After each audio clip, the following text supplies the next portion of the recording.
What's up, Raider Nation? Welcome to another edition of the Silver and Black Lounge, the home of unfiltered Raiders talk. If you love the Silver and Black, you've come to the right place. Hit the like button, subscribe, turn on notification because we're live every single week talking everything Raiders. Tonight's show is absolutely loaded because former Raiders safety Jonathan Abram has everyone talking after a cryptic message that appears to take aim at former Raiders coach Josh McDaniels. Abram has suggested McDaniels ruined everything they built and accused him of sabotaging the organization before heading back to New England.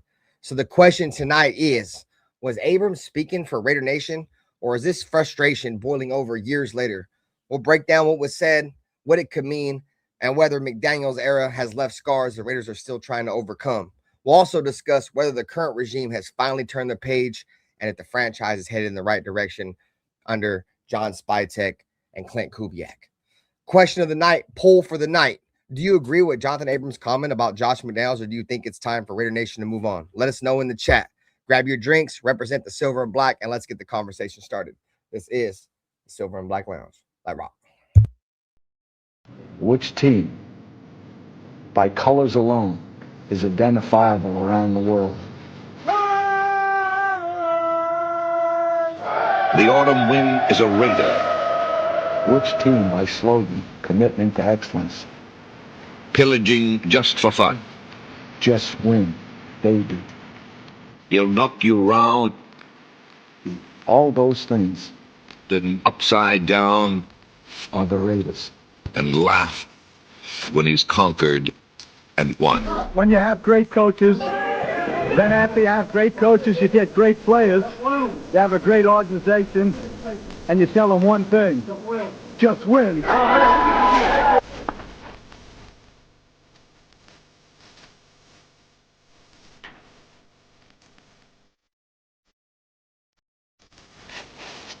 He's blown up. Raiders!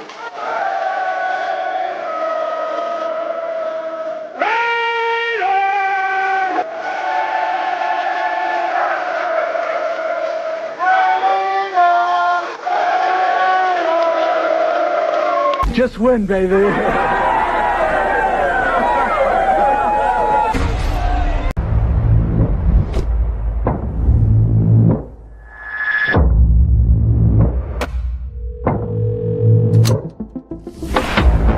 Greatest offseason for a single team in NFL history. Not only have the number one overall pick, they have taken every single round of the draft. Welcome to the dark side, my friend. Let's go, baby. Raiders select Ashton Jenkins. Houston, get on! Bowers made the catch! Reached the 5! Touchdown!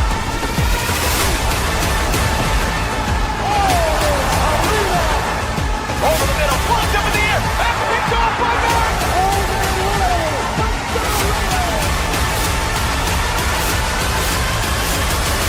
The greatness of the Raiders is in the future.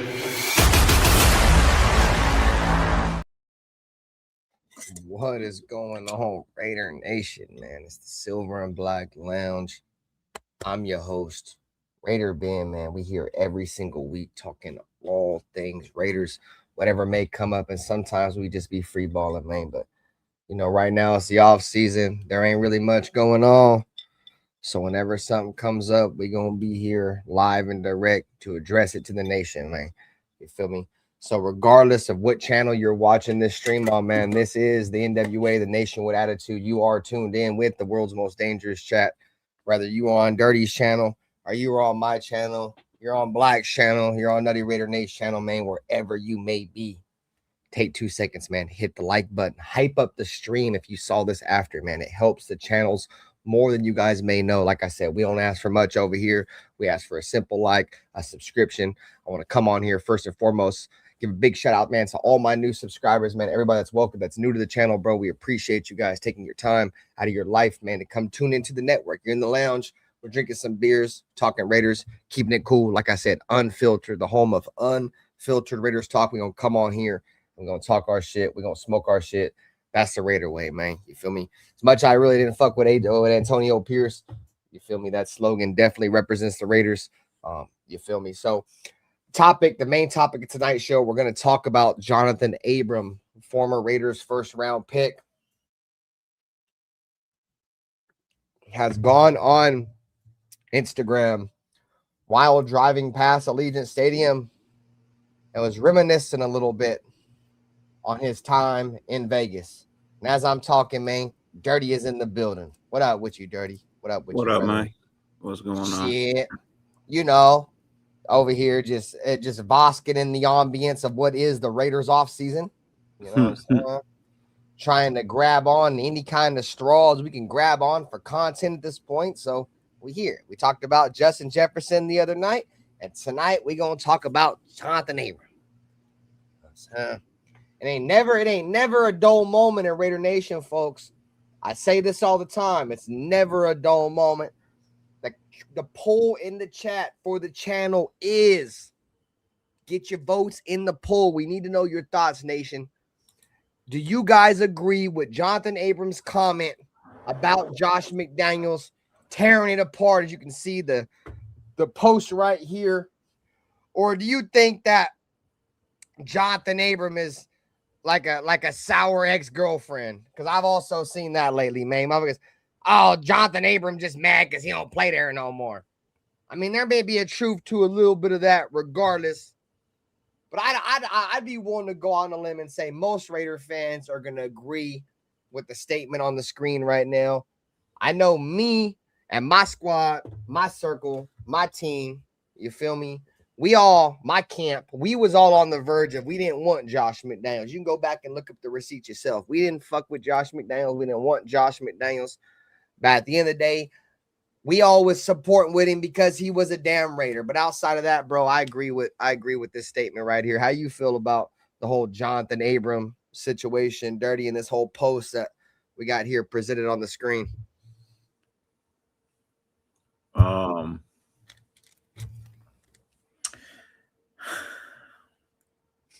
What up, Bruce? I personally don't have an issue with what he said. Hey, Will. SA. I've been saying this shit for years. Sinister. Okay. You know what I mean? I personally been saying this shit for years. So Pistol. This is not a disgruntled player saying shit just because he's mad. This is the truth.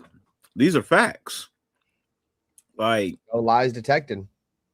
Yeah. Right. All right. He literally ruined the team and then left to go back to where he was at. I know he got fired, but I'm just saying, like, you know, you ruined a team that was playoff bound. You literally ruined it. You got rid of Derek Carr. You had no backup plan for who you was gonna bring in. You brought in the porno banger. You know what I mean? Like, you did the same. He did the same shit he did to the Broncos. Bro. I'm good, man. How are you? He did the exact same thing that he did to the Broncos, bro, which was destroy a halfway decent team that was on the verge of getting somewhere. He totally destroyed that. He got outcoached by two interim coaches. The one before him and the one after him. Both outcoached him. So this ain't no diss towards Antonio Pierce, bro. But imagine getting outcoached by Antonio Pierce, bro. You got outcoached by Bisaccia and fucking Pierce. And Bisaccia.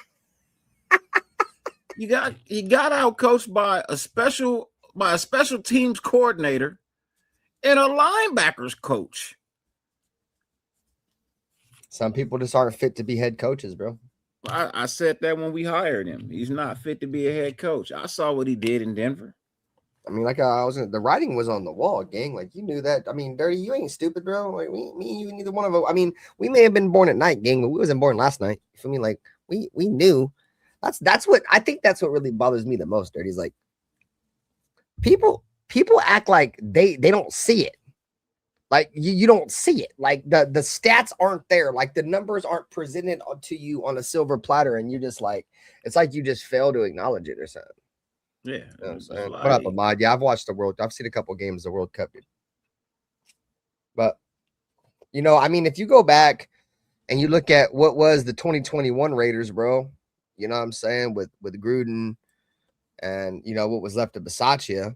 We finished second in the AFC West. We qualified for the playoffs as a wild card team, and we lost to the Cincinnati Bengals, bro, like the last play of the game, right? And then you fast forward 1 year later. What up, JT? And you fast forward 1 year later, bro, to 2022. We finished 6-11, finished third in the AFC West, missed the playoffs, bro. We added Devontae Adams, and fucking Josh Jacobs had like an all-pro season and led the league in rushing, and we got worse. Got worse. Bro, that's nasty work. Like I say, bro, motherfuckers be like, oh, this is the Raider way. That's the Raider way, bro. That's the Raider way right there, bro. I ain't gonna lie. Raiders fuck around and go to the playoffs, and 1 year later lose all of our head coaches and shit. Bring in this other ass head coach, and then be worse. Get worse, dog. Like, bro, when you see a team make the playoffs, bro, you expect them, you feel me, to maybe go to the playoffs for a couple years. You feel me? At least be in that realm of the playoffs, bro. We went from 10 wins to 6. Like, bro, you get 6 wins, you ain't sniffing the ass crack of the playoffs, dude. No. And no, you're right. That Colts game against Jeff Saturday was fucking terrible, dude. Like that was blasphemy, dude. What up, JT? That was blasphemy. Hey, bro, JT plays Diablo, bro. I was live the other day, fucking playing Diablo, and JT was like, bro, I didn't know you played this shit. Me and JT was live on YouTube playing fucking Diablo and shit. That shit was pretty cool. I don't even know what the fuck that is. Diablo's like a computer game. They've transferred over to console. It's like an RPG type game. Yeah, I be streaming games and shit just like in the off season and shit. And he pulled up, he's like, bro, I didn't know you played this shit. JT was coming through, bro. His fucking build was hella overpowered. He was just running through everybody, bro. I was getting all the money. He was killing everything for me and shit. Anyways, that's besides the point. Shout out to JT, man. Appreciate you, bro. But the craziest thing is, bro, it's like, how do you go and get Devontae Adams, you feel me, Derek Carr's best friend, have Josh Jacobs have the best year of his career, stay healthy for all 16 games or whatever, and be worse? Like, I don't get it. What up, James? It just don't make no sense to me.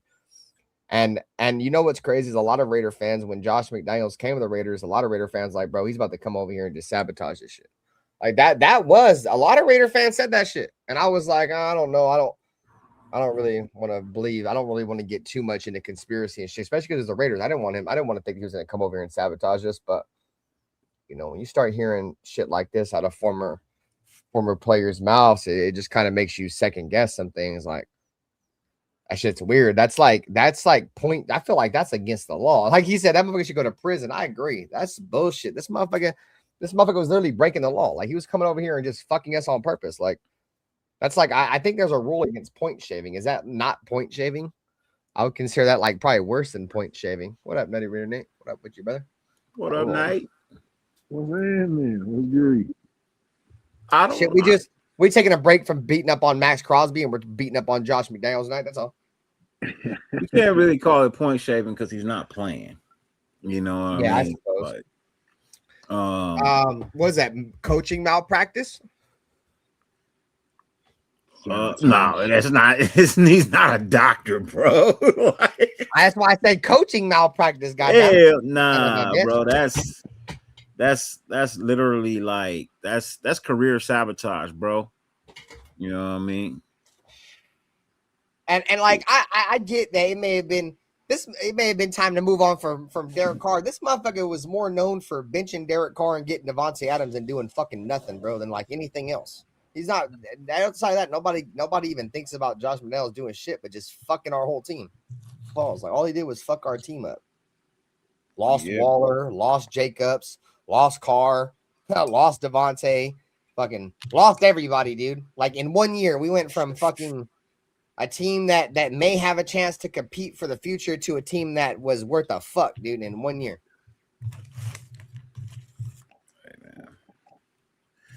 What can you say, man? What can I say, brother? It's the Raider way. That's what I can say. That's the Raider way, dog. That's why, bro. Me and my girl had a long ass conversation about the Raiders, bro, last night. And it's crazy, bro. Like, I get drunk and I just like when I'm talking to my girl and I just go on these long ass tangents about the Raiders, and she gets it, bro. 'Cause she knows I love the fucking team, bro. But it's crazy, bro. Like, as much fucked up shit that happens to us, bro, I feel like the fact that we have more negative shit ever go our way than positive shit, that's just the Raider way, in my opinion, bro. Like, us getting fucked over, that's the Raider way, bro. The Raider way ain't winning shit. The Raider way ain't committing to excellence. The Raider way is either getting fucked over by the league or losing. Like, I hate to say it, but that's just my opinion on the Raiders now, bro. It sucks. It sucks, bro. Like, of course we would get Josh McDaniels. There was fucking 5 other teams that probably had a coach opening, and guess who we get? Fucking Josh McDaniels. Like, bro, come on, gang. Like, out of everybody, bro. That's why Mark Davis stepped down and was like, man, I can't do this. No, you cannot, bro. You can no longer decide who's gonna be the head coach of this team, man. He had to hire some people who can make better decisions. And that's what he did, man, because the decisions he was making was just terrible. Telesco? Seriously? That was awful. That was a match made in hell, bro. Telesco and fucking he had Ziegler. Telesco was after Josh McDaniels. I know, but I'm saying Telesco paired with AP was fucking. Okay. I didn't know what that was the disaster made in heaven. You know what I mean? Made in hell. Like that was. They didn't like each other, bro. They did not like each other. Tom Brady's got to take check this out. In 2022, under Josh McDaniels, with all the upgrades, right? With Devontae, Josh Jacobs playing fucking lights out, all that shit, right? The Raiders coming off a playoff season. 9 of our 11 losses the next season, bro, were by 1 possession. And multiple of those losses, dog, were like blown leads. Like, bro, we were up, what was it, the Cardinals game? We were up like, what, 21 points? 21 or something against the Cardinals, 17 points, and lost. The biggest blown lead in Raider history, bro.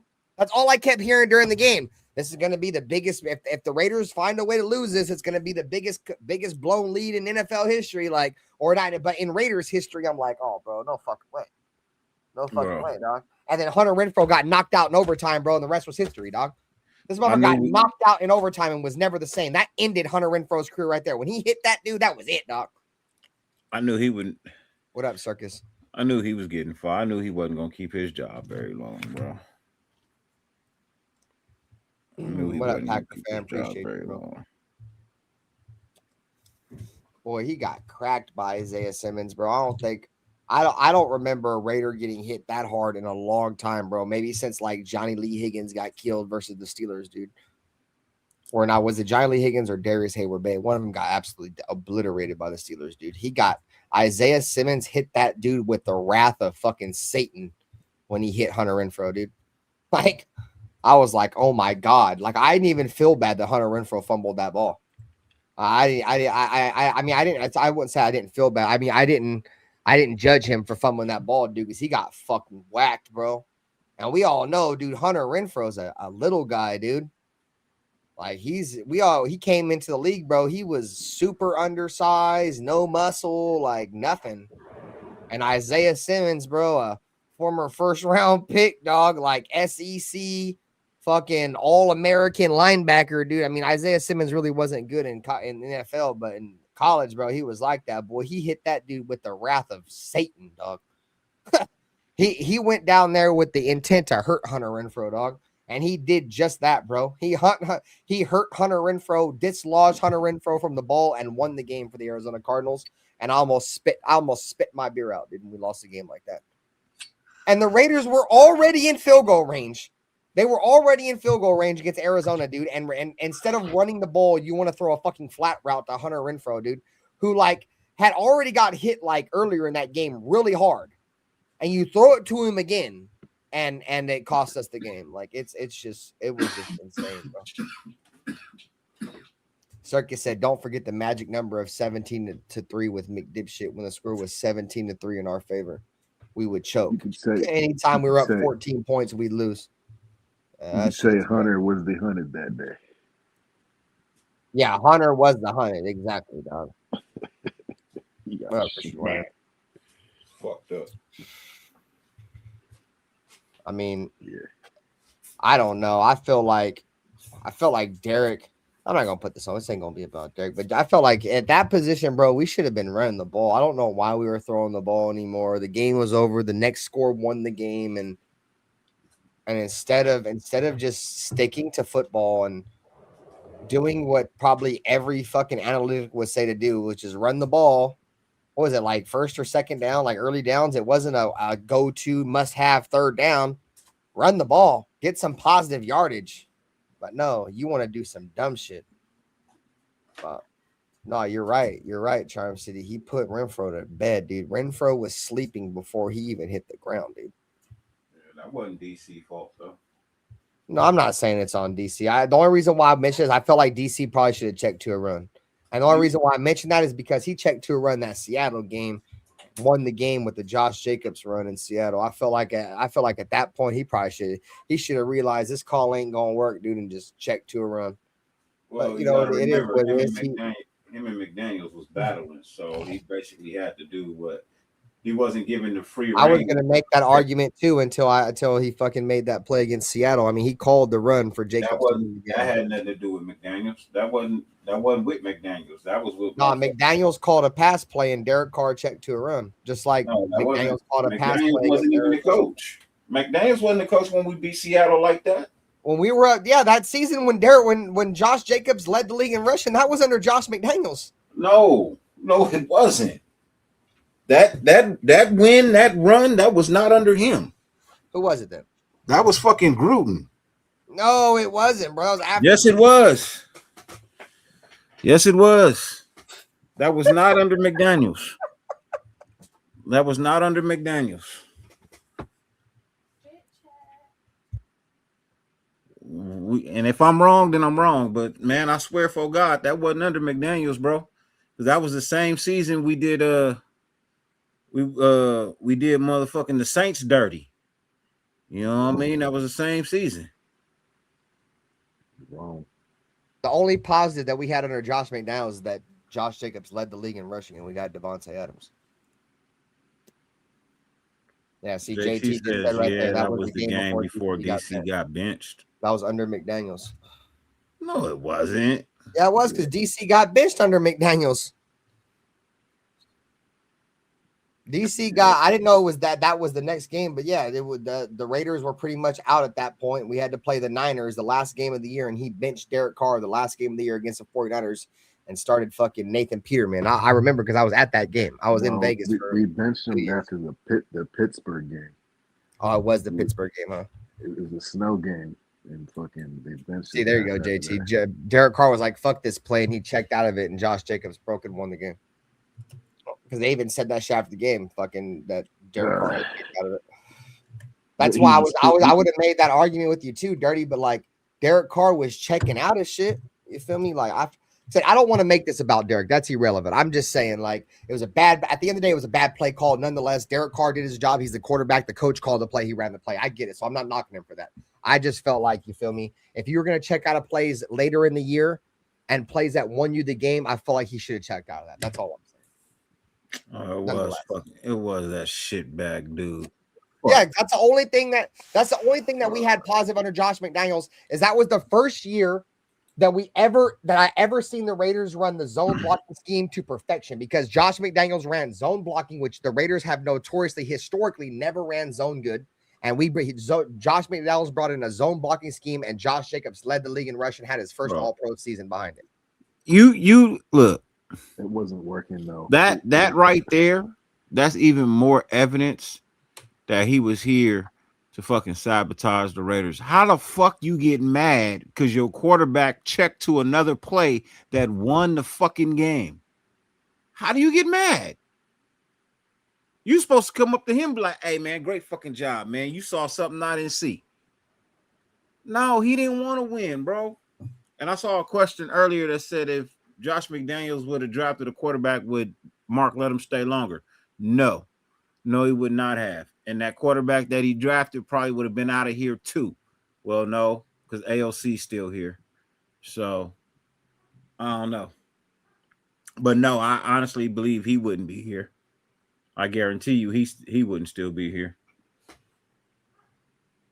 Cheers, chat. Hit the like button, man. Welcome to another edition of Silver and Black Lounge, man. The home of unfiltered Raiders talk, man. The home of the debate show where motherfuckers don't get their feelings hurt. You feel me? And if they do, they get beat up real bad, you son of a bitch.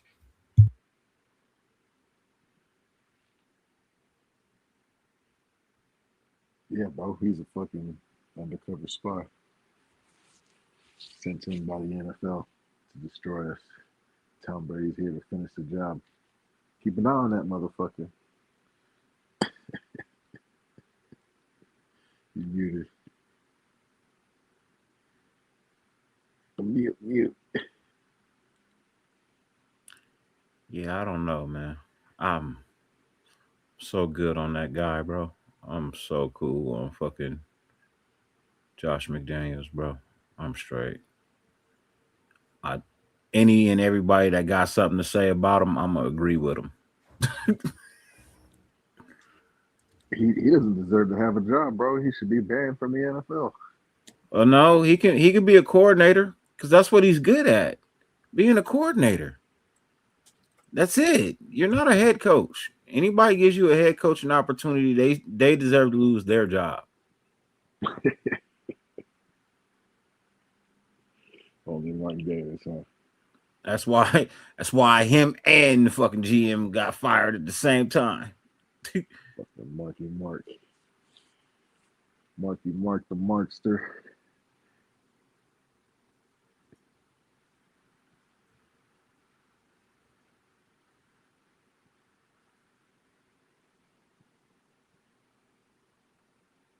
Shit. Oh yeah, hold on. What up? Let's see. What do we got in the chat? Charm City said, just for that, we're gonna continue to beat the Pats because of what McDummy did to us. Sounds good to me. I know this upcoming game against the Pats this year, this shit ain't about to be no walk in the park. They definitely looking to beat our ass. I ain't gonna lie. And it's in their stadium. They definitely looking for revenge. I don't know. I don't have the Raiders beating the Patriots this year, but you feel me? I like the energy.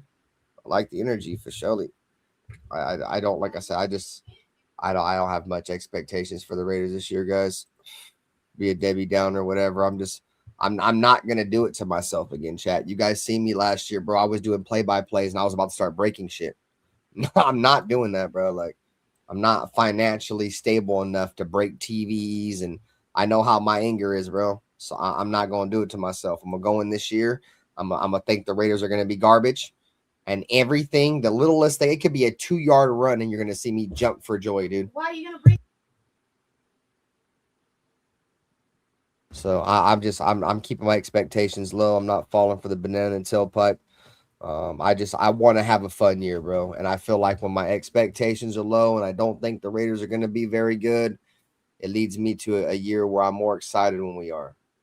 Because like when I think, this is going to happen and this is going to happen and it don't happen, I get pissed. I get like pissed. Like I don't just brush it off.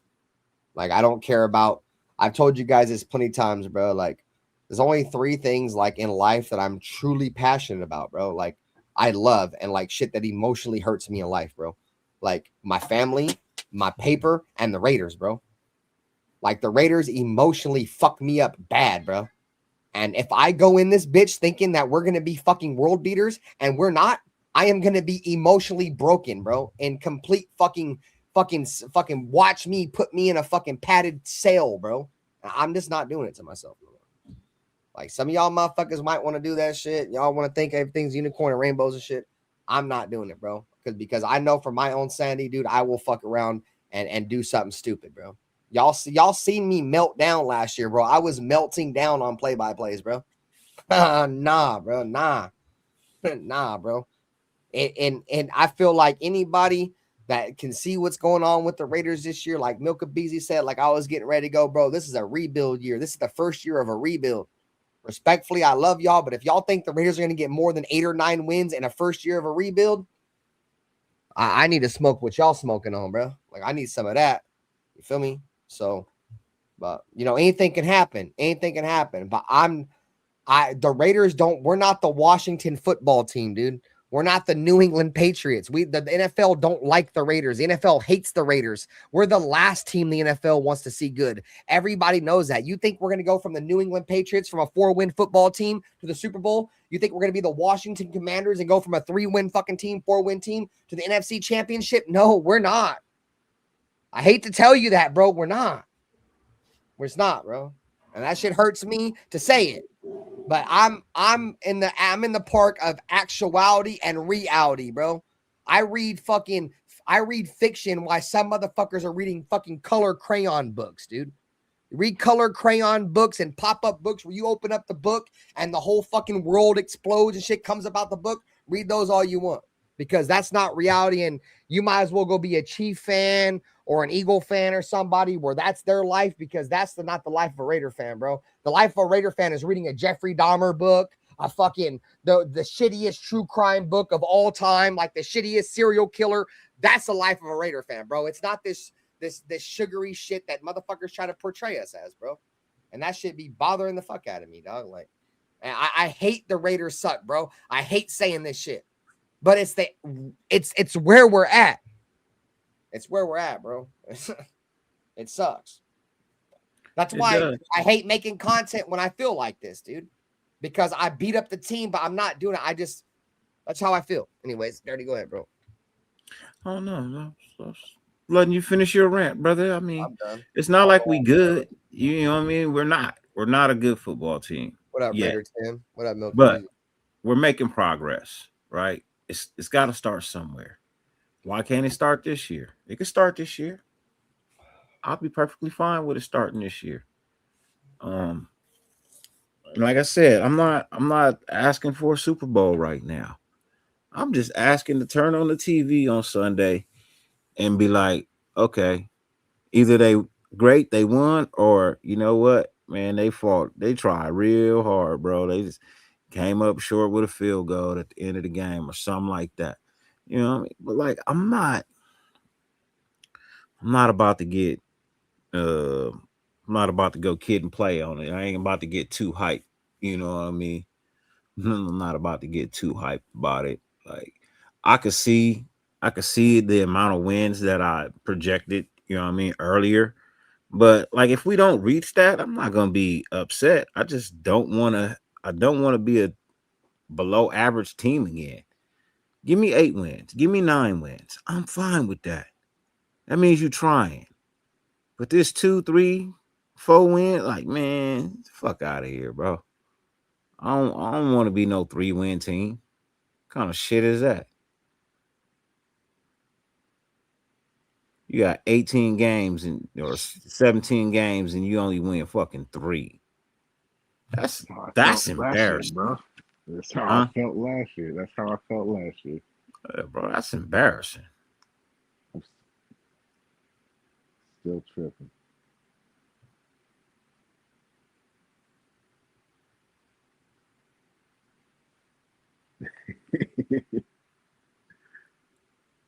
It's all right though. It's all right. Huh? We got to start somewhere, and this is. Well, you do. No better time than the present.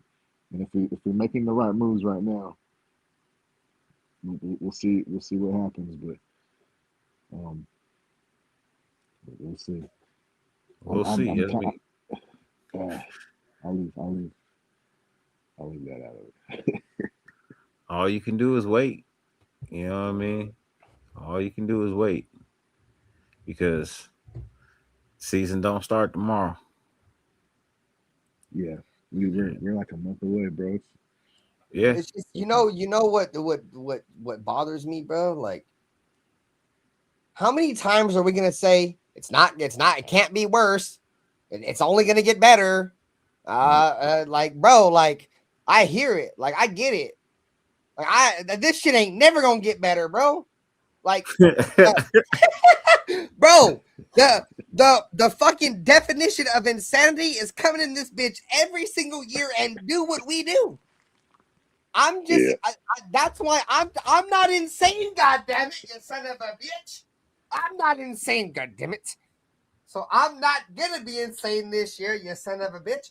I'm gonna say that the Raiders are gonna be shit.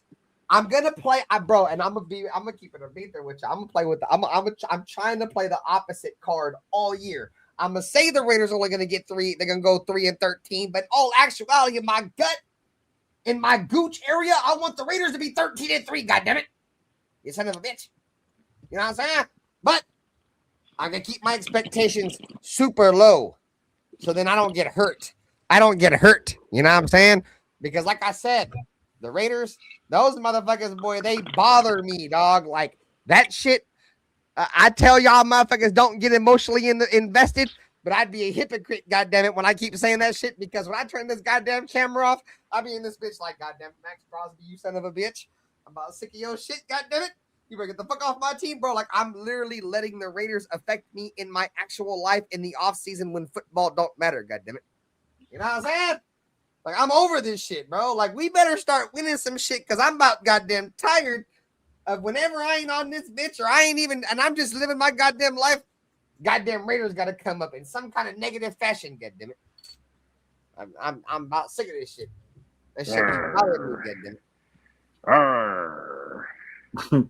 goddammit. Bro, I be in this bitch mad, boy. Like, bro, I got to the point where I felt like my girl probably got mad at me mad as fuck about me talking about the Raiders so much. Damn it, I was talking so goddamn much about fucking how much I think this team has a chance to be good, but then like fucking contradicting myself and saying they're gonna be bad. Like it's bad, bro. Because like I think the Raiders can be good, but at the same time, I don't think they're gonna be good because the Raiders ain't never good. God damn it, we ain't never good. Like Angry Raider said, every motherfucker that comes over here goes from being a goddamn Super Bowl coach to being a goddamn perennial dumpster fire in 1 year. Coach, player, it don't fucking matter, bro. And you want to know the one thing? You want to know the one thing that has stained the entire time? The Davis name, goddammit. You son of a bitch. Like and we've had coaches after general managers after everything except a new goddamn owner. You son of a bitch. I think the NFL hates Mark Davis. I truly believe that, bro. The NFL hates him. I don't know if as much they hate him as much they hate Al, but they hate the Davis name. They don't ever want to see the Raiders ever win shit because, especially now that John Gruden done won the lawsuit. So there's only two motherfuckers that have ever beat the NFL in a lawsuit and won. It was goddamn two Raiders, the Raiders, Al Davis, and then John Gruden. God damn it! So you think they hate us? In my opinion, our only hope is Tom Brady, bro. If it don't work with Tom Brady, it ain't never gonna work because we all know Tom Brady is the NFL's golden boy, bro. That's their golden child. If they want to see anybody be great, football, post-football, it's Tom. So if it don't work with Tom, and it don't work with Kubiak and Mendoza, I hate to break this to you, but it ain't never gonna work. You might as well go ahead. You might as well go ahead and get your popcorn ready, goddammit. You might as well go ahead and start watching another sport or something. Because this shit, if it don't work with Tom Brady, bro, it ain't never gonna work. And especially with Mark Davis sitting in this motherfucker he ain't on the pinnacle no more. He's sitting in the crowd. So Mark Davis has stepped away from the team and has handed over to somebody else. If this shit don't work, it ain't never gonna work, dog. I hate that. I hate that because they're talented. I hate it too. God damn it. There's something there, but it's only because we've been building backwards for so long and we don't have the pieces for them to succeed. It's just more of the same shit, bro. I see it every year.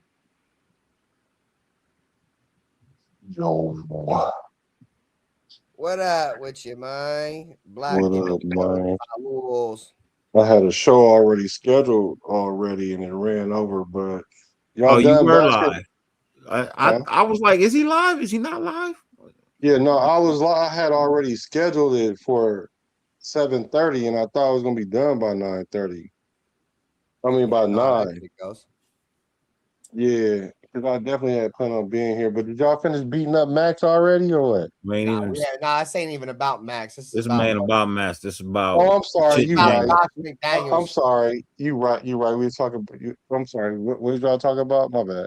So this, we got. I don't know if you've seen it, but John Abram a couple days ago. I don't know the exact date on this bitch. It says June 25th. So 4 days ago, John Abram on Instagram was driving on the freeway past Allegiant and said on a post, I miss playing inside you. So first and foremost, if you're not talking to Hold on, wait. if you're not talking to woman, you should say that. Anyways, I miss playing inside you. Josh McDaniels ruined everything we built, and he should be arrested for sabotaging the organization and going back to New England. Yeah, I mean, all that is true, and we can't feel. First of all, he was off of appeal, coming out of a strip club, so that's why he said he missed being inside of her. And then he got all sentimental and started talking about Josh McDaniels. So that's how I kind of felt like that played out. But all that is alleged. I'm alleged and all that. But I do agree. We already knew that Josh McDaniels was sabotaging us. Y'all can't see that by how he treated Derek Carr. Like, what are we missing? So what are we mad at Abrams? I went over some notes that I had. What up, Ralph? Let me see if I can pull it back up real quick. Charm City, what's up, brother? So let just look at 2021. That was the year that John Gruden got fired. We obviously lost Henry Ruggs and all that bullshit, right? So 2021, the Raiders finished 10-7, finished second in the division, qualified for the playoffs, a wild card team, and we lost to Cincinnati damn near in the last fucking play of the game in the playoffs.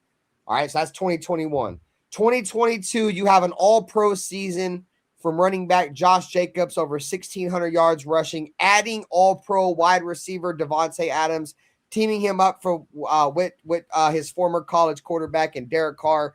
6-11, third in the AFC West, missed the playoffs. That's crazy, bro. That's what we were talking about, bro. Like, how the fuck you get probably arguably at the time top 2, top 3 wide receiver in the NFL, depending on who you thought was 1A, 1B, or whatever.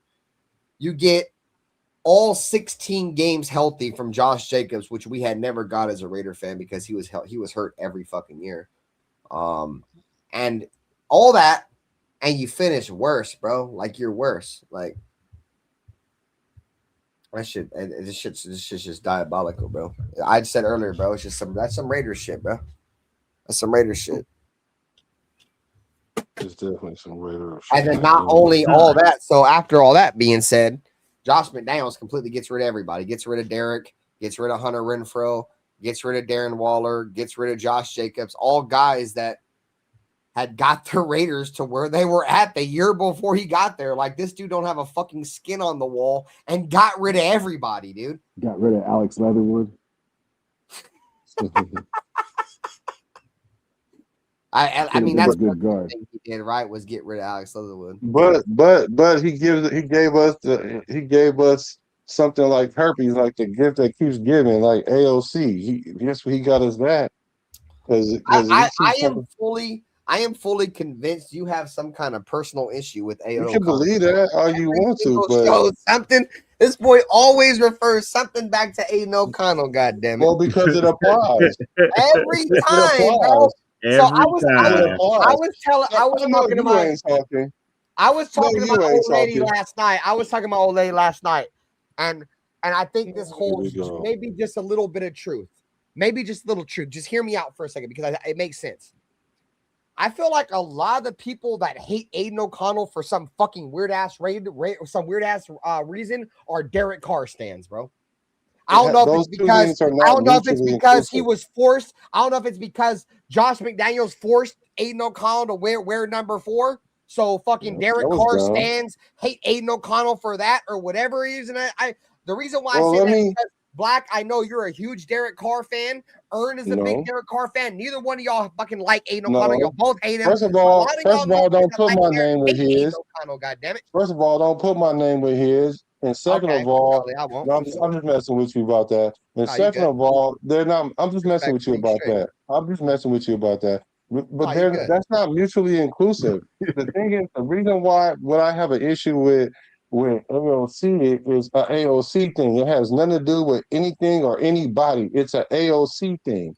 And the thing about it is, I'm not even hating on him. I was just being funny because that's the only thing we got left from McDaniels. Because really, he ran our franchise into the ground Oh, and I then see where left you're us. going with that. Okay, that makes more sense with some And context. then he left us. And then what he left us with was the AOC debacle. And I'm not saying AOC shouldn't be a Raider because he should be a Raider. A matter of fact, I want him to be a Raider. I want him to be, I don't want him to get traded. I don't want him to leave. And I think he should be the emergency quarterback. And I think that's what's going to happen. All I'm saying is, hey, that's the only thing that's left from McDaniels. And I guess that's the best thing that happened out of everything that he's done. Michael Mayer. We don't got, didn't he brought in Dan Adam Butler. Lauber. We got Adam Butler. He was brought in under Josh McDaniels, wasn't he? I believe so. Yep. That first year we had Josh McDaniels when we brought in Adam Butler. Yep. Raider Paul was good. So we got Adam Butler.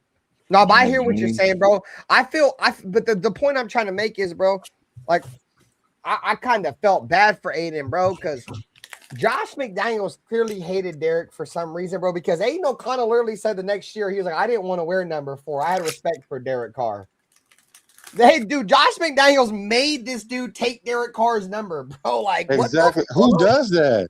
Right? Bro, who does that? That's fucking bro, that's diabolical. Like, who does that? I've never seen that ever happen in football in my life. Like, he was a he didn't wear 4 in Pop Warner. He didn't wear 4 on nothing. He wore 12 his entire career and was forced to wear 4 because of Derek. Because of Derek Carr. Like, come on. Like, we're gonna make Raider fans fucking forget about Derek Carr in 6 months. Like, damn, bro, you didn't even try to at least give it some time. You went from taking the bitch to the movies to try to fuck the bitch in 2 seconds. Like, you didn't even give it time, goddammit. And then gave her the dress that you bought her to wear. Like, hey, that was his best year though.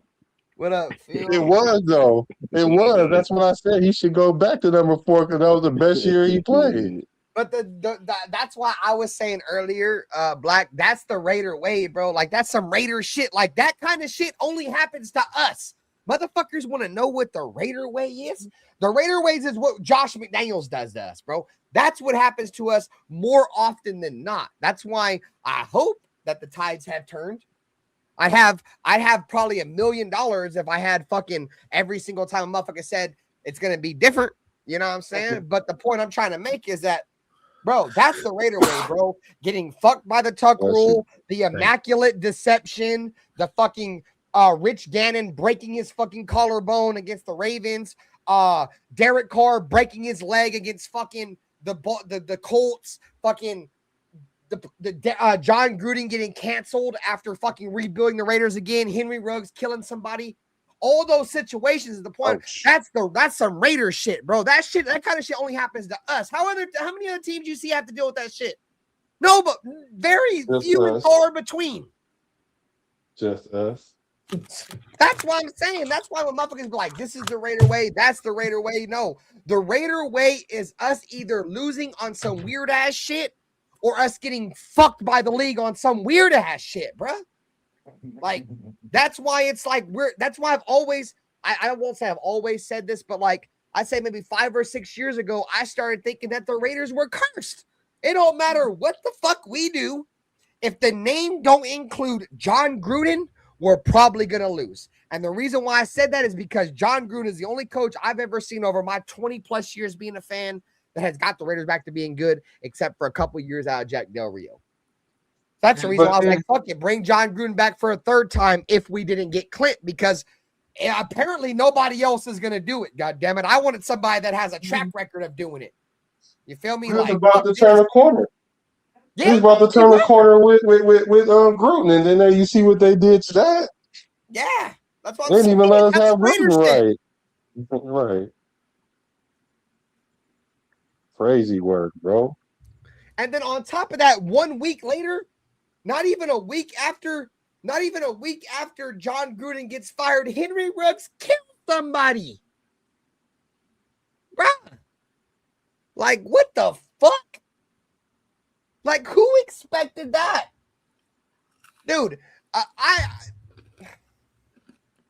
You want to talk what they call it, Murphy's Law? Anything bad can happen will? Yeah, we got that. Anything that can happen will happen, god damn it. Yeah, it will for sure. Bro, how the fuck do you go from John Gruden getting canceled for some shit that had nothing to even do with the Raiders to within 8 days, you're the first, mind you, put context on this. The first ever player to ever be drafted by the Las Vegas Raiders. Las Vegas, ever drafted in Las Vegas within 8 days of John Gruden getting canceled by the league that had nothing to do with the Raiders, kills a woman, god damn it. Don't forget the dog. Yeah, and the dog. Yeah, respectfully. Hey, but the cold part about even all that is the investigation that they were holding, looking for whatever they was looking for. What happened to that? Would they just drop the investigation or what? Because they was like, oh well. Wild. That was crazy. Great Weber, great one. You mentioned right there. I forgot index card game. Yeah, that too. Bro, yeah, that was like one of the ultimate spits in the face by the NFL I ever seen, dude. And you know what's crazy is that every single time the Raiders are playing the game and they need a review, this goddamn cocksucker Gene Steratore comes in. Like, oh, you already know. That's troll, bro. The NFL is trolling us, dude. They'll use other motherfuckers for all these other teams, but it's the Raiders. Hey, Gene Steratore, let's get your opinion on here. How do you feel about this play for the Raiders? Yeah, I know I had a bad history with the index card, but yeah, the Raiders are getting fucked here. You know what I'm saying? Like, bro, fuck. Like, bro, every time I hear his voice, dude, I just want to, what was that shit? Wake up nation, goddamn it, right to the goddamn string, you son of a bitch, and his face being right there, goddamn it. You know what I'm saying? He said, oh yeah, Terrion Arnold just got caught up on some weird shit. No, he said, y'all see Terrion Arnold got bail $1 million. The Lions released him. What did he get caught up with? I know he got in trouble. Shout out to Stillmatic. I forgot. I haven't really locked into what he got in trouble for, but I know he went to jail for sure like a couple days ago. I don't know what all his charges were, but he got 9 of them things. Bro, that's him, right? He got in trouble. So he's gotten in trouble. Josh Jacobs just got in trouble. Who was that fucking pass rusher? James Pierce Jr. from the Falcons. Motherfucker's getting in all kinds of trouble right now. Dude ate his girlfriend's phone. Oh, Geno Smith fucking cussing out his old lady over his fucking special needs child. Yeah. Apparently, allegedly Geno Smith beat up his old lady and shit because he didn't want to take care of his special needs child, bro. What a piece of shit. We know that didn't happen, though. We know that. She was just making that up, man. I don't give a fuck. I can only go off allegations. The video does not show her making that shit up, bro. What did she do? Why? Because she was yelling and screaming? What did he do? Of course, Black's going to defend Geno Smith, bro. Geno Smith can do no wrong. I didn't defend him. I just asked, what did he do? Tell me, what did he do? I'm just saying, I saw a video of her just making all kind of allegations, and he like, get away from my house. First of all, what are you doing at his house? So y'all going to say, drop it off? They live together. Yeah. Oh, they live together? Yeah. They have a special needs child. So wait a minute. So if they live together, that means he's taking care of the child, because where the child stay at then? No, just because he live with you don't mean you taking care of a child, bro. Here we go now. Did the kid have a roof over their head? Allegations. That's not the same thing, bro. That is not the same. Oh my God. Does a kid, does the mother have somewhere to stay? Does she have somewhere to stay? Just because you got somewhere to stay don't mean you're taking care of, though. Oh my God, he's taking care of him. The way y'all made it sound like that, he had nothing to do with the kid. That's what it's not that he didn't have nothing to do with the kid. Dude, there's plenty of people who have like had children, right, and had them in their house, and they were like special needs, right? Like they couldn't take care of themselves, and they let them fucking like die in their beds, dude. Like refuse to take care of them. This is not the situation, though. I know. I'm just saying. I look at the big picture, Black, when I look at shit So like this. what happened in the video that he did that was against the law? What did he It's do? not the video. It's not the video, bro. I just Apparently, said there's video. legal shit. There's like legal shit that they're filing against him, dog. It's bigger than just You can that. file a lawsuit on a ham sandwich. It don't matter. That's why we're just making allegations right now, bro. We're Oh, just talking okay. Yeah, so speculation, Gino, allegations. and plus anyway, if Gino threw something at her, he probably would miss. So it's cool. Let me see if I can send you the link, JT. Hold up, gang. He threw something at her, he probably threw an interception or something. Like He said he probably threw an interception. he tried to throw it at her and hit Don't himself. talk about your favorite quarterback like that. No, my favorite quarterback is Kirk Cousins. Cousin Kirk. It's my favorite quarterback. But you know what's crazy, bro, is back-to-back years in the offseason with Geno Smith, dude. He's getting caught up in some shit. You guys remember last year he was hosting that kids football tournament and got into a fight and was like, that's why I make the big bucks. So you go from that one offseason to the next offseason. Now you're not taking care of your family and beating up on your old lady. What and proof do y'all have he don't take care of family? I mean, there is no proof as of the moment, but we're just talking. There's proof for the big buck shit. We've seen it's proof of that for sure. Hey, just like. Go ahead. No, you're good. No, you're good. Go ahead. No, I was about to say what was crazy, just even with the Josh Jacob thing. You see how everybody jumped on that, and then he got released because the woman was lying. Like, y'all act like these women is truthful. Did Jacob just got off? Is that what you just said? Well, I'm gonna say this, man. Look. Wow. I thought you said my whole thing is. Yes, I did, Josh Jacobs. He got off. So Josh Jacobs, all that shit he was in trouble for, he's clear of? Yeah. Oh, wow. Hey, but he had video. Josh Jacobs, fuck that bitch. That bitch tried to get a chicken out of you, and you said, fuck that bitch. He had take care of your chicken and your Mentos, my boy. He had clear video. He had clear video evidence. Josh Jacobs, boy, saludos. So, yeah, I already said. But my thing with Geno is this, bro. His characteristics are more what I look at versus, you know what I mean, trying to say, oh, she's lying or she telling the truth. I don't really care.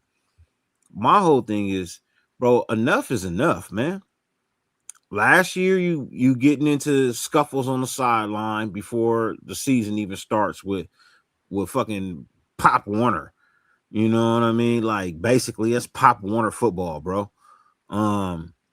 Then you flipping off fans because you can't take, you know what I mean? You can't take the abuse as most Raider quarterbacks have had to take. They ain't flipping off fans, but you want to flip off fans. You know what I mean? His body language doesn't sit well. Hey, JT, hold on, man. I'll let you talk. I didn't even say nothing. I'm on mute, so you don't hear my nothing. So you don't hear me breathe. Go ahead. Hey, JT, I sent you the link, bro. You know, the body language, you know what I mean? The past history of having issues in the last couple of years. Hey, look, who's to say he ain't took too many hits? He could be wrong in the head. You know what I mean? I don't know. It might be CTE.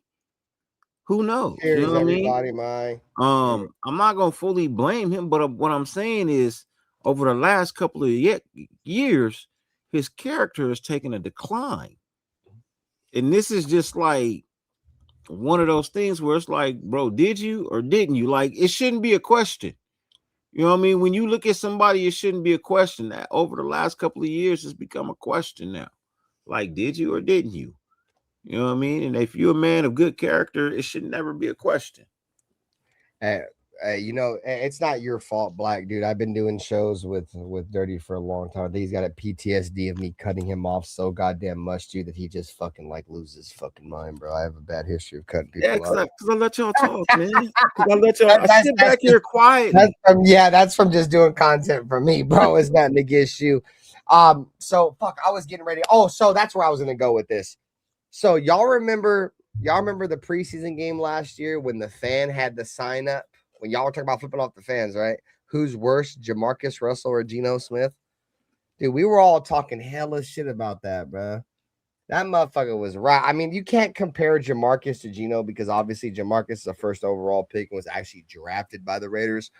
But I think what he meant by the sign was just overall talent and the performance and the kind of, what the Raiders would do under him. But I mean, if you go out and you want to look at it in all honesty, that fan was kind of right, bro, because the Raiders weren't shit with Jamarcus, bro, and we were just as bad, if not worse, with Geno. And you can make. I'm gonna hear it. It wasn't on either one of those guys. It wasn't their whole fault because we know Jamarcus Russell. He came into a shitty situation. You feel me? Obviously, he's a first overall pick. First overall picks aren't drafted to good teams. You feel me? Obviously, the team had the first overall pick for a reason.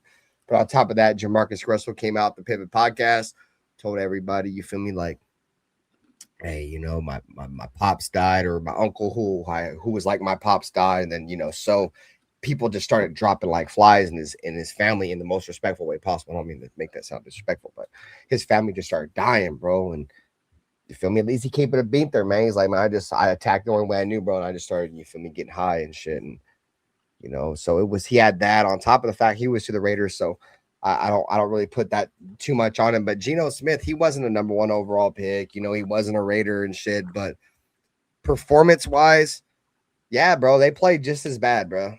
So I think it was more of a overall of how he's going to perform for the Raiders. But I remember a lot of Raider fans are like, bro, that's a crazy ass sign. And Geno Smith flipped it off. And Max Crosby too. Shout to the follower, the all eyes on me guy. Flipped it off for some attention so he can get some fucking more attention. Look at me, guys, so he can get put on a newspaper somewhere. Anyways, that's a story for a different show. But flipping off just for the fan to be right the entire time, dude. The what's the word I'm looking for? The fucked up the fact the fan was right, dude. Man, can I talk now? Talk now? Yeah, I'm done. Y'all been on, how long y'all been on? Like 45 minutes without me. So that's on you, goddammit. You ran your show late, goddamn. No, I'm just saying. So I'm not over talking nobody. All I'm saying is this: for one, Jamarcus had more than one season to play with the Raiders than Geno Smith, right? Because I know dang on well had they would have flipped the coaching staff over like they did right now. I'm gonna say hypothetically that we kept Geno Smith. You telling me Geno Smith gonna look like the same quarterback that he did last year? That's what you trying to tell me? Dirty? I mean, they didn't look good nonetheless. You want me to talk? Y'all motherfuckers is stupid, dog. Bro, look, they got rid of him. Now y'all want me to talk? No, they got rid of him for a reason, bro. Like, I get your hypothetical, bro, but no, I just need a answer to that question first before you run off and do something else with it. Do you think Geno Smith will look the same? Yes. Okay. Yes. You guys remember that game where we played the fucking Washington Redskins? I think it was Jamarcus Russell's rookie season, dude, and it was him versus Brian Arakpo, and Brian Arakpo came out of Texas as one of the best defensive ends coming out of college. And Brian Arakpo literally fucking destroyed Jamarcus Russell, bro. He had like 4 sacks or something, a safety sack. Like, that shit was nasty work, bro. I'm sitting there. Used to be a beast. Bro, I wasn't even talking about the fan in Seattle he flipped off. I was talking about when he flipped off our fans at Allegiant Stadium. He should have. Whatever. Don't cut me off. Don't cut me off. Okay. He should have flipped the fans off because a lot of these fans don't even understand the dynamic was what was going on. He obviously knew he was being sabotaged, and he out there playing with that man's life like that. And so then the fans, being that they're fans and don't understand what's really going on, yeah, he overreacted. He shouldn't have flipped him off. Yeah, I agree. You can't lose your medal like that as a quarterback, because what that shows is that you don't have the mental capacity to deal with the ups and downs. I get it. I agree with that. But at the same time, two things can be true at the same time. A lot of people deserve that middle finger that he gave because they didn't understand what was going on, that we found out later once the season was over. We found out Chip Kelly was sabotaging the team. We found out that the head coach and the offensive coordinator was funking. We found out that the head coach and the defense coordinator was funking. So it was a F y'all. Y'all don't know what y'all talking about, and I'm up out of this beach. And that's what happened. And I'm glad for him because I ain't got to talk to him no more. I ain't got to talk about Gino no more. And then after I'm about this piece, I ain't gonna take care of my special need kid, and I'm gonna beat up on my old lady allegedly. You know what I'm saying? Yeah, allegedly. On the way out. But I'm not going with the beat up on the old lady. I'm not saying he. I know. I'm just trolling. But damn it. I could see him maybe not. Those are just accusations. No. I could see him not giving the special needs kid as much as attention as she may want him to give, just because of his job and what he has to do. You know what I mean? But at the same time, I look. You off right now. You ain't doing much of nothing. That Reginald pack if you got it. You know, she talking about he just there on the couch playing video games, ain't even paying attention to the kid. Like, I don't know if it's true or not. I don't. You know what I mean? All I'm saying is, over the last couple of years, his character has come into question, and if you a good, upstanding man and your character is never in question, then we don't have these problems. But y'all better not ever get accused of nothing, because I swear I'm gonna be accuse me of some shit. I'll probably tell you I did it.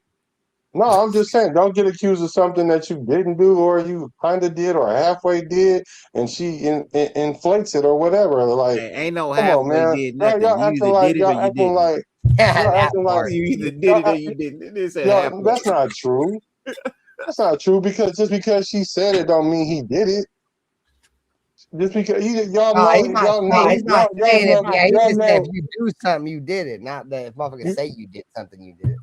Yeah, right. Either he did or he didn't. No, I said there ain't no halfway doing something. Like, either you did it or you didn't. There ain't no halfway.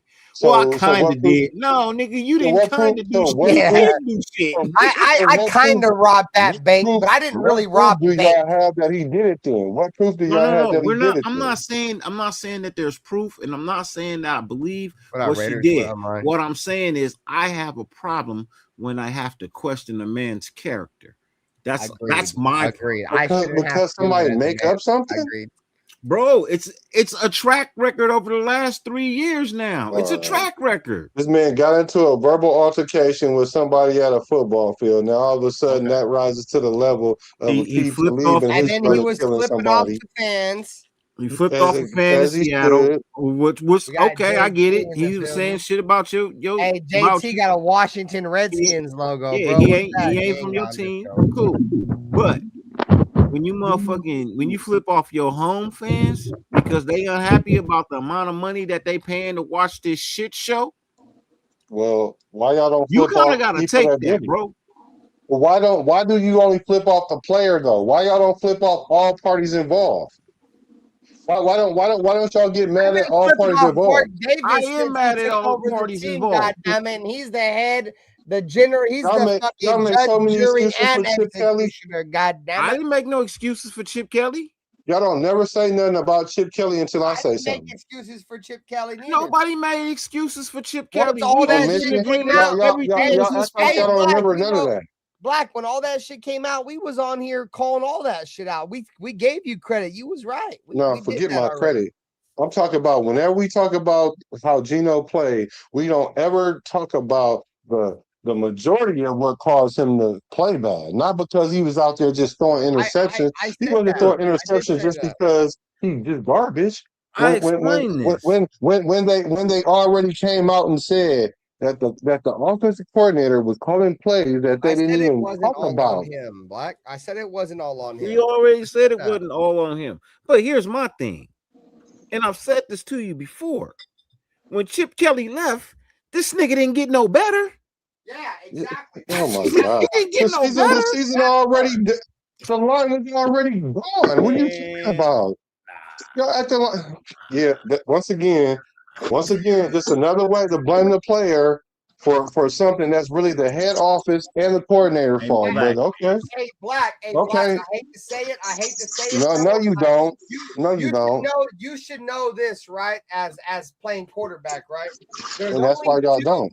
Listen. There's only two positions that bad play and losses and wins go to. It's the quarterback and the coach. I hate to be that way, For but that's fans. just the way it For is. fans. No, For for the fans. entire NFL, No, it's not just not. for No, it's fans. not. No, it's not. When the NFL, let me finish. No, When it's the not, NFL bro. judges, let me No, finish. it's not. When the NFL judges by who goes to No. the Hall of Fame, No. when they look at who goes to the Hall of Fame, your win-loss record, if you're a loser Oh and my hurts your God. Your chances, win-loss bro. record doesn't matter. Your win-loss record does not matter. It's I'm your gonna tell you why it don't matter. individual stats that take you to the Hall of Fame. It's not your win-loss record.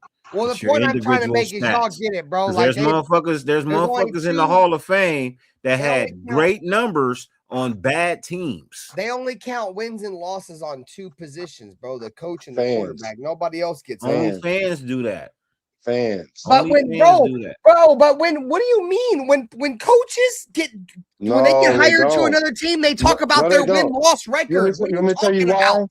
You want me to tell you talking why? about? Let me tell you When why. quarterbacks go to other teams, they talk about their win-loss record. You don't see that for defensive ends or wide receivers or tight I'm gonna tell you why that. I'm gonna tell you why that don't hold water. Because if that was the case, we know what we build our team to beat Kansas City. Yes or no? No. Because yes, we don't do. Kansas City. Yes, we do. We try to build. Unless it's Aiden O'Connell, No, we're not wait. beating Kansas City, dog. So you telling me that? How many times did we beat Kansas City with Derek Carr, Black? Once? Bro, in 10 years, one time? I just asked a yes or no question so I can ask my question. Okay, but I see that y'all don't want to admit that we build our team around I beating already Kansas said City. yeah.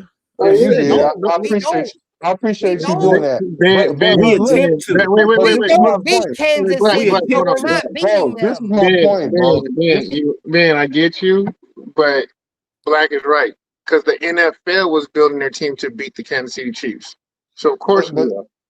And so this is my point, though. And if that was the case, that they looked at quarterbacks based on their win-loss record, Kubiak would say, well, we already got a Kansas City beater because every time they beat them, we got AOC. We don't see AOC being the starting quarterback or even thought about being the starting quarterback. They don't think about it like that. That's a fan thing that thinks that. I was with you until you said AOC, but yeah, I know because you like AOC. It's no. I mean, I'm like AOC better than what we have, but I'm saying there's factors into it, and it's not just because of win-loss record. Hello, JC. Fans and media look at wins and loss. Yes, you're right. But when it comes to like coaching and things like that, it's part of the criteria, but it's also people who interview well. Because if it was about win and loss, then there'll be a bunch of coaches who shouldn't have gotten a second chance. Chip Kelly shouldn't have gotten a second chance. Josh McDaniels shouldn't have gotten a second chance. They're probably going to get a third chance. So it's not win-loss with everything. It's it's one of the factors. Love y'all, chat. Saludos, bro. Sorry. And what I said about AOC is, if they really was looking at it, if coaches was looking at it like that, they would be like, okay, well, AOC could beat the Chiefs, so let's build a team around AOC. But they know that it's more to it than just that. But if he can only beat Kansas City, then why you even? What I do you would do? rather him be, because if you could beat Kansas City, you should be able to start beating any other teams. That's true, like, but then how do you beat the best team but can't beat no other teams? Let me say this, bro. That's why all of that is a fallacy. That's why it's all a fallacy. The Raiders play up and down to their competition, bro. That's the reason why we suck. We play, for the most part, when we play decent teams, we'll play all right and still lose. And then we'll play fucking bad teams and we'll play fucking terrible, dude. No, the reason why is because AOC wasn't the reason why we beat Kansas City when we beat Kansas City. That's the reason why. It was a team game, but he gets the credit for the running game. Football is the ultimate team game. No. What up, Alec? What up, bro? You can't have it both ways and say, well, the quarterback get the credit when they beat him, and then start saying it's a team game when they I'm not making that up. It's not like I'm saying he got you there, Ben. He got you in the corner, Ben. He backs you in the corner because I get what he's saying. No, I hear you. But when you look at a coach, right, when they be like, okay, this coach is so-and-so record-wise versus this team, and so-and-so record-wise versus this team. They only look at that metric at quarterbacks and coaches. I hear what you're saying. It don't matter.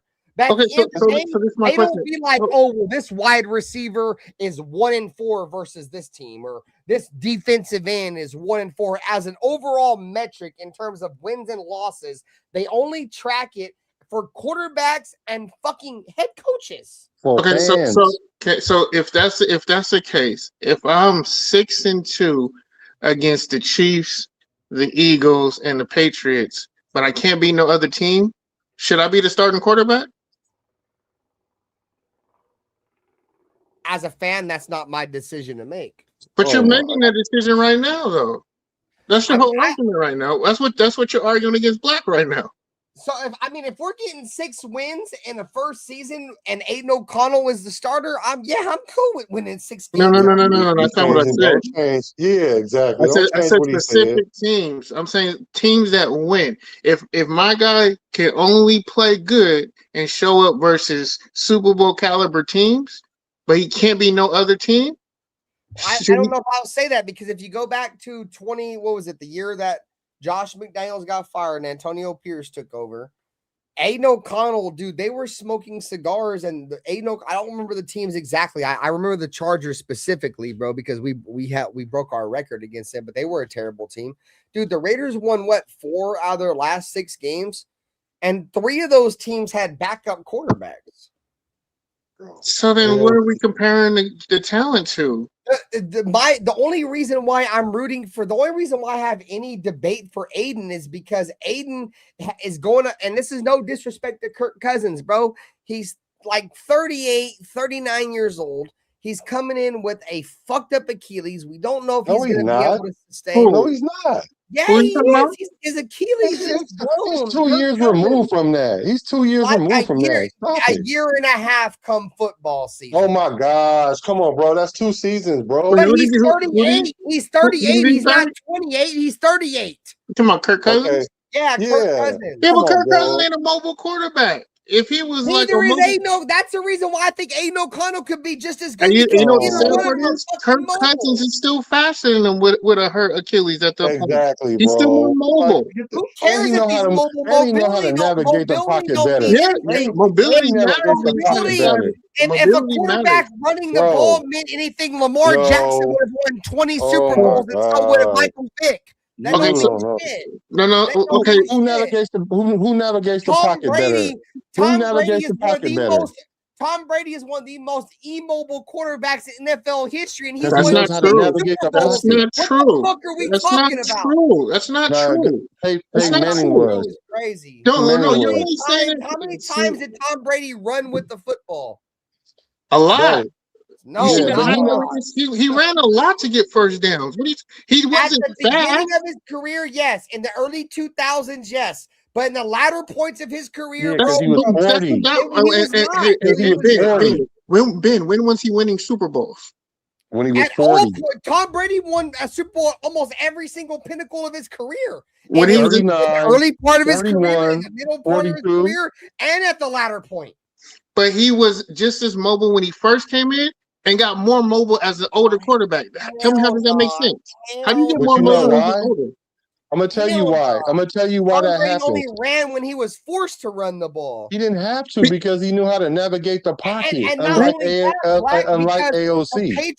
The Patriots ran a lot of screens, bro. The screens were the run game for the Patriots. He wasn't throwing screens to Gronk. He wasn't throwing screens to freaking Randy Moss. I didn't say they were running about? Screens to Gronk or Randy Moss, dude. The Patriots had 20 different running backs that were fucking crazy for New England because they were great screen catchers, dude. No, they were system guys. No. I disagree. That's a better word. They're system guys. They were system. They had Kevin Falls. They had Corey Dillon. None of those guys were screen guys like that. They could catch the ball. What Brady are we talking about? No, because they had a great scheme. It was a great play call at the time, bro. That was honestly when Josh McDaniels let his best. AOC beat the Chiefs 2 times. more than twice, but I'm saying 2 games he played, he threw for 60 yards and 129 yards. How do you justify that as I'm being a rocking with good Aiden quarterback, O'Connell bro? over Kirk Cousins. I ain't gonna 60 lie, man. yards? Saludos, bro. 60 yards? I'm riding with Aiden. Come I'm on, team bro. Aiden You can O'Connell. ride till with the him all wheels you fall want off, to, chat. but you would be riding on the, you'll be getting Definitely airlifted team with Aiden him. O'Connell. I'm gonna say Kirk Cousins done a lot with what he had in the cards that were dealt Yeah. against him. We going team He only AOC. threw for 7. He only threw for 4,000 yards 7 times. Aiden O'Connell will No, never it's throw team for AOC. 4,000 yards ever. AOC's a Raider Yeah, though. but he never had a Yeah, he right never at had, he all. never he never had an Y'all say he offense. never He Feel never me? had an offense like that Like, though, Black. He don't got like receivers. what? He don't got Jordan Jefferson, Justin Oh my Robinson. God. Come on, man. He ain't had an Okay, offense like that. can, He can, ain't had an can, offense can, like that. We can't do that. can AOC throw for 3,000 yards? yeah, No, I because he think can't Aiden play can 12 throw for games. Because 3 he can't play dinker. 16 games. No, because he Fuck can't play a yeah. whole We season. don't know that yet. He ain't Yeah, we given the do. goddamn Yeah, we opportunity to do. be there. Bro, We ain't no. I hate to Bro, yell, bro. I get a little emotional when it comes so to now Raiders. Aiden Black, never I had a love chance you. to start. And Hey, he never had a Black, chance I to love you, start bro. and keep the starting job. Ain't no He Connell. did it his Wait, rookie wait. year. Let Wait, me He well, did I'm it gonna say his this. I'm gonna rookie say this. year. I'm gonna say on this. it. God damn it. Ain't no He did it his Connell has rookie year never been named the starter week 1. because he Okay, I'm can't earn gonna say it this. I'm gonna say this. because he's I not that agree with good. you. Bro, they I weren't agree gonna with you, start Black. Aiden O'Connell over goddamn Gardner Minshew and Because he's Geno not Smith, better who than were Gardner making Minshew. multiple millions of dollars a year. Because he's You're not crazy. better than him. What are you talking about? AOC can't even play a whole season. Now And you that comparing it, statement is not true. and you That's not the comparing reason why. Yeah. That's he not ain't the get a reason chance. He ain't get why a chance. AOC didn't He start ain't over get a Gardner chance. Minshew. Hey, what up, Gardner Minshew 805 started. Saludos, bro? We drinking big Coronitas Gardner tonight, man. Minshew started week 1 because that's what the fuck Saludos. Telesco wanted. Yeah, he was. Hashtag Team Yeah, Telesco AOC in the that was the chat, horse he man. died. Yeah, that was the horse he died on. That's what got him fired. He that's wasn't rolling with AOC. It was his You know last I'm year. rocking Well, with Aiden. AOC What wouldn't up, have D made it through Minutes? week What up 6, with you, bro. man? AOC would have been a Y'all better know fit that. for him. D AOC would Minute, have me been and D full Minutes of at the minutes, same man. hotel in LA, man. You Y'all, feel me? y'all crazy is all outside. Y'all Locked really in. think AOC is Tap good in, enough me to and start D a whole Minutes. season? Me I and didn't. D No. The Minutes. boy, Hold on. Wait. He's not good enough to start a whole season on a winning team. But he's on a Raiders team. That's who And I am, boy. and We the realistic quarterbacks fans, we get had, tripping. he was a better option at times than what we had and what we were running out there. How? He was When he wasn't even was playing? he not a better option than Jimmy Garoppolo? Yeah. Who? Anybody's better than Jimmy Who was a better Garoppolo. option than Okay, Jimmy so that's Garoppolo? what I'm saying. He was a better Bro, you option. name Fuck one yeah, person. Aiden was. You name one person. Don't go there. You name one. Jimmy Gardner Garoppolo. Minshew. The next one is Gardner Minshew. The next one is He Better Gardner ain't than better than Minshew. Gardner Gardner Minshew. Minshew. He was better He than ain't better Gardner than Gardner Minshew. Minshew. I don't care Better what than y'all that say. part. He That was. part. What was Gardner Better Minshew than better Gardner at? Minshew. What was He Gardner wouldn't. Minshew really better at? Let me tell you what he's better at. He's Let's have a better than. quarterback conversation. Really, let's break it He down. finished. Let me tell you what he's Yeah, let's better talk at. He's better. quarterback. He's better at navigating the pocket. He's better at staying healthy longer. He's better at those two things. So those are Dude, Gardner those are Wait, two Minshew. main things. Ben, hold on, Ben. Let's chat. Go ahead, Black. Let's start with those two things. Let's talk about durability and navigating the pocket. Let's What? all right, Hold all right, on, all right. You can't do a durability argument. And Gardner Minshew ain't finished the whole season when he was the starter from day one. You want to I'm know why That's that the saying, was? argument. here, let me That's go. true. Hey, on That's top true. of the fact, Hold on. man, come on, That's true. That's true. But how many seasons have Gardner Minshew played a whole season, or 80% to 90% of the games? Gardner Minshew How was many? coming in. How many? Wait. When Gardner Minshew was No. drafted, How many hold seasons, on, Let Ben. bro? me go now. Let How me go many now. seasons, bro? How No, many hold on. times has Answer Gardner my Minshew question. started Answer my after leaving the question. Raiders? God Answer damn my it! questions. He Yeah. got hurt. No. I can do He that. I got can hurt. go before that. I can respond to you. Just When he answer was my question when first. Gardner Minshew was drafted, what was his projection at quarterback when he got drafted to that Oh team? my God, No. bro. Don't oh my God me. Now we're Was he talking not about projected to be the number one? projections. When he We're was what? talking about projections now. No. When he got drafted by who did he get drafted by? We ain't got nothing else to Oh my argue about, God, The J Jags, Dub. man. right? When he got drafted by the We're Jags, really, was he not the number one? hey J Dub, we're really arguing about Aiden O'Connell. We're not Was arguing he about not Minshew. number one? We're arguing about Bro, Aiden. I don't know, He was bro. projected to be the Don't number deserve one, right? I'm just saying. Bro, we I saw talking him at West Point. projected, bro. Reggie He Bush was the was number projected. one. We We don't got care back what on the his rookie. projection is, bro. What? The projection got to do anything. Okay, Well, let's he was He was projected to projected be the number one, number and he one, became the and starting he quarterback ended with up being the Jacksonville. number one until they got Trevor Lawrence, and then they didn't need him And he anymore. got beat out by Trevor Lawrence. Because Trevor Lawrence is light years better than both of them put together. What are you talking about? But I'm Well, just saying let's Hold that's his compare career. Gardner Minshew's let's compare Gardner Minshew's first 17 games to AOC's first 17 games. You can't Which because stands out? AOC was not game planned around. You know what? I'm done. I'm done. Now we making so being at this Wait, no, but now we gotta curate right now. now we gotta curate the best possible It's position like the for same him to be standard. in. But any other time y'all want to sit there and say, well, let's look at Gardner Minshew's. I mean, let's look at AOC's first 17 games. It's a full season. This is Because what he it would didn't get look a like if he season. played a He full hasn't season. got a season You as want a to number know one. why? You want to know why? Because he gets hurt and don't hold the job. No, because he got drafted as a backup. Gardner Minshew got drafted as a number one when he was taking number one reps. AOC has never came into camp being the number one quarterback, getting the reps. No, why? Because he's not good enough to take someone's job. I'm not disagreeing with you, but Gardner Minshew wasn't either. And if you compare both of them as backups, whatever, man. who's a better backup? Who's a better whatever, backup? man. I know Gardner Minshew done started for some franchises, and I know he played a whole season. I responded to you. I answered your question because you're cherry. What's the question? When Gardner Minshew was a starting quarterback, when he came in as the number one for multiple years, which AOC never got the chance to do that. Okay, so you can't compare those games. You can't compare. That's weird. That is hella weird. That's hella weird. Now we can't compare games because the situations ain't the same. It's hella weird. Get the hell out of here. He's not even running the offense that was built for him. Get the hell out of here, man. Y'all crazy as hell. I'm not. I'm crazy as hell. I ain't never heard that argument in my life. Oh, the reason why is because he got to start and he didn't. So you can't compare. I'm not saying that. I'm not saying that. If you're comparing careers, AOC is a. No, we're comparing players, not careers. Comparing players. But we're comparing. You said 17 game season, which can be a career for most backup quarterbacks. Yes or no? So we're comparing a starter to a backup. That's what we're doing. Yes, Gardner Minshew was a starter when he came in the league. So that goes to tell you right there. We're talking about a career backup, and y'all talking about he was better than a starter. Yes, but he can't start nowhere. I'm saying no. When they're both I'm saying he can't start because the Raiders won't let him start. As backups. Yes. Now we're comparing that he was a backup. No, because you're trying to say JP is the king of controversy for a reason, bro. No, wait. So we're comparing when Gardner Minshew was a backup, was AOC a better backup than him? Yeah. He's a better backup than him. But that's how you can't compare. But that's not beginning who's a better starter. You can't tell me better starter than career. You can't who's a better starter. That career to the same. Who's a better starter? Minshew's a better starter because he got starter stats. Yeah. So what the hell y'all talking about? And he was trash. What are y'all arguing then? What are y'all arguing? He was ass, and now he's a backup. No, he wasn't. A backup, which is what his role was going to be from the beginning.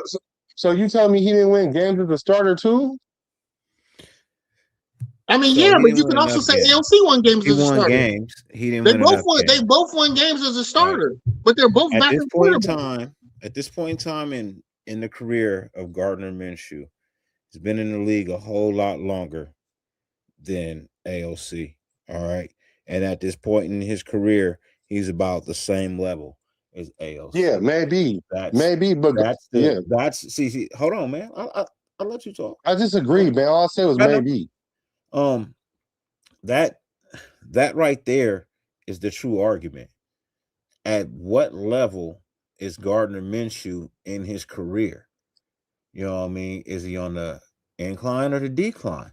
He's obviously on the decline. Right. You know what I mean? He's obviously coming down. So in essence, you can't compare early Gardner Minshew to a early now AOC. You now have to compare a now Gardner Minshew to a now AOC.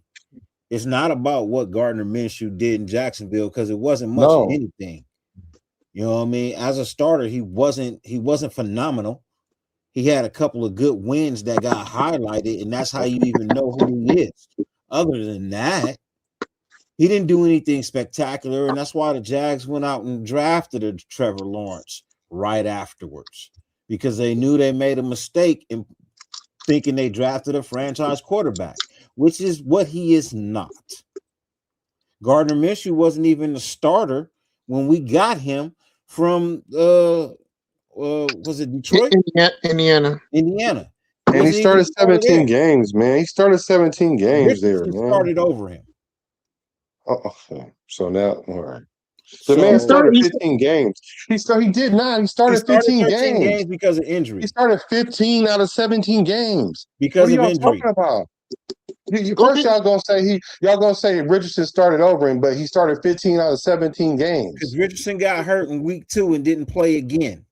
Now y'all making it up. No, I mean, no, but he wasn't playing bad enough to get benched. That's why Richardson wasn't coming in, because Richardson wasn't gonna give you nothing better, and I'm gonna go with the veteran. That's the reason why I'm gonna play Kirk Cousins. I'm gonna play the veteran. If they give me even production, I'm gonna go with the veteran who's gonna make less turnovers. That's the same situation. Just saying. And Minshew was not the quarterback that AP wanted. He wanted to run with AOC because AOC is what got us through the end of the season prior to that. So he wanted to kind of keep that cohesiveness with the offense. Like I said, like Telesco was the worst hire, bro. If you ask me, honestly, that shit was worse. That shit was worse than Josh McDaniels. Drafted Brock Bowers. God damn it! You ain't about to keep talking about Telesco like that. Man, he didn't draft Brock Bowers. I forced him to do that, man. I don't give a fuck what you say, man. I'm the biggest Brock Bowers fan in this bitch. God damn it, on YouTube. Everybody on this bitch. Everybody that I know was like, man, where's the Raiders draft another tight end? Boy, I was the only motherfucker on this bitch riding with it when everybody else was, that shit was a dumb pick, boy. Everybody, you didn't know who Brock Bowers was until I told you. Y'all was trying to pick the I'm other a Georgia fan. What are you talking about? I didn't know about Brock You Bowers. wanted to get Isaiah Washington. That's what you wanted. I don't even know who Isaiah Washington is. The 6'8" tight end. The only player I wanted the tight end Brock Bowers, because I didn't think we was gonna be in the position to draft Brock Bowers, was fucking the quarterback, bro, that went to the Falcons. I was like, bro, the Raiders are probably going to draft him because Phoenix? Hey, Nutty Raider Nate, boy, did I ever mention whoever the fuck JT? I don't even know who the fuck that dude is. Man, you watch Georgia, you know who Washington is, man. He's a tight end at Pittsburgh. Bro, me and Nutty Raider Nate was in this bitch making arguments about why the Raiders should take Cooper DeJean, and everybody was laughing at us. God damn it! I got laughed at with that too, bro. I got laughed at with that too. I don't know who you talking about, bro, but we was definitely on this bitch beating the table for Cooper DeJean, and and the quarterback from Washington. I can't remember his name. He plays for the Falcons. You know that. Phoenix. Bad knee, whatever. Phoenix. Yeah. Outside of that, bro, I wasn't beating the table for nobody in this motherfucker. Hey, look, I know Cooper DeJean happy we didn't draft him because he would have looked terrible under Patrick Graham as a defensive coordinator. The reason he looks so good is because he's in the perfect system that fits his skill set, and hey man, he can make plays in that system. If he was playing our system, that motherfucker would be a liability. He'll just be another white corner. I don't know, bro. Cooper DeJean is different, bro. I'm not a big college football guy, bro. Like, I don't watch a lot of college football. Like, people who watch me know, like, if it's coming up to the draft, like, I don't know too much about college. I'm not going to be the guy that's going to tell you, who the Raiders should draft or who they shouldn't and deep dive into the tape. I'm just going to tell you the guys that I want. But we came in this bitch, bro, and dude, Cooper DeJean was everything for Iowa. That's how, in my honest opinion, bro, that's how you know or should somewhat analyze a player coming out of college, bro, especially playing for a small school from Iowa. And that's no disrespect to Iowa. But he was everything, dude. Cooper DeJean played offense. He played corner. He played defense. He was their best punt returner, their best kick returner. Dude, the writing was on the wall that Cooper DeJean was going to be special. Natural athlete. Yeah. Bro, hey, Nate, bro, Nate. How many people laughed at us, bro, when we did the stream and we drafted like, bro, who the fuck is Cooper DeJean? 2 years later, Cooper DeJean wins Super Bowl MVP. Like, come on, chat. Like, I'm not gonna come on here and beat my chest and say I know ball and I'm the best. It wasn't 2 years later. Bro, Cooper DeJean's only been. He hasn't even got through his rookie contract. It was yet. his It rookie like 2 year. years later. It was his rookie year. Okay, there you go. I see where you're going. It was his rookie year, but bro. Like, I'm not trying to say that we're fucking the Just Win Baby podcast Adamas or the Silver and Black Lounge Adamas. But dude, like, we know ball. Like, it was crazy. We know like ball. We know players. That's all. It's just crazy, bro. Like, and motherfuckers like. Well, if y'all know so much, since y'all know so much, how many games is AOC gonna start the rest of his career? For the Raiders career? No, for any team. Is he gonna get to start week 1 for any team? So for the rest of his career, week 1 for the Las Vegas Raiders. Right now. Stamp it. I'm gonna answer your question. Stamp it. Answer your question. He gonna beat out the AOC will start a total of 21 games in the rest of his 27-year career. I mean, 20. I'm sorry, 7-year career. I think you said 21. He'll probably start 20 games in how much you smoke today?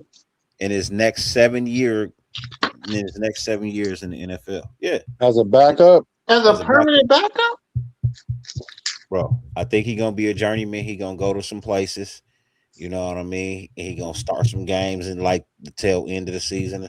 Well, maybe you know what? I'm gonna lower that. I'm gonna say 11. Say 11 games. He might start 11 games in his next 7 years of his career. Will he start week 1 for any team for his career? Know. Never. I don't know. Never. Yeah. Not earned. Maybe barring injury, but not earned. I don't even think that. He's always going to, from here on out, he's always going to have competition with an incoming rookie.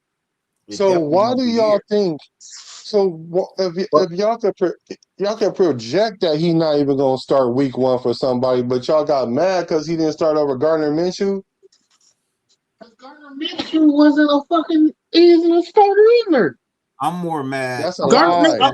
Gardner Minshew is starting for teams. Stop saying that week 1. My camera freeze out, dude. Let me explain why I'm mad, Black. I'll let Dirty go first.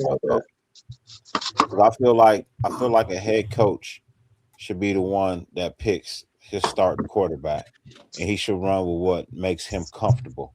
If AOC was what made him comfortable, then that should have been AP's. That should have been AP's availability option. You know what I mean? But Minshew was forced on him, forced to start. You know what I mean? So in that essence, for me, I felt like AOC should have got the shot he deserved because the head coach believed in him. You know what I mean? That makes sense. And then if AOC went out there and stepped up the joint, hold on, bro. I'm trying to go full circle with this whole AOC thing so y'all can stop thinking I'm hating. So if they should let him go ahead and start whatever quarterback he felt comfortable with. I totally agree, right? So if AOC would have went out there and stuck up the joint, then he got fired based on his decision. That's how he should have been able to do it because he got fired anyway. So they should at least let him have the quarterback that he wanted. Exactly. You know what I mean? Like, got you. You know what I mean? If you're gonna fire me, at least give me the opportunity to get fired. Yeah, you know I got you. You basically got me here just because. One, I'm gonna say this, bro, and I ain't said it. I'm gonna say it. AP got the job because the fans wanted him. The fans asked for AP, not just Max. Everybody was happy with the wins that we're getting towards the end of the season. Everybody wanted AP. The problem was Telesco never gave AP, and Mark Davis never gave AP a full chance to actually be a head coach. They never gave him the actual reins to run his team. So we ended up with bullshit. And you could tell we ended up with bullshit because we followed it up with bullshit. We thought somebody was coming in here to make something great happen. Come to find out, he worse than the one we let go, who we didn't even give a full shot to. So I imagine if you would have just given him an opportunity to actually be the head coach, we might have actually accomplished something. So for me, like AOC was the guy that he believed in, then he should have got that opportunity. And like you said, if he'd have came in and stunk up the joint, then yeah, then you turn to Gardner Minshew and you take whatever L that is. But to be forced to do something and then it just doesn't pan out, and yeah, so now you can legitimately make the argument that yes, AOC might just be better than Gardner Minshew at this point in time in Gardner Minshew's career, because when AOC came in that season, he did do better than Gardner Minshew in certain aspects, certain games. There were certain games where AOC started and we had to turn to fucking Gardner Minshew. So I mean, they complement each other's lackluster of phenomenal football. If I can say that so eloquently, you know what I mean. They complement each other with the lacklusterness of competitive football. So the one little glimmer of hope that AOC had, they tricked it off. The general manager tricked it off because he really had a legitimate chance that year, which I could agree. But going into the season, I would have never picked AOC over Minshew. But if I'm the head coach and I really felt like this guy give me a better chance to do what I want to do, then I'm going with that guy, not the better player, allegedly better player. Because at this point in the career, it's arguable that Minshew is on the decline, because it ain't like he was a Kirk Cousins where he started hella places. Because Minshew really been trying to get in where he fit in all his whole career. So let me get on this, bro. Let me get on this. So let's keep it a beanter here. So after Josh McDaniels got fired, right? Josh McDaniels was running with Jimmy Garoppolo, right? AP took over and he's like, who's the quarterback going to be? Who do I have the best opportunity to be a future coach of the Las Vegas Raiders? He chose Aiden O'Connell. So this is my mindset, right? So he put his career and his future career as an NFL head coach on the line in Aiden O'Connell's hands. Aiden O'Connell wasn't the best quarterback in them final games. But going all the way up until week 17, the Raiders had a chance to make the playoffs. Aiden O'Connell had won a few games. You feel me? And then broke, like I said, y'all can take this how y'all. I know y'all get, some people get emotional about the whole Aiden O'Connell broke the record against the Chargers. It wasn't him or whatever. But still, that was in there, right? So Aiden O'Connell had did all that. What do you?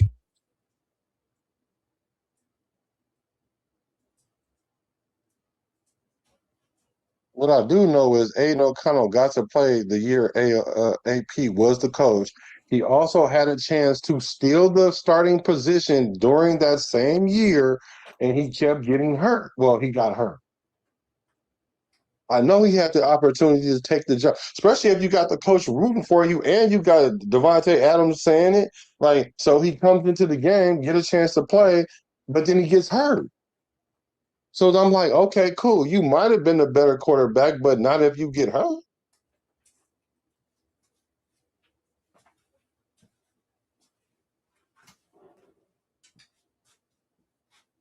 You on mute, bro.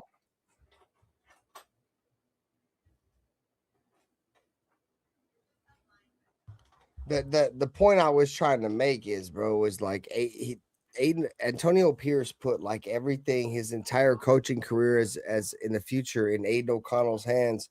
And Aiden O'Connell went out there and got Antonio Pierce the job, bro. Now, did Antonio Pierce choose Minshew over Aiden? I don't know. A lot of the speculation is that the general manager forced Minshew forced, you feel me, Antonio Pierce to make Minshew the starter because of contract. This dude's making so much, but whatever. The thing that bothers me is that after everything went sour with Antonio Pierce, I mean with Gardner Minshew, even, and shout out to Gardner Minshew, bro, because Brock Bowers broke the record with Gardner Minshew. You feel me? Yeah, that was Gardner Minshew was definitely throwing the ball, boogers included. He had hella boogers on the football, but that shit didn't matter. You feel me? But you feel me? At the end of the day, that fool at the end of the year waited until the same situation, bro. Waited until like the final 5 games. Hey, Aiden, go out there and try to save the fucking day again. And Aiden O'Connell performed well, but it wasn't enough to save Antonio Pierce from his job. The point I'm trying to make is that I feel like Aiden O'Connell has been like the last minute savior for the Raiders over the last few years, and he's performed decent. Is he the best quarterback? Nah, but like the Raiders have disrespected him, bro. Like the last couple of coaches have disrespected him, bro. And we all have our own opinions if Geno's better, if Minshew's better, if Jimmy Garoppolo's better, whatever.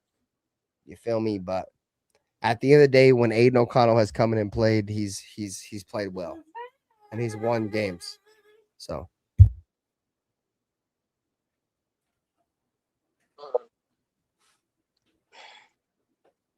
I'm gonna be honest with you, Ben.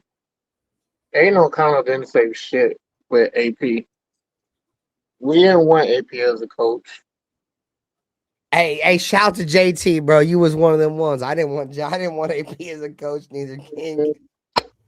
I was happy with AP because I knew what was coming, and I didn't want what was coming. But AP didn't get a fair shot at being a coach. He was forced to play Aiden O'Connell. He didn't want Aiden O'Connell as his quarterback, but he was the best option at the time. You know, and for me, with Gardner Minshew and AOC on the team, I think Gardner Minshew. Cash Lord, what up, brother?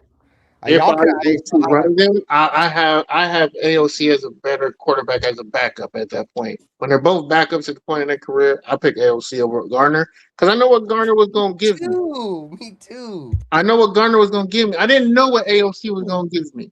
Like I said, he showed sparks. He showed, you know, if you really coach behind it and have a scheme, he showed a little bit. But so did Gardner. Gardner had moments. You just talked about how he had his moments. Meaning, if you coach him right, you get the players behind him. Yeah, you can rally behind things, and that's what Gardner Minshew is a great locker room guy, and people want to play for him because he's a great guy. But he ain't that guy. He ain't really that guy. He's just a good dude. But AOC is. That's crazy. Hey, but honestly, well, see, but the thing, I don't know. There's not a large enough sample size to really go off of it. It's not a move of time, man. Hold on. Huh? They forget about this part, Cool Kev, how they played head up in preseason, that he really lost a job in the preseason. But they forget about that part, though. That's the reason why Minshew. But now, hold on, black. Let's keep it real. You really gonna sit here and say the preseason is something that you grade on? If you have 2 equal quarterbacks, for my starting number 1 quarterback. For my starting number 1 quarterback. No. You asked me a question. Let me answer it. No, I wasn't finished. I wanted to classify what my question was going to be. I don't need you to quantify the question. The preseason is for backups. It's not for starters, and you know that. No, it's not. It's not always for starters. What starter has to fight for the position? Bro, it's only for backups when you don't know who the starter is. They didn't know who the starter was going to be, Minshew or AOC, so they was in competition. When you have 2 somewhat equal quarterbacks, the preseason matters. What do you mean? When they gave Gardner that contract, you knew he was the number 1. He played so bad in practice that it actually became a competition. Yes or no? How much did they pay Gardner I Minshew? don't know, bro. No. I don't know. You do know. Don't tell me what I know. I don't know because yes, conventional wisdom will say, yeah, the person with the most money gonna start. And if y'all know that, why the hell y'all be crying so much about the damn quarterback competition? Y'all should never fix y'all mouth. When I say y'all, I'm talking about anybody should fix their mouth and be like, this is a quarterback competition. All three quarterbacks have equal chances of being the starter of game one. And we know what you just said. But what we did know in that moment was we got Gardner Minshew off a little cheap deal because we didn't know what kind of quarterback we was going to get, and we had AOC, and they both was going to compete in the preseason. Every franchise don't automatically start the person who make the most money, and it wasn't even like Minshew was making so much money we had to start him because we got him Compared on to the AOC, was no, not compared to nothing. Not compared to the salary overpay cap. for Gardner Minshew. You know that. Compared to the salary cap, how much did Gardner Minshew make? Do you even know? $15 million. That I'm year. about to say he made like 6-7 Now million y'all a year. making up stuff. No, he made like 6 or 7. He was making like 5 to 6 a year. So that's not nothing for a starting quarterback. He signed like a 2-year, $20-something million contract. Ben just talking. I don't think it was that much. I don't think he made. Just guessing, man. It was like you son of a bitch. I'm tired of you second guessing me, you son of a bitch. No, you're so you're the one guessing. It's between like 11 and 15, bro. Here, I'm gonna tell you right now. Google. We hella overpaid for him, and for him. How you overpay for a starting quarterback? Because he's a backup. He's not a starter, Black. In what world is he a starter? He hasn't been a fucking starter. Wait. Stop yelling at me because I'm gonna tell you why. Because he was starting when he was. I got so goddamn angry, my camera froze. Goddamn it! Because he was literally starting when he left. 2 years, 25 million. With 15 million guaranteed, Black. There it is. 15 so you got 15 million. 15 million. You was right. 15 million. That's what he got. I don't be coming out. Yeah, be second guessing myself. I don't be coming out here telling false tales. 15 million is a lot of money to play for a starting quarterback. A backup? He wasn't projected to be a starter. Oh my God! How do you say that when the team that he left? The team he played for literally before that he started. So I can answer that. I can answer that. He wasn't the starter from day one. Oh, now he got to be the starter from day one. No. He was the projected third. Okay, man. All right. Was he not? Was he not at the beginning of the season? He was starter. What game did he start in Indy? What game did he start in Indy? He didn't play the first 5 or 6 games. So that's not a number one. Whatever, he ended up as number one because of injury and because the player got benched. That's the only reason why he ended up as a number one. He was the best option at the time because the rookie was playing like shit. Did he start 13 games? Yes, because the rookie was playing like shit. And then he played better. So that doesn't make you a starter, though, Black. You know that. Right, that doesn't make you a starter. So he didn't start nowhere else? He didn't start nowhere else? No, he hasn't. He hasn't started nowhere else. You making up stuff. Where did he start? What else has he started at? No, wait, stop. Where else has Gardner Minshew? He never started in Jacksonville? We're talking after Raiders. We're not talking about you can't sit there and say before we're talking about when we picked him up. Your question was, has he ever started? I said, has he started somewhere else? And you said no. You know what I'm talking about, though. You said no. You need to know what I'm talking about. I'm the one that asked the question. I said, did he start somewhere else? You said no. And I said, yes, he did. And you said where? And I said Jacksonville. And you said, I'm not talking about there. Like, so what are you talking about? He only played with 2 teams after he left Indianapolis. He played with the Raiders, where he started. He started there. Game 1, he started. And then the second was he playing behind Patrick Mahomes. So what are you talking about? He started in Kansas City too, though, and ended the season as a starter. Is he going to start there? He played in Indy too. No. Black. Okay, because Black is saying, "Hey, wait, hold on. No, JT, hold on, bro. It's all football shit." So Jack just said, he said, pause the show. He said the Pena family is watching the show. They want to know that I came on and happy to say that you should give a shout out to Robert Pena. You feel me? To the Pena family.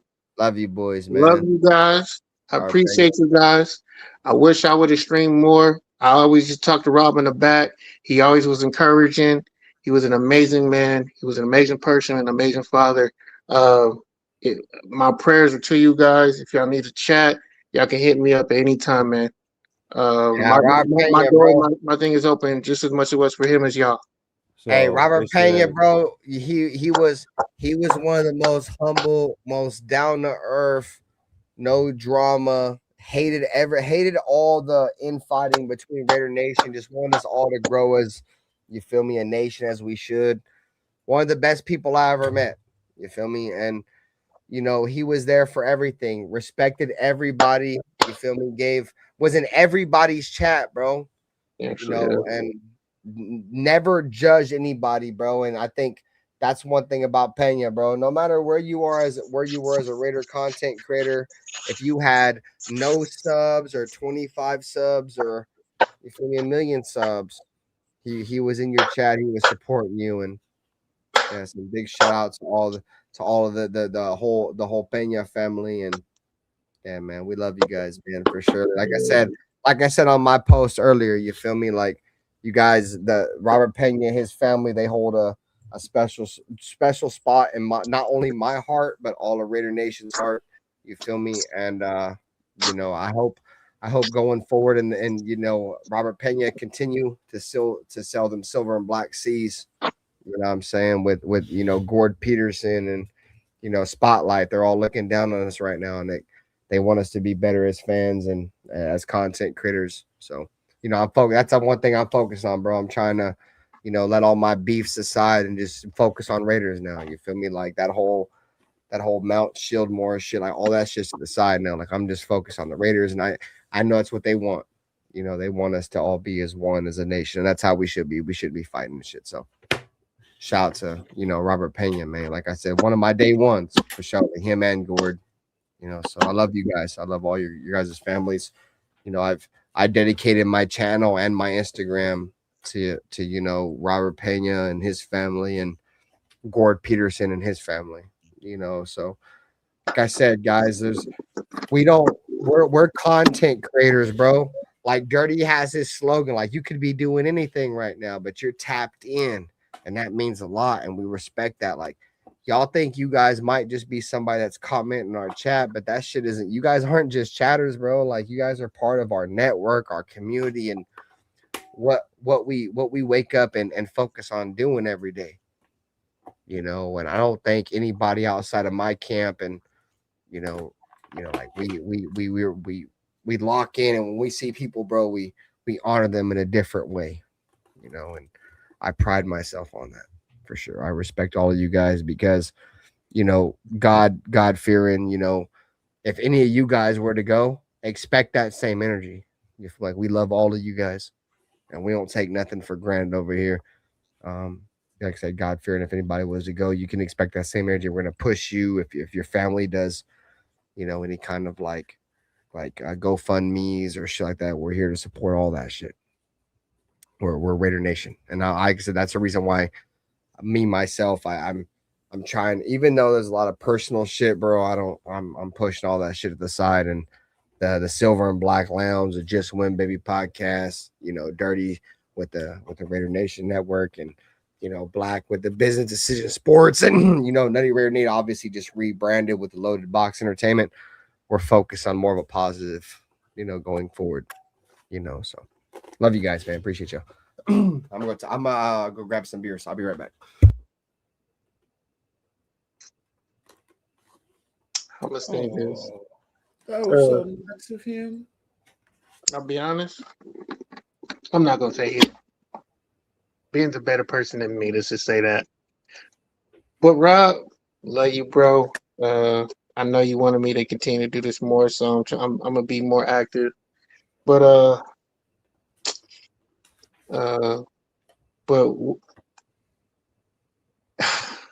as a starter, Gardner Minshew right now was a better quarterback.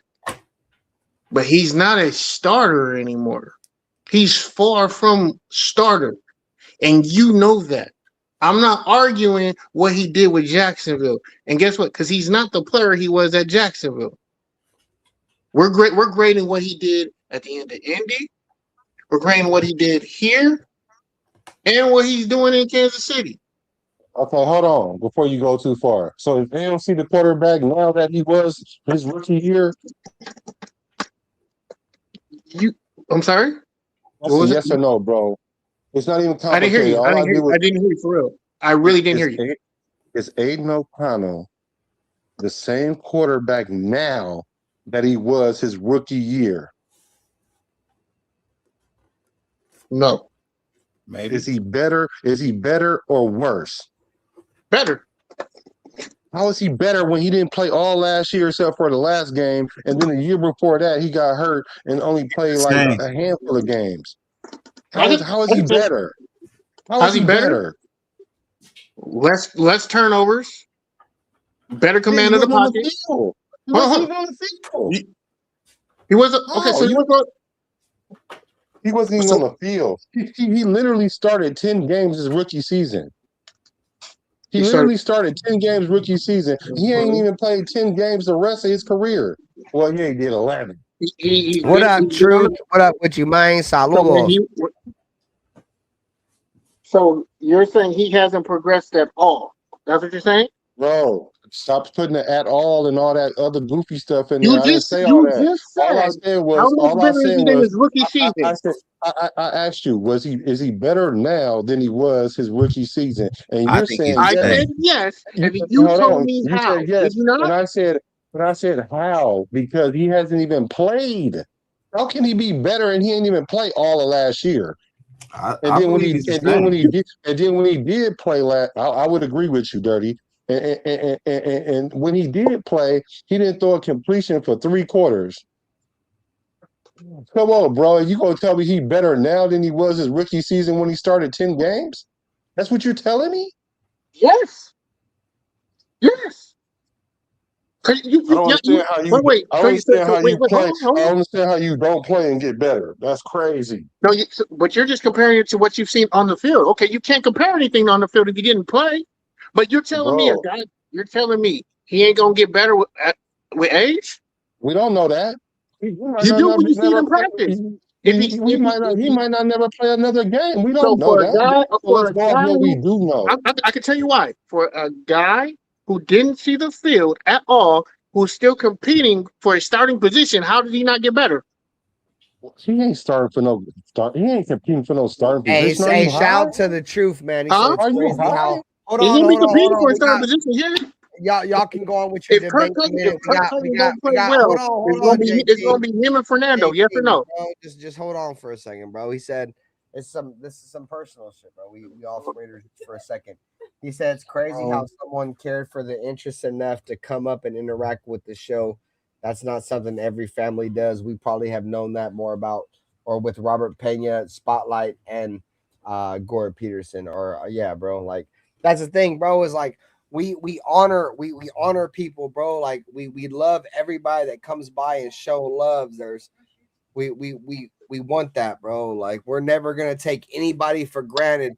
I think so. We're a smaller network. You feel me? We're not like, you feel me, Docs and all these other fools. They got a lot of more people that watch us.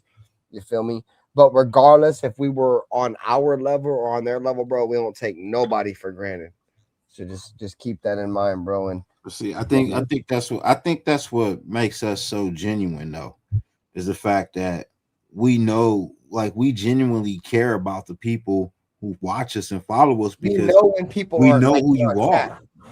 You know what I mean? Like, you're here so much. We like literally we feel like we know who you are, even if we've never met you.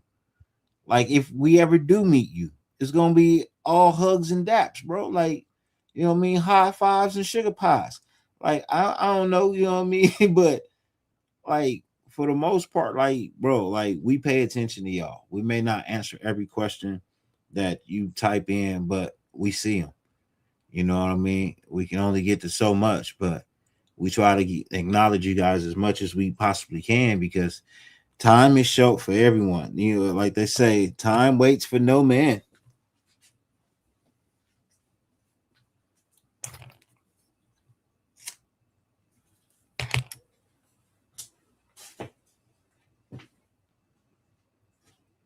Why y'all so quiet? Yeah, I went on my. I wanted to just give a Because quick, shout out to Pena and Gord Peterson and Spotlight, man. But outside of that, y'all go on, bro. I'm doing my thing. I'm drinking hella Coronas. I done drank like 7 of these bitches. So man, cheers to the chat. We appreciate y'all. I'm chilling. Shout out to my brethren. Shout out to Nutty Raider Nate, man. He dipped out. That's my guy. You feel me? Hopefully, you have a good rest of your night. We got Dirty. We got JT in this motherfucker. Probably one of the most controversial Raider fans in this bitch. I'll be up here talking. We got Black. And then we got Black. Hit You the heard how like you said button. that shit? Black is my And then we dude. got Black. But to respond to this, what I'm gonna say. Should ALC be competing for starting positions? No. Should Gardner Minshew be competing for starting positions? No. I look at them. I don't look at them as starters. It don't matter how you look at them. It's about how the league look at them. What are you talking And the about? league looks at them as backups. No, And you they know, don't because Gardner Minshew about to have a chance to start right now in Arizona. What are you okay, cool. talking about? Let's get to the nitty gritty. You and I both know coaches will fucking sabotage you and fuck you over if they don't like you, if you don't fit their fucking system. And you know that. AOC Bro, ain't really an athlete. that's Hold on, wait, true. hold on. You and I fucking know the NFL is in transition because they want athletes at quarterback. AOC is far from a fucking athlete. Gardner Minshew is a better athlete. He is very mobile, has a good arm, almost great arm. He's undersized.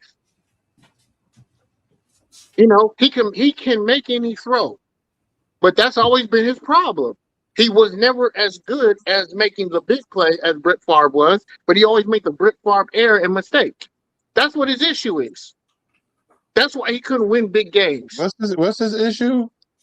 He makes mistakes. He's not as good. He can't. His skill doesn't overcome his mistakes that he makes. What are these mistakes you talking about he make though? Because are you talking about interceptions? No, just bad throws. Period. He just makes bad throws. He'll force a throw because he thinks his arm can get it there. The same issues that Brett Favre had.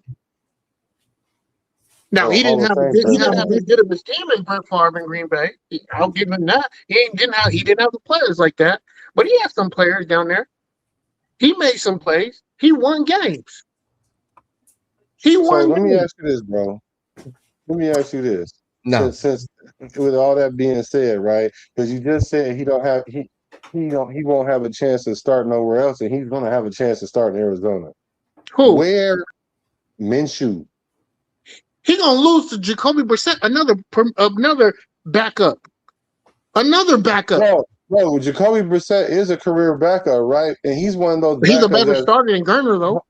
But he's a better starter, is he not? Let me finish my comment. I'm about to tell you that.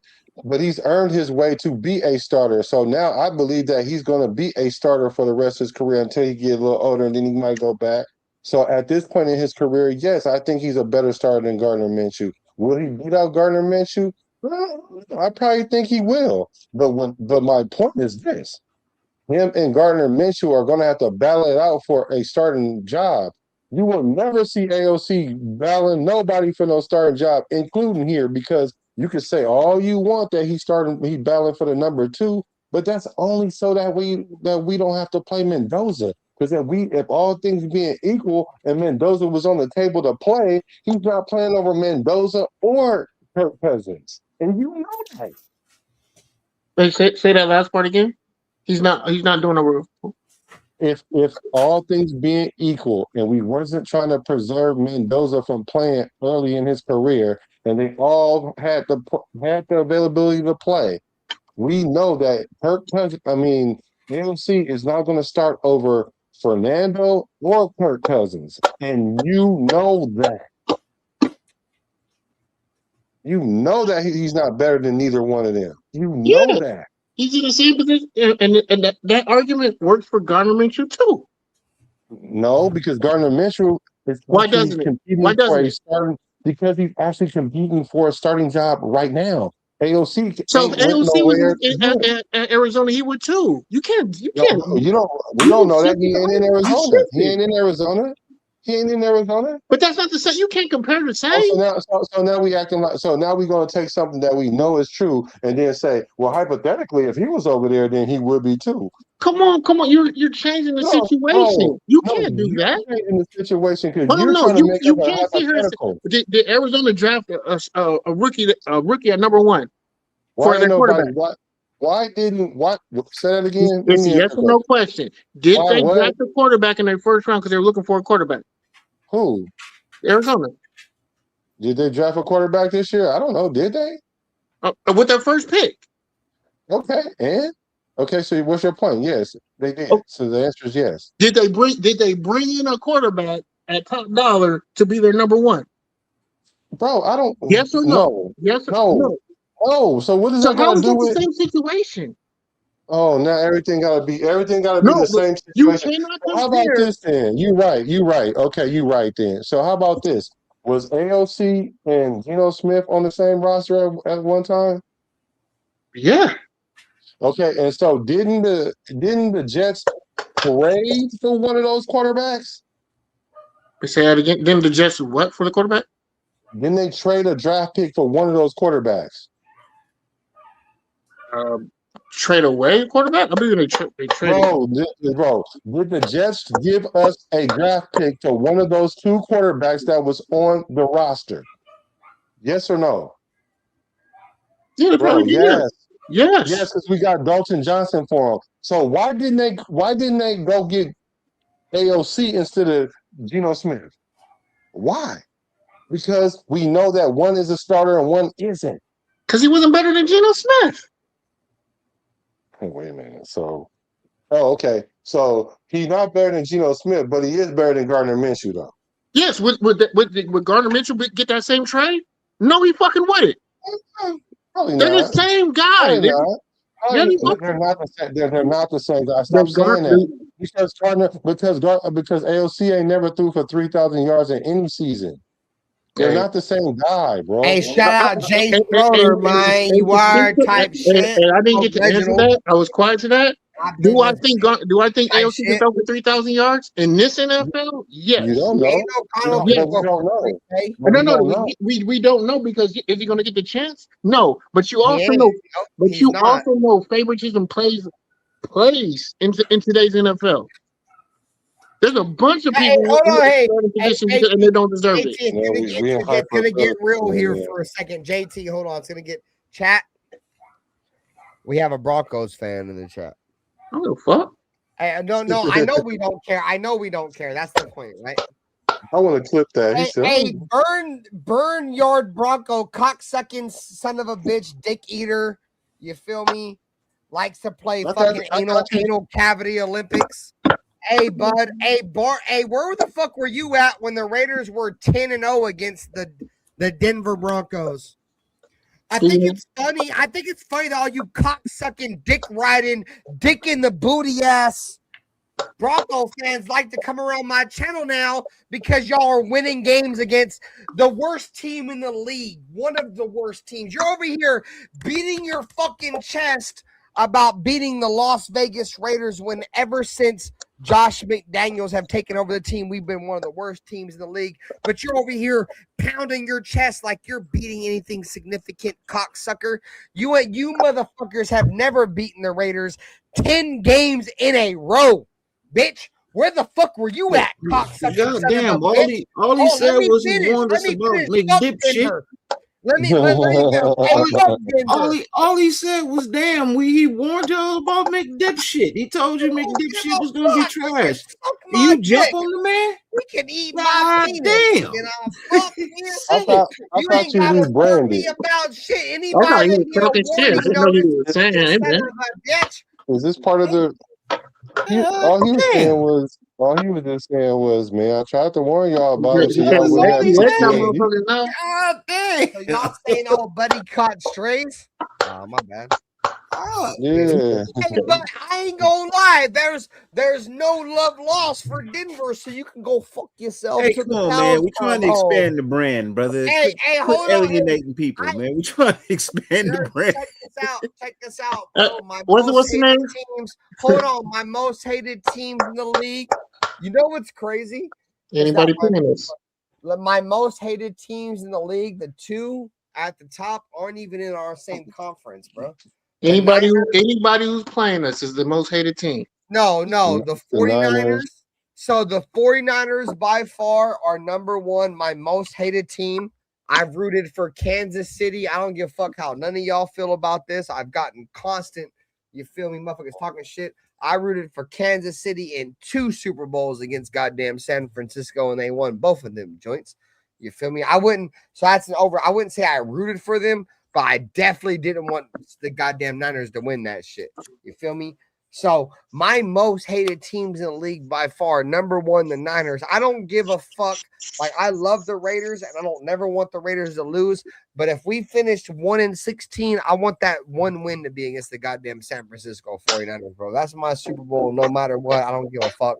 And then number 2 is Dallas. By far, if we play anybody, bro, besides the Niners, I want to beat Dallas to the motherfucking fullest, bro. I hate Dallas. Fuck Cowboys to the Cowboys. I mean, to the cows come home. Motherfuckers say Dallas is America's team. Nah, gang. Dallas is America's bandwagon, boy. They got the biggest dick riding ass, bandwagon ass fan base outside the goddamn San Francisco 49ers that aren't in the Bay Area. You feel me? And then number 3, right there, goddamn Denver Broncos, you sons of a bitch. You know what I'm saying? And you feel me? Like, I didn't really care about Denver. You want to know the main reason why I hate the Denver Broncos? Because if you've known me for a long time, I hate the Denver Broncos because of YouTube. You feel me? Shout out to, you feel me? I hate the Broncos, but shout out to Savage Sav. Shout out to Bronc Nuts. You feel me? If you watched me for a long time, I ate dog food because we lost to the Broncos. I poured spaghetti over the loss to a Broncos. I ate black licorice. And if for all of you fucking demon motherfuckers that might like black licorice, this might not attest to y'all, but black licorice is dog shit. I had to eat an entire bag of king size black licorice for the Denver Broncos. So that alone right there is why I hate Denver. So Denver by far is number 3. And I think it's so funny that all you fucking dick riding ass Denver fucking Bronco donkey dick riding motherfuckers weren't in my channel, weren't around my channel from 2020 until 2024. And then 2025, y'all finally want to show your face. Where the fuck were you at in 2020, 2021, 2022, 2023, 2024? Y'all was over here fucking fanboys of my channel and didn't want to type dick rider. You feel me? Now your team is good. You want to suck dick. You feel me? I'm done. That was catching a stray just for saying, hey, man, we try to warn you. There's no such thing as a Denver Bronco fan catching a stray. Fuck the Denver Broncos.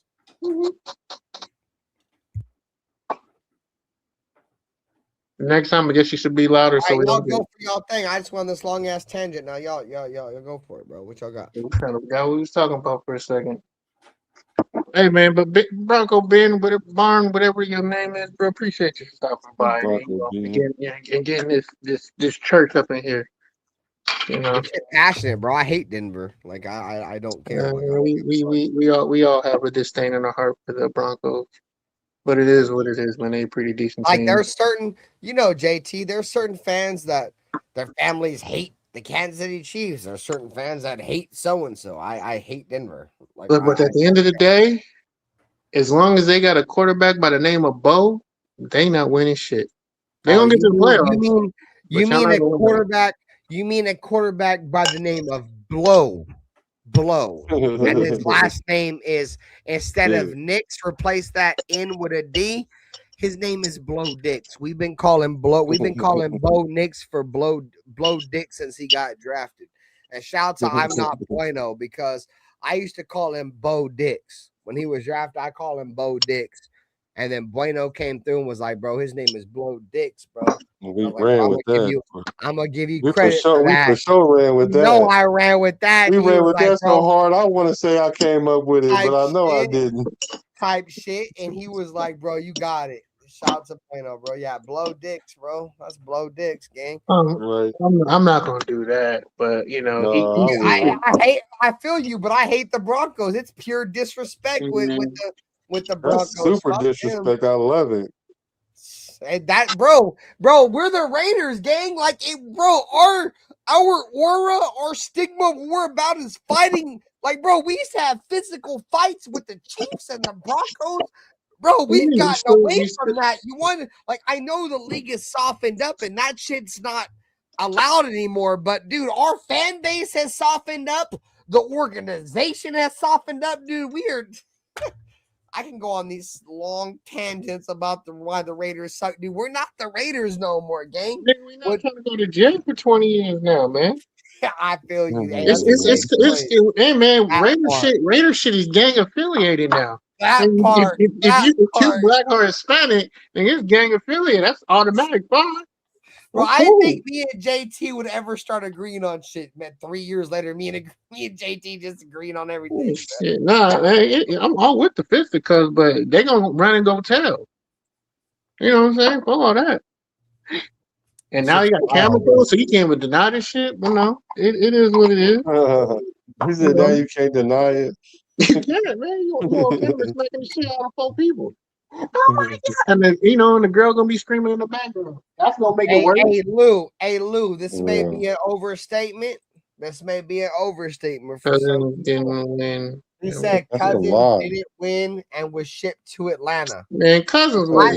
Let me. So I highlight this for a reason. He was balling his ass off in Minnesota. He got everyone paid in Minnesota. Stop it. Yeah, he did. I don't think he's going to be very good for the fucking Raiders. So when he started playing good, do not. No, I'm gonna dick ride. I'm gonna dick ride Paul. But I'm gonna give Crow. I'm gonna give Crow. I'm gonna come on this bitch. Let us come out the gate 5-2. Like it's a Thanksgiving dinner, dude. And then I'm gonna ride. Let us come out the gate 5-2. I need to win games. And Cousins is leading the lead with touchdown passes. How do you think? How do you think he kept? Know me. Y'all know me. Y'all know how me. you think he still getting the contracts in Minnesota on 1-year deals? I'm a give Crow, and then I'm riding whatever we own. You feel me? Like I'm not. You know what? I've never just come because on you this said that and not admitted for being wrong. Every time I've been on this, every time I've been wrong, I've been on this bitch and said I am. And that's why I can with you. That's why I can mess with you because hey, you at least would say that. Hey, I ain't got nothing to say after that because there's gonna be a lot of people that act like that they saw this coming and they didn't. The reason why I say that, Black Bro, is because the only time I really talk Raiders outside of when I get these drunk moments and talk with my old lady, I'm on YouTube. Dude, everybody has me in 4K with my statements. You feel me? Mm-hmm. So, like, if I don't stand on business, motherfuckers got me clipped not standing on business. Right, I feel you on that. I'm still waiting for people to come and clip me when I was wrong. I ain't been wrong yet. What? Stop lying. I ain't been wrong. Well, everybody's been wrong. You've been wrong tonight. I ain't been wrong tonight. We got a difference of opinion. Hey, A-Bomb was no difference of opinion, bro. We arguing over 2 backup quarterbacks. You trying to say one's a starter? They both backups. One is a starter and one isn't a starter. One Gardner Minshew was considered a starter at some point in his career. They call me LeVar Ball of the Raiders. Never lost. But I've never lost. You feel me? Never lost.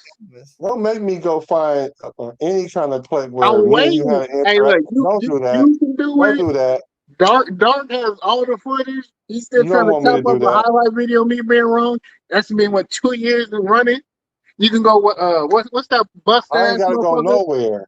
Mike, the Raiders should hire me as like some kind of like roster or something. Like, bro, I ain't gonna lie, gang. Me and you went back and forth for like 6 hours one night. They should hire me. God damn it!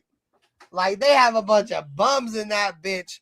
Like, see, this is my thing, right? Like, I'm just obviously I'm over exaggerating, right? Like, I don't think I hire me. The point I'm trying to make is, and I've said this before, the Raiders are different.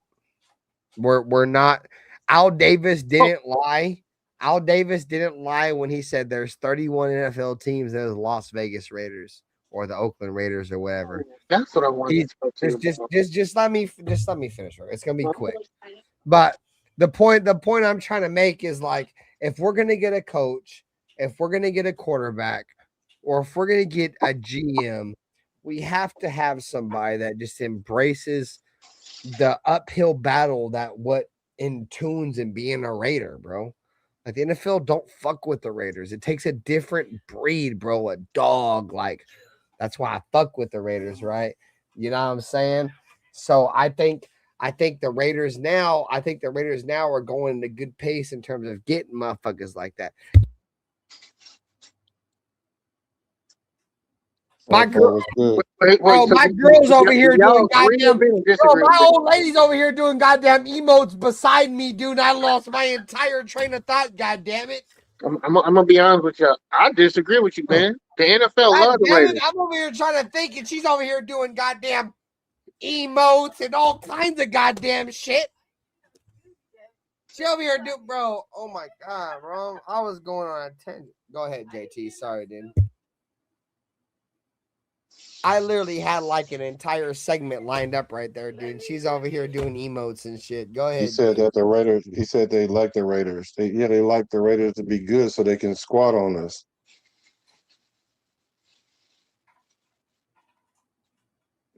But JT, me and you went back and forth for 6 hours one night, and I know dang old well you wasn't right the whole night, bro.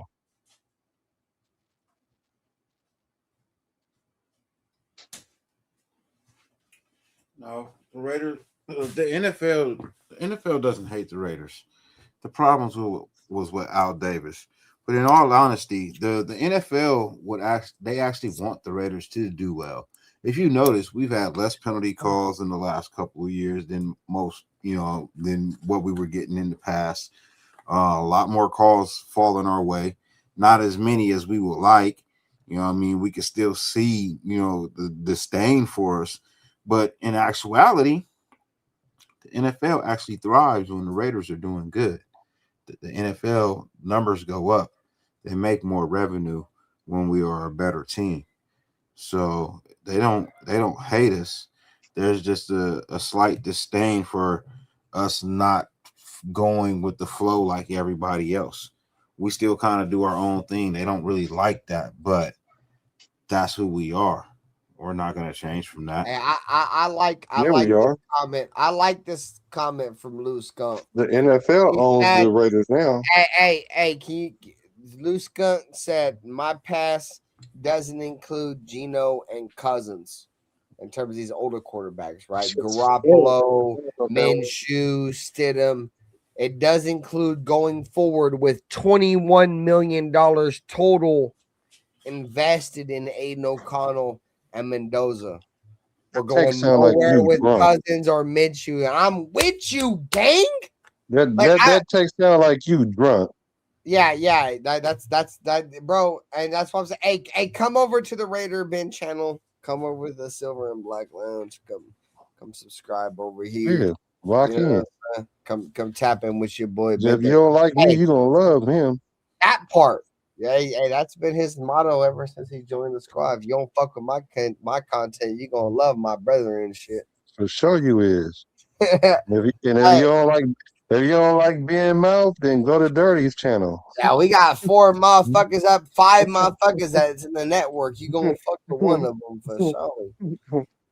No, so I agree. I agree with what Raider Skunt is or Lou Skunt is talking about with the future. Like that's my thought process is I'm not saying Cousins isn't the better option. He could be. But the NFL is building your team around rookie quarterbacks. You feel me? If you can get a Russell Wilson, these late round. I mean, Aiden O'Connell was a 3rd round pick. The point I'm trying to make is if you can get a quarterback on a rookie deal, that's how you win games. The NFL is not. built around. I mean, the narrative is there, bro. Like, look at all these.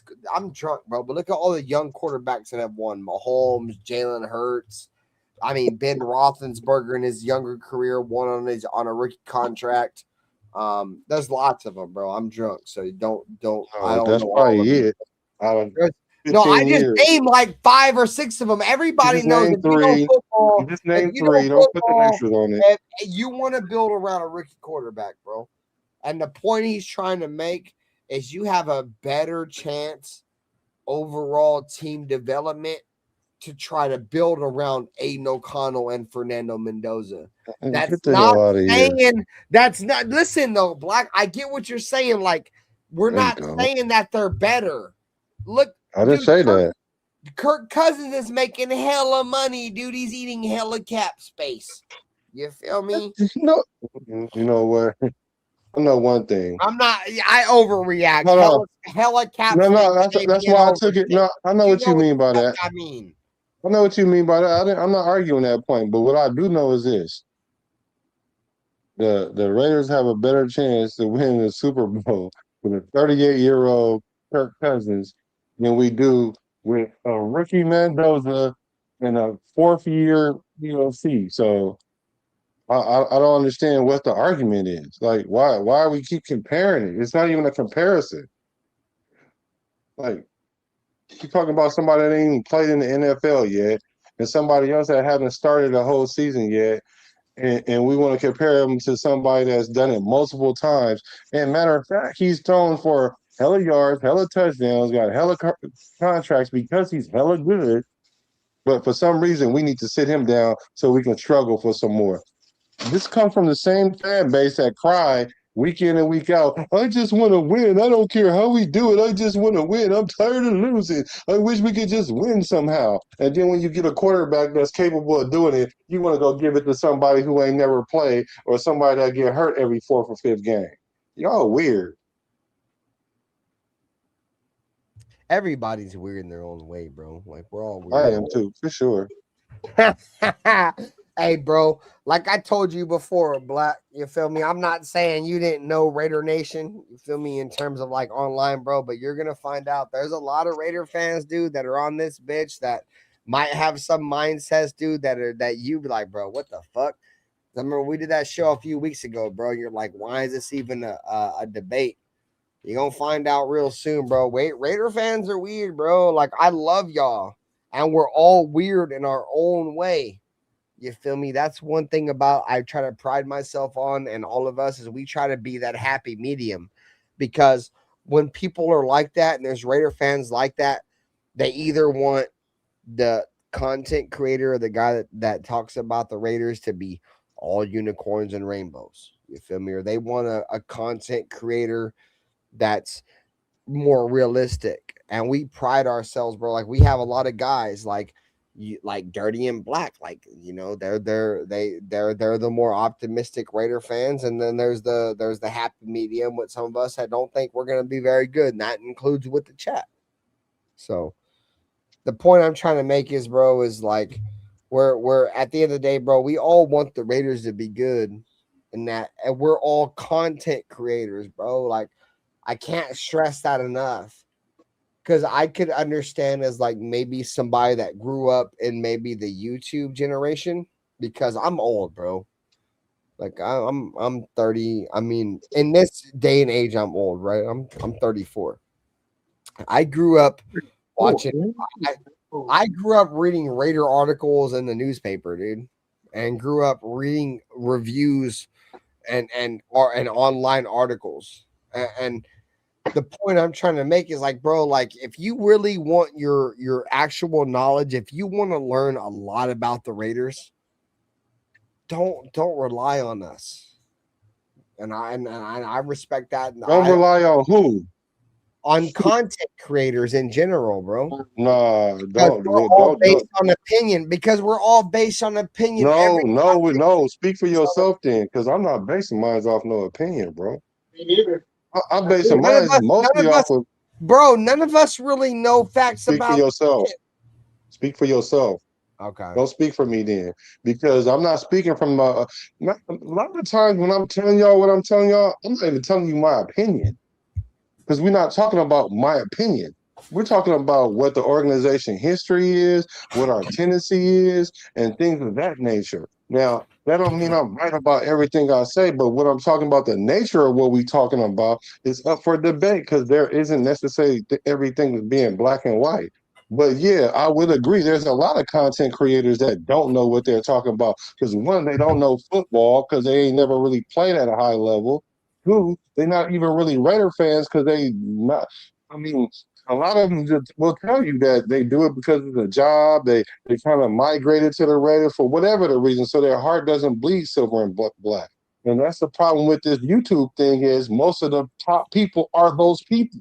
But then when I say something about those people, then the talk mentality comes. Don't talk about him. Don't talk about him.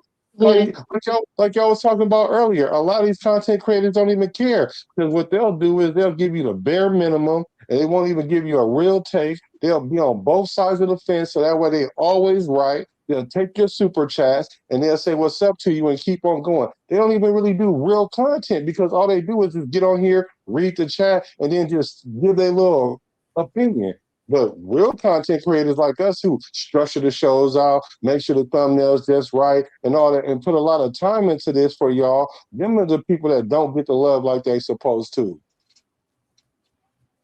So it's not all of the content creators. It's a small percentage that's real ones. You know me. I'm bad. I know you didn't mean all of them, but I mean, like, for real, there's some real ones, and a lot of them is over here. Mhm. Not like car salesmen at all. Cool A kid. lot of them don't have to talk shit about people behind their back and try and sabotage other motherfuckers. I genuinely want you to be happy after you leave the show. I want you to feel entertained. Car salesmen, they don't give a fuck because it's just a check to them. Well, I care. Right. I look at it like this, bro. There's food that feeds everybody, bro. Either you're gonna be with the unicorn and rainbow crowd, like no matter what the Raiders do, it can't be no wrong, or you're gonna be with the Raiders really ain't really done shit. There's one of two options. That's my. For me, I just want to educate. Want to educate you and give you knowledge and information that you didn't have. Because I'm gonna be honest, man, Raider Nation is becoming dumber by every season. We're just getting dumber. That shit. I try to tell Black that, bro. Like, you ain't never told me that, because I tell y'all that all the time. I know. I'm sorry. I'm gonna be honest. I used to say this: the dumbest fan base used to be the Dallas Cowboys, but I don't think they're the dumbest fan base anymore. No, but Ben, you have told me that these fans ain't as smart as they. You have said that, but I know there's a couple shows. You're like, why are we talking about this, bro? There's a reason why these motherfuckers, bro, fall for the banana tailpipe left and right. There's some if the national media ain't gonna set Raider Nation straight, somebody got to set these motherfuckers straight, man. Exactly, and it's the reason why I started doing Raider content. Yeah, but then I got a little bit of gripe with that too, because earlier y'all was saying how the NFL is against the Raiders or they don't like the Raiders, and I disagree. And that you said the Raider way is losing. The fuck Who said that? Who said that? I said that because that's all I've seen as a Raider fan since I became a Raider fan in 2000. And you only 34, like you said. Nah, bro. The Raider way ain't about losing. The Raider way was the winning way.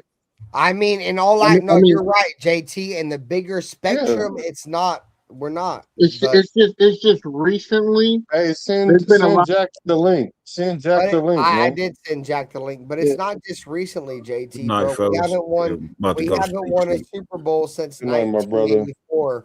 We're going on the 22nd anniversary of the Raiders winning a Super Bowl, bro. It's not like just recently. I mean, okay, but that's not easy to do. And just because you don't win a Super Bowl doesn't mean you're not conducive of being a losing organization. Because I love the Raiders, bro. We have so many accolades, bro. We're the team of the decade, 60s, 70s, and 80s. there's so many accolades that tie themselves into the Raiders, and I'm proud of that, bro. Yeah, and there's But been teams who've been losing for 40 years. Some you teams know ain't what's never crazy? won nothing. You There's know teams what's that ain't crazy? never won. I've been. You guys know me. I hate the Niners, right? So I've been looking for anything I can to beat up Niner fans with, Mm-hmm. because outside of, let me finish real quick, bro. And you know what's crazy? It's like, I don't know why I just barely thought of last night. You know what Raider fans can also talk shit about Niner fans? Bro, y'all had Jim Plunkett and didn't win shit. Like, bro, y'all had Jim Plunkett, one of the best quarterbacks, in my opinion. 2 Super Bowl rings. You put him up there with one of the best quarterbacks ever. Like, quarterbacks can't even win Super Bowls, bro. Y'all had him, and he came with the Raiders. Y'all couldn't do shit with him. He came with the Raiders and won 2 ships. I feel like that's an arguing topic for the goddamn Niners too. Why couldn't y'all win shit with Plunkett or the Patriots? You feel He me? didn't fit the scheme, man. The It's a motherfucking coach to get you the franchise. fuck out of there, man. I was talking about my old lady like that last night. Because I always be looking for arguments with the Niners, bro, because I'm surrounded by Niner fans, bro. I live in the Central Valley. If it's not Niner fans, it's probably Cowboy fans, but it's mainly Niner fans. And I always be looking for reasons to argue with the Niners. Obviously, their ultimate debating point is they got more Super Bowls, but whatever. They Man, had hold yeah, they had on. Eddie DeBartolo. You feel me? Y'all won Super Bowls with Eddie DeBartolo. Nobody cares. But anyways, I was like, bro, pre DeBartolo, y'all had Jim Plunkett. Why couldn't y'all win shit? I mean, I'm not saying that he's great or nothing, but like, y'all let him go and he went to the Raiders and won 2 chips. So I don't know. Just because we had a defense that was out of this world. Shout out to the Soul But Patrol, man. but Rest in but so peace. Rest in so peace, Jack George Atkinson, Jack Tatum, all them boys. Kennedy say Raider fans have the right to their opinion, and I totally agree with that. I'm not saying that the Raider fans don't have a right to their opinion, but just because you got an opinion don't mean it's right. Because a lot of these narratives that get pushed through, especially this YouTube stuff, is because those same people that I was just talking about that don't really care about the Raider fans, they say whatever because that's what gets them clicks and likes. And then so essentially, you don't really care about the Raider Nation. You care about keeping your lights on and making more content. That's what it's about. And I'm like, yeah, that's cool because that's the name of the game on YouTube. But then don't act like you one of the realest ones. Then you want to put yourself on this Mount Rushmore rare stuff. Like, what are we talking about? Like, what? So now when you say something, it has weight. And then when you say things and then people regurgitate it to people like me that I know that you don't really know the history like that. And I'm not saying you, Jack. I'm talking about the person who's saying things to me I because they sent you the link, regurgitate Jack Kennedy, you son of a bitch. because they regurgitating something they heard somebody else say without fact checking it. And then when I give you the real because I was either there or grew up in it, then it's you can't tell somebody how to rate her. Oh, y'all should just let Bro, you be bro. delusional. We live in a world where Instagram reels and YouTube shorts reign supreme on the world, dude. Nobody fact checks anything. You know that, dude. That's crazy. I feel like I can have a whole nother channel just based on the human. I mean the human race, bro. Like, bro, we live in a world now where like everything that was common and has been common for the human race for like the last 100 years has been absolutely obliterated by social media in the last 20 years. Like, dude, we are so fucked.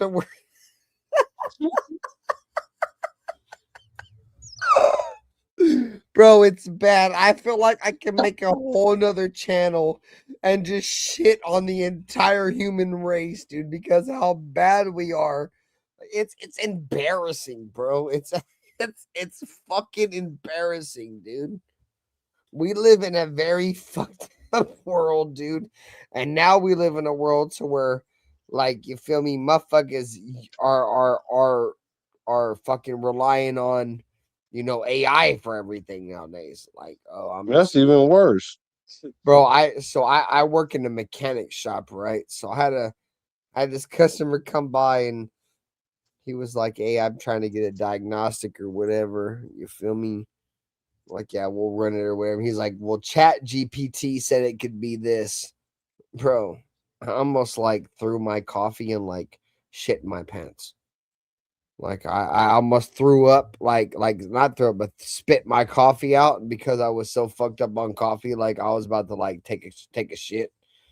It's kind of off topic. That's weird, whatever. But the point I'm trying to make is, bro, motherfuckers come in and be like to my shop and be like, "Oh, this is what my car's problem is based off the internet." Bro, the world is so fucked, dude. It's so fucked. And I feel bad. I feel bad for a lot of these kids, bro. Like these kids are about to be in a world that's about to be fucked. It's too late. It's already there. I literally had an argument with Chat today, and it was wrong, and it really tried to convince me and gaslight me that I was right, that I was wrong, and I had to literally like screen record whatever it was, and then it's going. Chat GPT tried to gaslight me. And then it told me, "Oh yeah, you right," and I was like, "Well, where did you get the information that you was trying to tell me about?" And then it's gonna say I was hallucinating. It said I was hallucinating. The AI said it was hallucinating. Bro.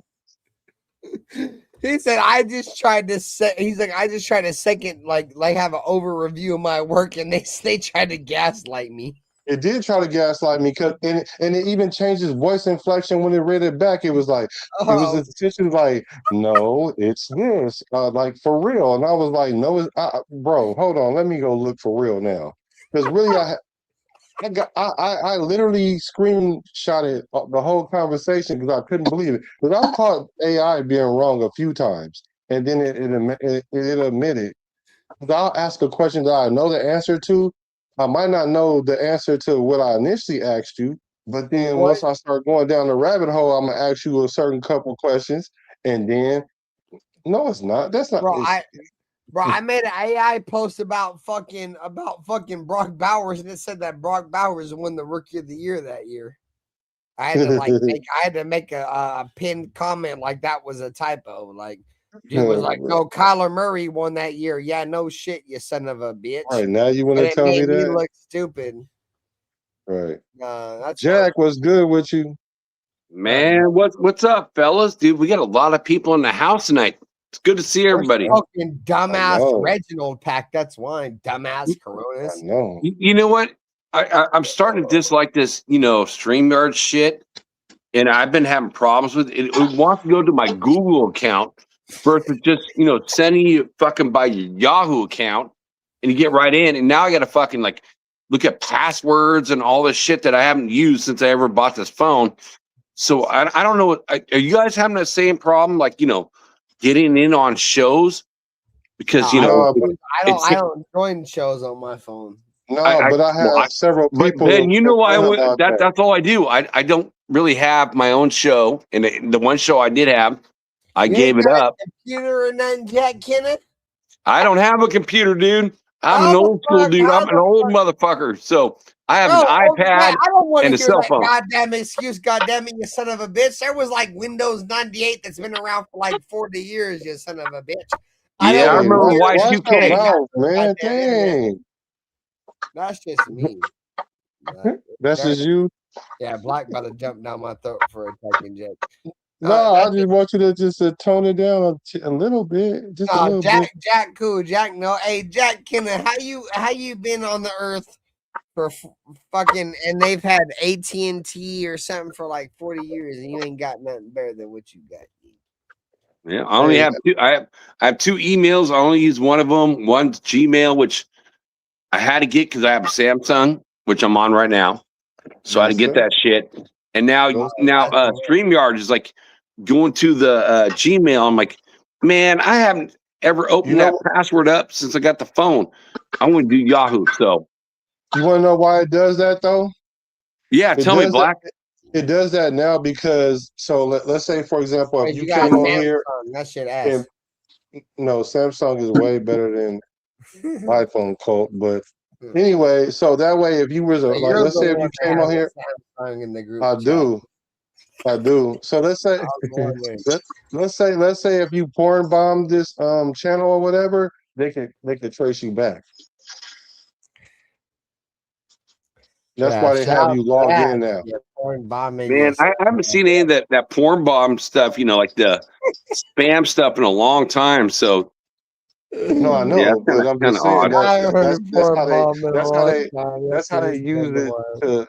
to track you. Like if you were to do something, they could Hey, track you. bro. Hey, tell You're me. right. I haven't seen much of it lately, but Hey, tell me that's what why. they Hey, did. chat, y'all know. Hey, chat, y'all know. Tell me why when I came back to YouTube, Raiders YouTube, and I got away from the drama shit, like every single day we was getting like porn bombs. And Hey, since I I see Alfredo, cool Kev, dude. Okay, now that I'm on the show, now I get to see from all channels SoCal. I'm glad, dude. I see all my brothers in the chat, dude. All the guys I missed, man. So the only reason why I used OBS is so a motherfucker couldn't porn bomb. You feel me? So like, this would be like, see how we're up right now. You feel me? With you like the panel, right? So with OBS, I would just like capture us on the panel. Some motherfuckers would try to porn bomb me. Like, bro, if motherfuckers are trying to porn bomb me now, this is the perfect time. Well, I moved on from motherfuckers that probably is going to Porn bomb you or a bomb you? Nah, porn bomb me. So the reason why I moved on to OBS is because, like, say a motherfucker want to come up here, right? Just say hypothetically, right? Motherfucker want to pull up. He want to talk bull. I gotta put an overlay up. So let's just say hypothetically, right? This dude wants to pull up. Rest in peace to Robert Pena, my brethren. I gotta put this up because I'm worried about him porn bombing me, right? Like I gotta keep this up. The reason why I ran OBS is because I could have this same image up, but the panel, the chat, the viewers would still see us. They wouldn't see that Max Crosby image. So when somebody would come in try to porn bomb me, they would know right off the rip, bro, you can't porn bomb me because I had the overlay up. With OBS, they don't know I had the overlay up. So people would join, right? People would join the panel and the overlay would be up on OBS, but we would see them like this. Like we would just be chilling like their homies, and I would be able to cancel their ass out. So I think they can do overlays now on StreamYard. Now I ain't did it yet, but I think you can do that now or something. no, I mean I have the overlays here. The point I'm Not trying that. to make. The point I'm trying to make is though, Black. Like I could have an I know what overlay. you mean. You've I know seen, what yeah, you mean. you've seen the porn blockers. You can't have that. So I could have a random up here for hella long, and we could have the camera on. He could be, you feel me, be part of the show or whatever. But because I don't trust him because of my history on YouTube, I might be skeptical and I might put a thing over him. But y'all won't see it. But that's because of OBS. I could throw whatever I want on top of somebody's shit. So it's like the thing is about OBS, bro. A lot of people feel like OBS is complicated, and I could understand it because the way I talk about it. But once you just get the ins and out of OBS, bro, it's just like anything. Like a lot of people think, driving a manual transmission is hard. Yeah, it might be hard at first, bro, but like it takes practice. Everything in life takes practice. We're in a world now where motherfuckers want to take the easy route. I'm a chat GPT on how to do this or how to do that. Well, bro, we live. I'm gonna go on a whole another tangent. Motherfuckers lazy. Motherfuckers don't care. Like this shit's fucked, bro. Like I feel bad for my children, dude. Stop scubaing on me. You guys, Max Crosby did that same shit. I hate that scuba shit.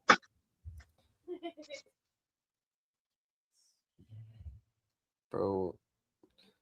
I hate to like think like, but I hate to say this, but like I have a my brain is like a brain that thinks outside of the box, like in between the lines. Like I feel like the bro as a human, as the human fucking what's the word? The human race, bro. We are in a very dire situation right now, bro. Like I don't know if I'm the only person that feels that way, but we are in a dire situation. Uh, And the only reason why I care is because I have kids. Like I wouldn't even care, bro. My kids gotta grow up in this shit. I mean, am I crazy to think that? I mean, this ain't Raider shit. Obviously, it's fucking 12 o'clock in the fucking morning. Like, do y'all? Is it just me? Or y'all think like I feel like the human race, the world is in a bad spot right now, bro. I don't know about bad, but it ain't trending. It ain't trending because I know it's a lot of worse places that I could be right now. Surely. But we ain't trending. I know that because we are getting stupider because we think we're getting smarter. But that's fine because the real people that ain't stupid know how to capitalize on the situation. So, which like, which sucks though. You know what's crazy, bro? Is like China outside of China. this, like basic like numbers and basic English or basic, their language, right? Like obviously ours English, right? Like the ABCs or whatever. Outside of that, dude, like like kids from China are building fucking engines and building schematics for homes. Like bro, like it's so different. It like our country, our country's only backbone is the fact that we got the toughest, strongest, courageous army in all of the world, dude. Because I feel like the majority of these countries, bro, are like a step ahead of us, bro. Like there's a reason why they say America is the laziest country in the world. And I get it because I feel like I'm kind of lazy at points. What are you comparing it to? Who are you The comparing entire it to? world, like if you look at like the production, like America don't produce shit, bro. We just bully everybody. Bro, you just been on a live stream for 3 hours, and you trying to tell me that we're more lazier than a third world But country? I also said that I'm lazy too, though. But I did just say that I'm a lazy motherfucker, dude. You're only saying that because you benefit from the comfortability of being in a country that's not third world. At the end of the day, are we leading the world in technology anymore? No. Do we lead the world in mathematics? No. But every country send their best here to learn and get educated here. And then they go back home and take everything that they learn and make their country better.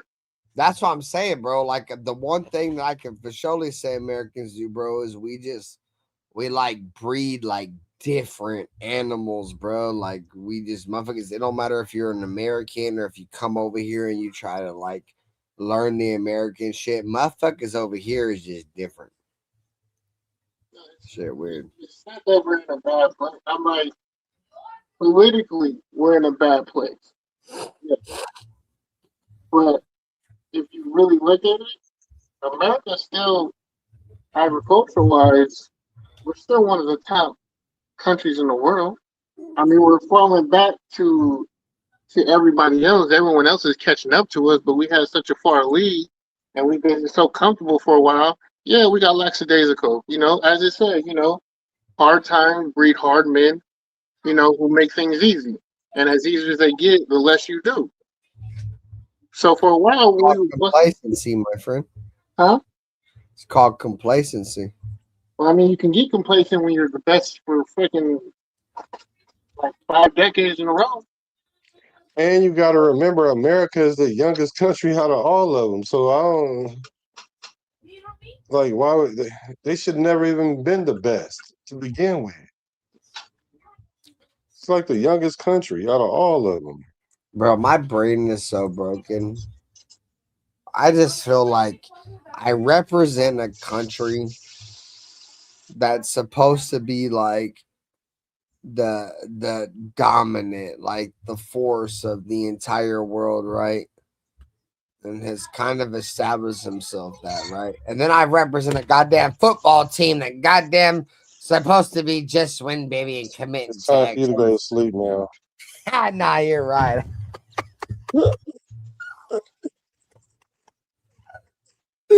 I'm trying to hold on, goddamn it, you son of a bitch. I'm trying to participate in any way I can, goddamn it. It's time, Oh wait, where'd Jack it was go? time for you. It's time for me to You go lay pipe, boy. That's what time it is. It's time for gonna me to go go to sleep. You gonna whip out and go smooth to sleep. You gonna go smooth to sleep. I've been You might as well cooking. try to get that thing at 4 or 5 in the morning, man. I've been cooking Don't this whole take time myself. don't take a power nap and go and get it right how you live. It's gonna set the alarm on your phone for like 4:30.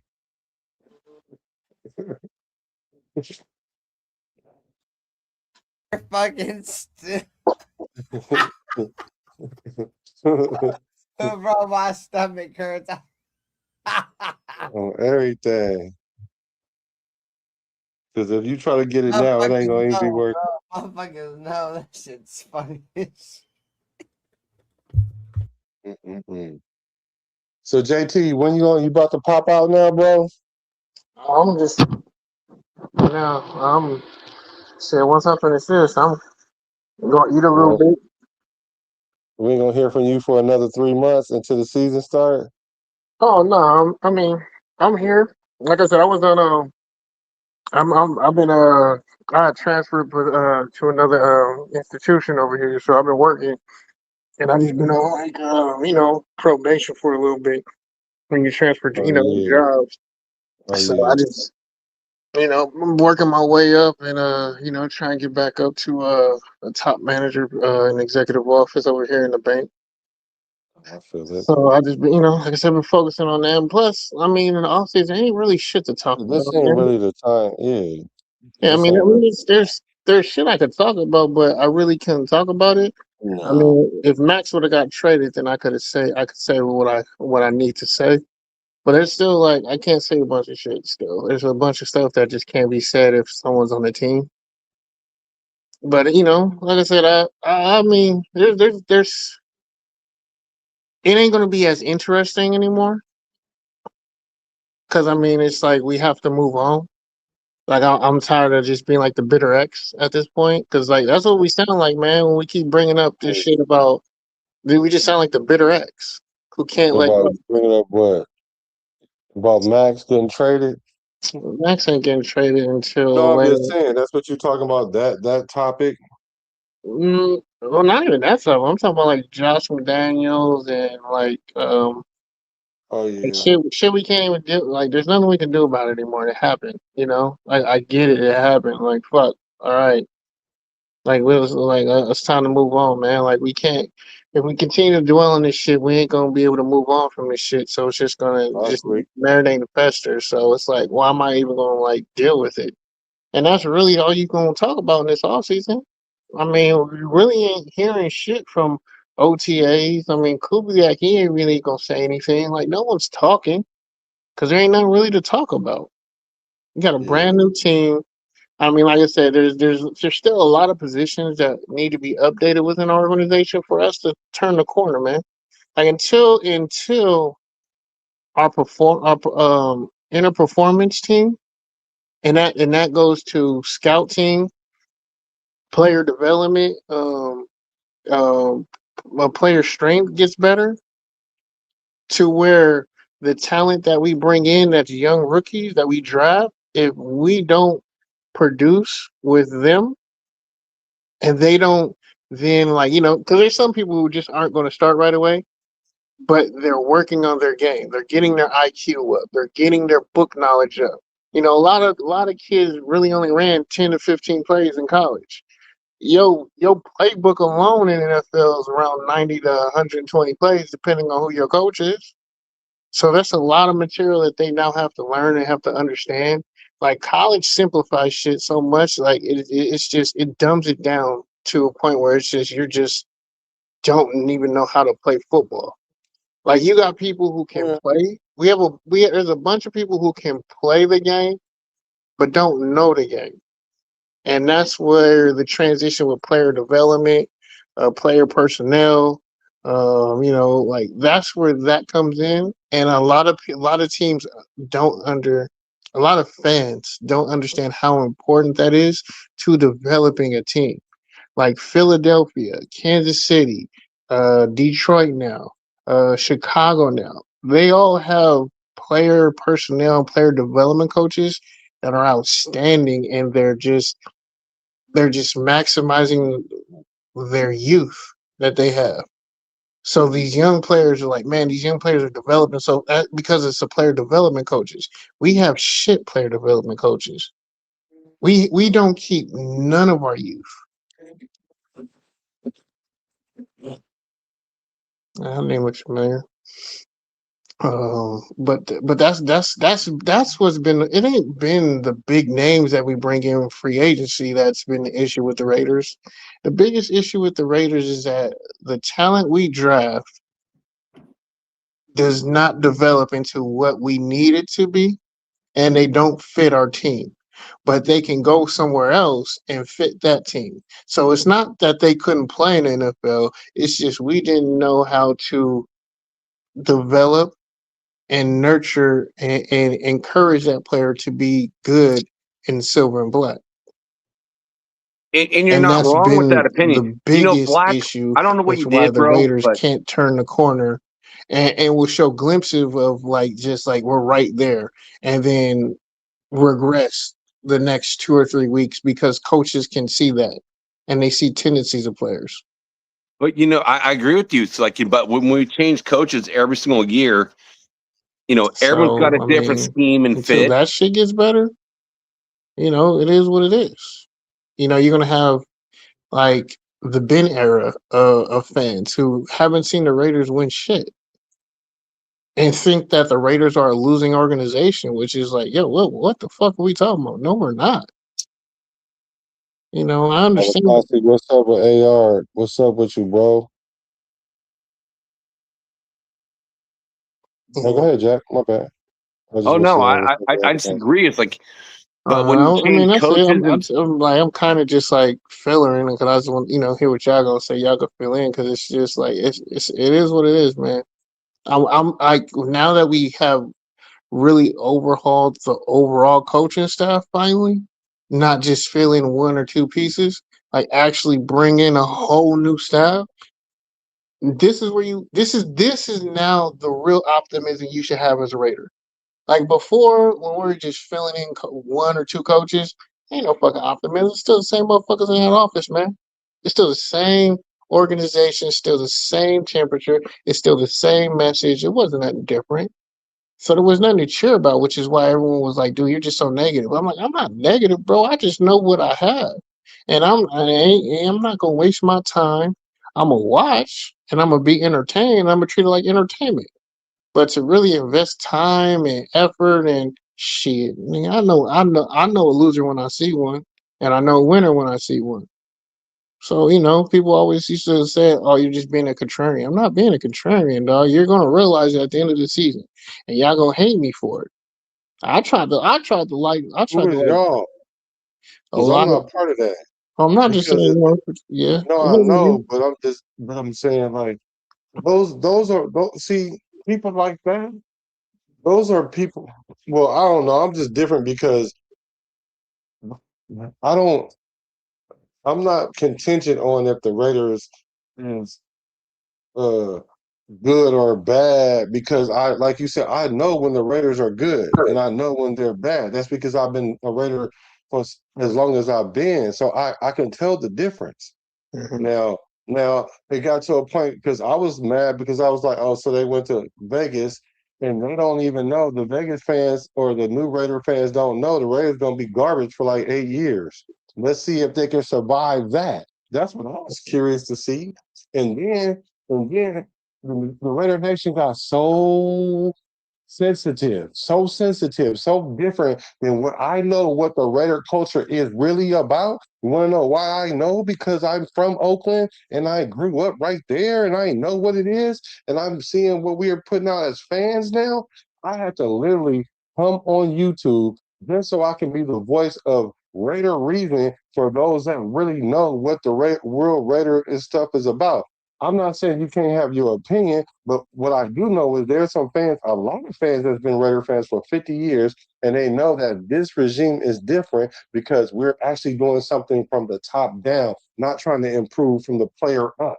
So that's the difference right now. And so now I'm here for it because if the Raiders was still doing what they was doing these last few years, the Josh McDaniels and the APs and the Pete Carrolls and trying to throw something at the wall and see if it sticks, I would have been a fly just like you on the wall, just paying attention from afar. Yeah, So I get it.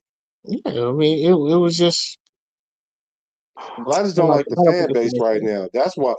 So That's why I'm making all this content during the lowest part of the time. So it's not like, well, Black just showed up because the Raiders are doing good now. No, I was doing the preseason and I was doing the off season when there wasn't nobody on. And not only that, I got all my 4,000 watch hours during this time right here during the dog days. So I know I'm putting it in. Pause. But I'm not trying to say that I'm better than anybody. I'm just saying I know that I'm authentic about what I'm doing when it comes to this Raider content stuff versus people just out here saying whatever, making the franchise look bad and making the fan base crash out for no reason. Well, I won't say for no reason, for emotional reasons. So much that they're scared to even realize that the Raiders are in a better place now than we've been in a long, long In a time. long, long time. And we ain't even played a game yet. Right. Yeah, because for me, I'm telling people, I'm like, yo, man, a 6-win season is a great Can you season hear for me? us, bro. That's gonna be a great season, and it can even be it's gonna be a good season. How it could be a great season is if our young youth players are developing. They get better if they get better as the year goes along. Like I said, 6 wins, 7 is my ceiling. 7, Yeah, and that's a 7's my stretch. ceiling, 6 is my floor. Do you You guys hear know. me? Yeah, I hear you. Go ahead, Jack. I know you want to get in there and say Yeah, I something. thought you My were bad. gonna. No, I just want to know because this whole StreamYard shit has gotten all whacked out. I So can't hear him. You I can can't hear hear me? him. I hear you. Oh, so that's why you kept talking when he was talking because you can't hear him. Mm-mm. So you got to jump out and come back in probably. All right. Oh God, this is Black. I would say this. This is what I hate about StreamYard. I had the same problem like going on Nabman's show, and it's like I hopped in. I'm echoing. It's all this Gmail versus Yahoo stuff. It now it's making more difficult. You said like verifying people. I'm gonna hop out. I'm gonna try to hop back in. This is You're nuts to me. good. You're good. No, you're good. It was him that couldn't hear. You're good. Can't you hear me? Can't you hear me? Jack, you I can't mean, hear me? I hear you, Black. Yeah, that's what I'm saying. Yeah, that's fine. Yeah, no, you're good. All right, No, JT, can you hear me? Yeah, I can hear you now. It was Oh crazy. man. I could hear you at the end right before I left. That was a funny thing. Yeah. So you were saying after I said what I said about the Raider fan base, you were about to say something. I want to hear what you was Well, going to say. I was going to say it's like I 100% agree. It's like as being a longtime Raiders fan from the 1970s, and I've seen those dominant teams, like dominant, and then the early 80s, dominant, and just go through year after year after year, and see no progression. And this year, what I see is like depth. I'm not going to say this team's going to be great. And JT, I agree with what you said. You said a 7-win team max. That's my max, and a 6-win team this year. not because there's not talent on this team. I just see we had 9 rookies last year, and right now, as it stands, we have 10 rookies. So that's 19 rookies on a 53-man roster with a new head coach, new defensive coordinator. Again, our head coach is going to be the offensive coordinator. So everything is brand spanking new. I mean, it is so new. And, world championship teams don't, because you got talent, doesn't mean you're going to win it. You know what I mean? You need to develop it to fit the systems that you're going to run over and over and over. I mean, and one of the things I will say is, like, you look at, like, one of the best defensive backfields ever is the Soul Patrol. And I know Black, I know you know that one. With George Atkinson and, fucking George the Hitman and Old Man Willie. It's like, you get guys that play 7, 8, 9 years together. They know each other so well. That's what it takes to make a championship team. All right. And you're going to tell me, if anyone's going to tell me, man, we got all that right now in the first year of doing this? Oh, absolutely not. So it just takes time. So do I feel like this team has improved talent-wise? Absolutely 100%. But it's time to build on what we have. It's not that Pete Carroll, last year, don't play any rookies and don't give them any time to gel with their colleagues. So that set these guys back a year. 9 picks got set back a year.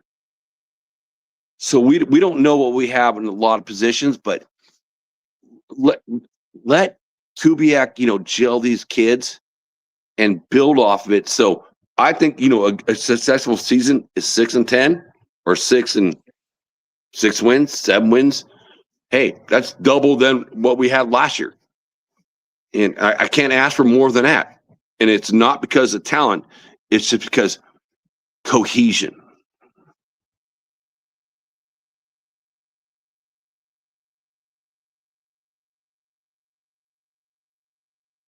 Did I freeze? No, I'm still here. I just had to had to get this rice right now. Turn this rice over. But I hear you. Oh, thank you, Kev. Thank you for giving me the Heisman. I'll take that trophy.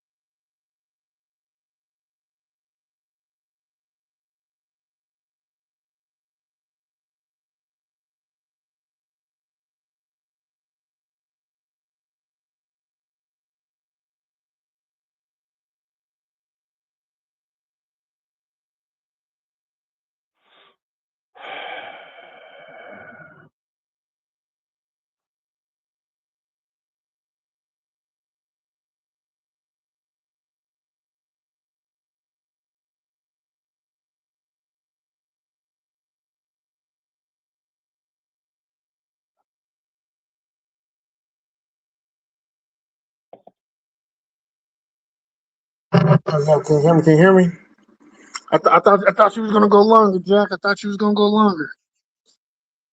Man, all I know is that JT, you started scrambling, and I don't even know what you guys heard from me in my take, but everything froze. The timer froze. Oh no, we heard I think we heard everything when you were saying am I frozen? No, we heard everything that you were saying. Oh, I cool. was just cooking some, so I was turning my rice over because I'll make some Spanish rice with some chicken. But yeah, it's just I mean, to play it safe, I would say we really got 5 wins. 5 wins. If we get 3 wins, then it's a setback. But 4 to 5 wins was progression. 6 to 7 means they're doing a damn good job in coaching these guys up. and that's going to be a great season for us because that means we've turned the corner. We're on our way. Doesn't mean we can't make a mistake and mess up, but it shows that we have the right people in the building. That's what I'm skeptical about. I know Dirty was more about Kubiak. I wasn't a big Kubiak fan, but I'm not totally against it either. What's up, Iron? No, I agree. It's like, I have no expectations for this team, to be honest with you. For the first time in a long time, it's finally called a rebuild versus a retool. And, we got so many young kids, so many new systems. I don't have any expectations. In reality, every game that we lose is going to hurt. We all know that. It's going to hurt watching it all. But at the end of the year, which I hate to say it, which I hope I never say this again, we're going to have another good draft pick because you know what? It is what it is. We don't have a Super Bowl caliber team.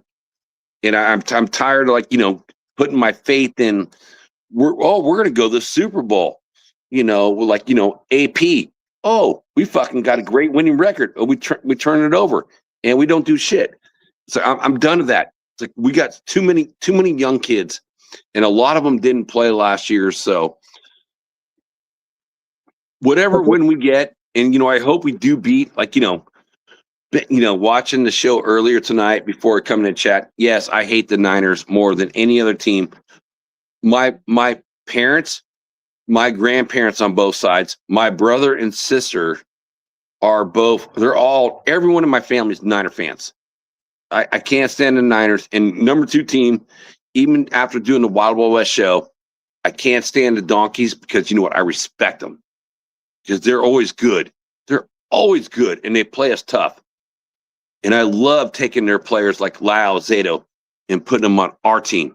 So, I hope we kick the crap out of the Donkeys one game. I don't see it happening. I got us going 0-2 this year against them, but I would love to squeak one out against them for sure, like we did, against KC. But again, that game didn't have Patrick Mahomes, so that's a whole different story. And that did change up our draft. Instead of getting the first pick in every round of the draft, we had to swing with the other teams. Kind of sucks. What's up, JD? Strata, dude. What's up? Salute to the chat and everybody. I'm sorry, I'm not reading the chat as much as I should. Y'all know me, man. I'm not the chat demon like I used to be. I'm not gonna just read it like that. I like looking at myself, But I think first off, I think you need to have expectations as a fan, but they need to be realistic expectations. What I mean by that is, okay, cool. We don't have unrealistic expectations like the Super Bowl like the end goal. Yes, is Super Bowl, but realistically, are we prepared to be a Super Bowl caliber team? Are we even prepared to be a Super Bowl caliber fan base? Are we even going to travel? That's a lot of things that come with that responsibility. And realistically, no, we're not ready to be a Super Bowl caliber team. If we get there, by all means, I know we all gonna be happy about it. None of us are gonna argue. Shit, if they make me eat crow, they make me eat crow. Ain't none of us gonna complain about that. Mm-hmm. But as a fan base, we have to be smarter. We have to have better understanding, and we just have to have realistic ideologies. Like, no offense, but the reason why our fan base is stupid because we have a lot of dumb fucking podcasters. A lot of dumb ones, and I know Dirty's not about that. I know these aren't the words of Ben. These are me, JT. Fuck a lot of these other podcasters, man. I'm not with this shit no more with a lot of these fucking clowns, man. Like I really don't even like pod like that. I mean, I can, and I'm going to do it more. I know Rob, like Pena was like on my ass about, bro. You need it. I was like, I know, bro. I just don't. I don't have the time, or I would not make excuses, but just like find a reason not to. And there was a lot of valid reasons. I just really didn't have the time a lot of times, but I could have did it, or throw out a bullshit. I just didn't want to throw out a bullshit ass, throw something out there. I should have, because I definitely would have interacted with a lot more people, like Gord and because I'm gonna miss the hell out of them like that. But it's just we're becoming a dumb fan base because we have a lot of dumb people who have a fan base within this organization. And they're becoming big content creators within Raider Nation, and they're dumb as shit. And they're making the fan base dumb. They're making the fan base have unrealistic expectations, and just they don't know what the fuck they're talking about. And I'm not cool with it. I'm not okay because it makes me look bad. It makes me look because the people come to me like, "Yo, can you explain your fan?" I ain't explaining shit. That's a grown ass man at the end of the day. He has his opinion, and his opinion, your opinion can be wrong. Shit, my opinion can be wrong. But I shouldn't have to answer for somebody else's stupidity. Like people losing their You don't need to. You don't need to, and I don't even want you to even answer the question who you think they are, because I'm probably one of the biggest moderators for Raider YouTube hosts in the entire fucking world, and I know a lot of good guys, and I respect every Raider fan's opinion. We may disagree, and we may get in debates on something, but if you're part of the nation, you're part of the nation. So it's changed. But see, there's a big difference between the old generation. It's like the old, modern, and new. And the modern and new generation are dumb or fuck ups. And they're really making us as a fan base look bad. And none of us are checking it. None of the old heads are checking it. Don't say that because I'm checking it. Not enough of us. I'm an old head, so I'm curious. Not enough of us who get the respect are checking it. Like we can right, so give me a couple years. Give me a couple years. I get that, but at the end of the day, we have to explain shit that we shouldn't have to explain. Well, are you talking about just the content creators or just Raider fans? Like, we're all born into our own world. Like, when we're kids, and you see what you see. So I've gone after even some of my mentors, like in Captain Jack, when he went after Robert on the Wild Wild West show. It's like, Captain's like 62 years old, and Robert's 25 years old. And he's going after him going, you don't know, the fucking Chargers from the 70s? And like, well, of course he's not going to know that because he's 25 years old unless you just watch the video on it. You know what you know when you become a fan. Mm-hmm. And that's when you become a part of it and you learn your history from watching the players you watch and grow up with and you idolize. But you can't judge another person. Man, there's going to be some guy out there that's fucking 80 years old, probably like Ed Winchell. It's like he's been like probably 67 years old and say, man, you don't know the guys from 1963 or 1960 when the Raiders first were created? I'm like, yeah, I don't know that because I was born in 1970 and my first game watched on TV was 74. First game live was 75. But I don't know those guys on the 60s. But I do know guys like Ben Davidson, watching highlights. So it's I'm not going to critique any fan. It's like, what you know, because you know what you know because based on your age. So, and I will put it from that point forward, then you can talk about that. But I'm never going to critique anybody based on the knowledge when you weren't even born in that time period. I mean, I agree, but then I also disagree. If we're going to speak on something and we're wrong, then yeah, I can critique you and tell you that you're wrong.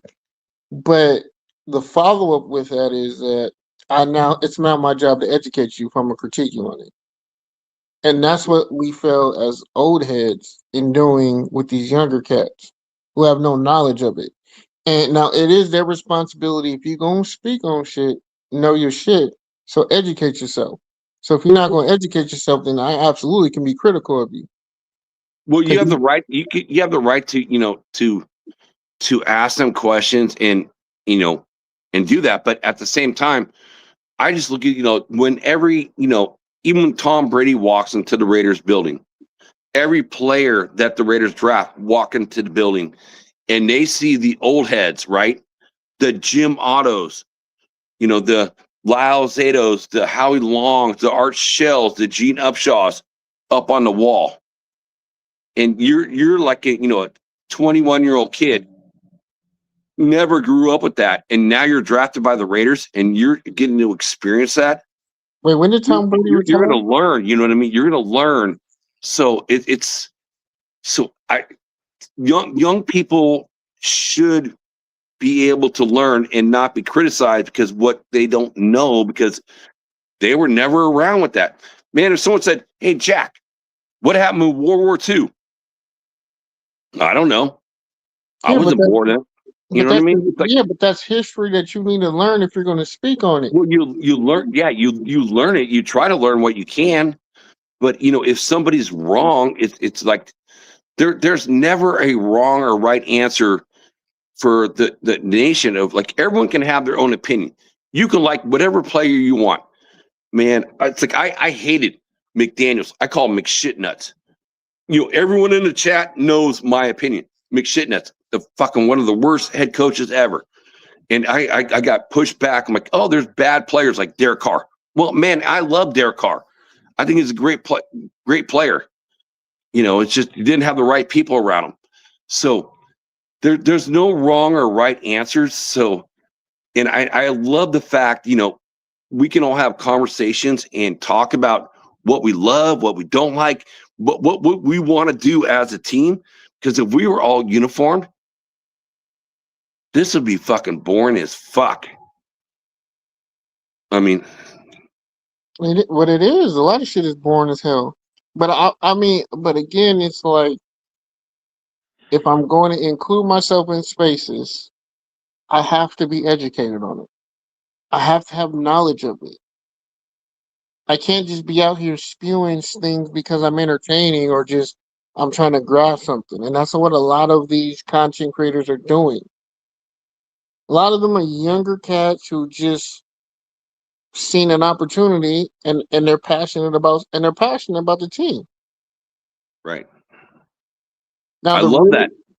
I love that. Like, LVR 10, Jay Rader. It's like, I've met them the last 2 years up in Bakersfield. Young cats, young cats doing their own stuff. Mm-hmm. I love that, and Chewy, man, I got to meet Chewy in Sacramento, last year. It's like super young guys. These guys are like the early 20s, and I go out and I meet these guys because it's fun. I just love meeting Raider fans. If you're in the 916 area, Sacramento area, dude, I'll meet up with you. I joined the Black Hole, in Sacramento. It's like I just want to meet young people and I want to meet old people. I want to meet every generation just to talk Raiders football. That's why I hopped on this, the show tonight. Because it doesn't really matter, man. It's like because if being an old head, you can pass your knowledge and your games that you went down to a younger person, and they get to hear your story, something that they're never ever going to hear in their lifespan. And that's what I love. And that's what I like about talking to the older dudes too, because I get to hear their stuff, like Captain Jack or OG Daniels, and I get to hear their stories because they're older than me. It's like, it's cool. It's like, it's a legacy that you get to learn from them, and you get to be able to pass that same story down to someone else going, man, I heard this from this guy. That is so cool. And that's the cool thing about Raider Nation is like, it's like, we are one big family. And so that makes it super fun and exciting because there's a legacy here. It's a legacy.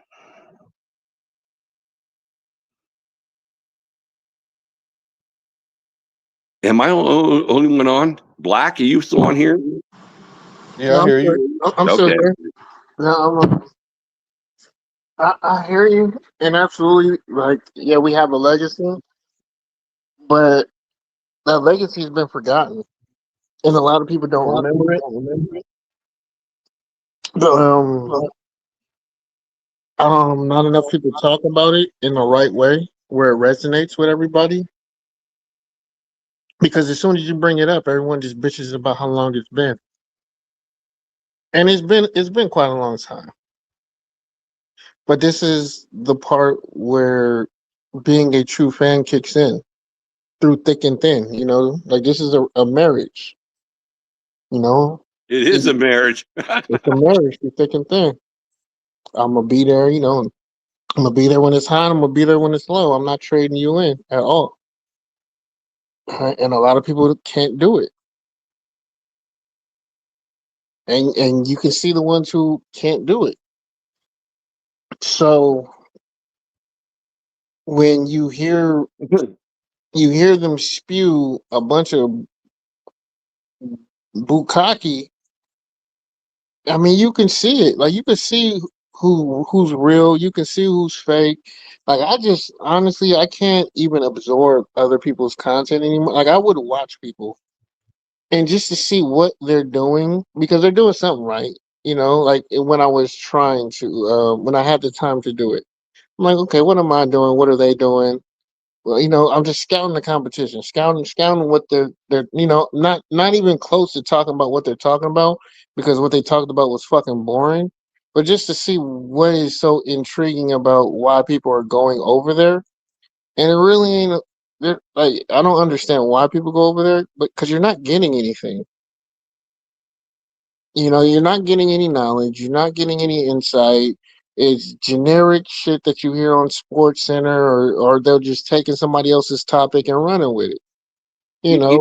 Like Mitchell Renz is fucking idiot. No, I disagree with you on that. I've done two shows live with Mr. Wrench, and I don't even have my own show, and I'm one of the few people that have done that. But JT, I challenge you to do this. When you this is something I've always loved, and this is the reason why I've been. I feel like I'm appreciated by the nation because I always go on any show. And I love the fact when there's only like 2 or 3 people in the chat. I absolutely love it. Some new guy, right? Just a new person. Because you know what? If you like to talk Raiders, then you're having that one-on-one conversation with that individual. What you think. This is what I think. And you can have that conversation throughout the entire show. And that's how I met literally 90% of everyone here. I know AR wants to come on. I did that with his stuff too. It's like you can meet so many new guys that are doing this stuff because they have a passion for it. That's what they want to do. And I think that's cool. And I feel like I want to support all that. It's like, and I like the fact, when a show gets too big, you know what I mean? Even like, guys like Mitchell Rance and so forth, you go in there and then you're not recognized for like whatever take you want to have. And, again, I've done shows with them and I get recognized on the show, but I do feel like, going to, the guys that are like coming out, you want to hear their opinions and maybe you don't agree with them, but then you can challenge them to say, this is why I think this versus what you're thinking that. And it promotes their show. And it's just, you're having a conversation, right? What we're doing right now. You're just having a conversation and you're talking to your football team. So that's what makes it fun. Mm-hmm. It just makes it fun. No, I entertainment wise, I'm not going like it is what it is. If you get your entertainment out of it, I get it. My thing is about the education of our fan base and how stupid our fan base is getting because of dumb people who fucking talk and don't know what the hell they're talking about. They don't. Our fan base is getting dumber by the day. Just listening to people who don't know football, who don't understand football, and they don't want to understand it. They just want to speak on what they speak on because they think it's entertaining. And it is for certain people. And they have a base that they have to cater to.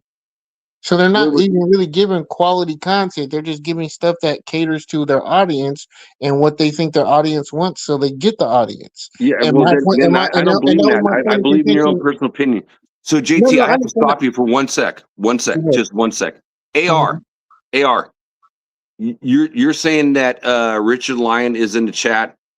I've been really wanting to get in contact with Richard Lyon based off Robert.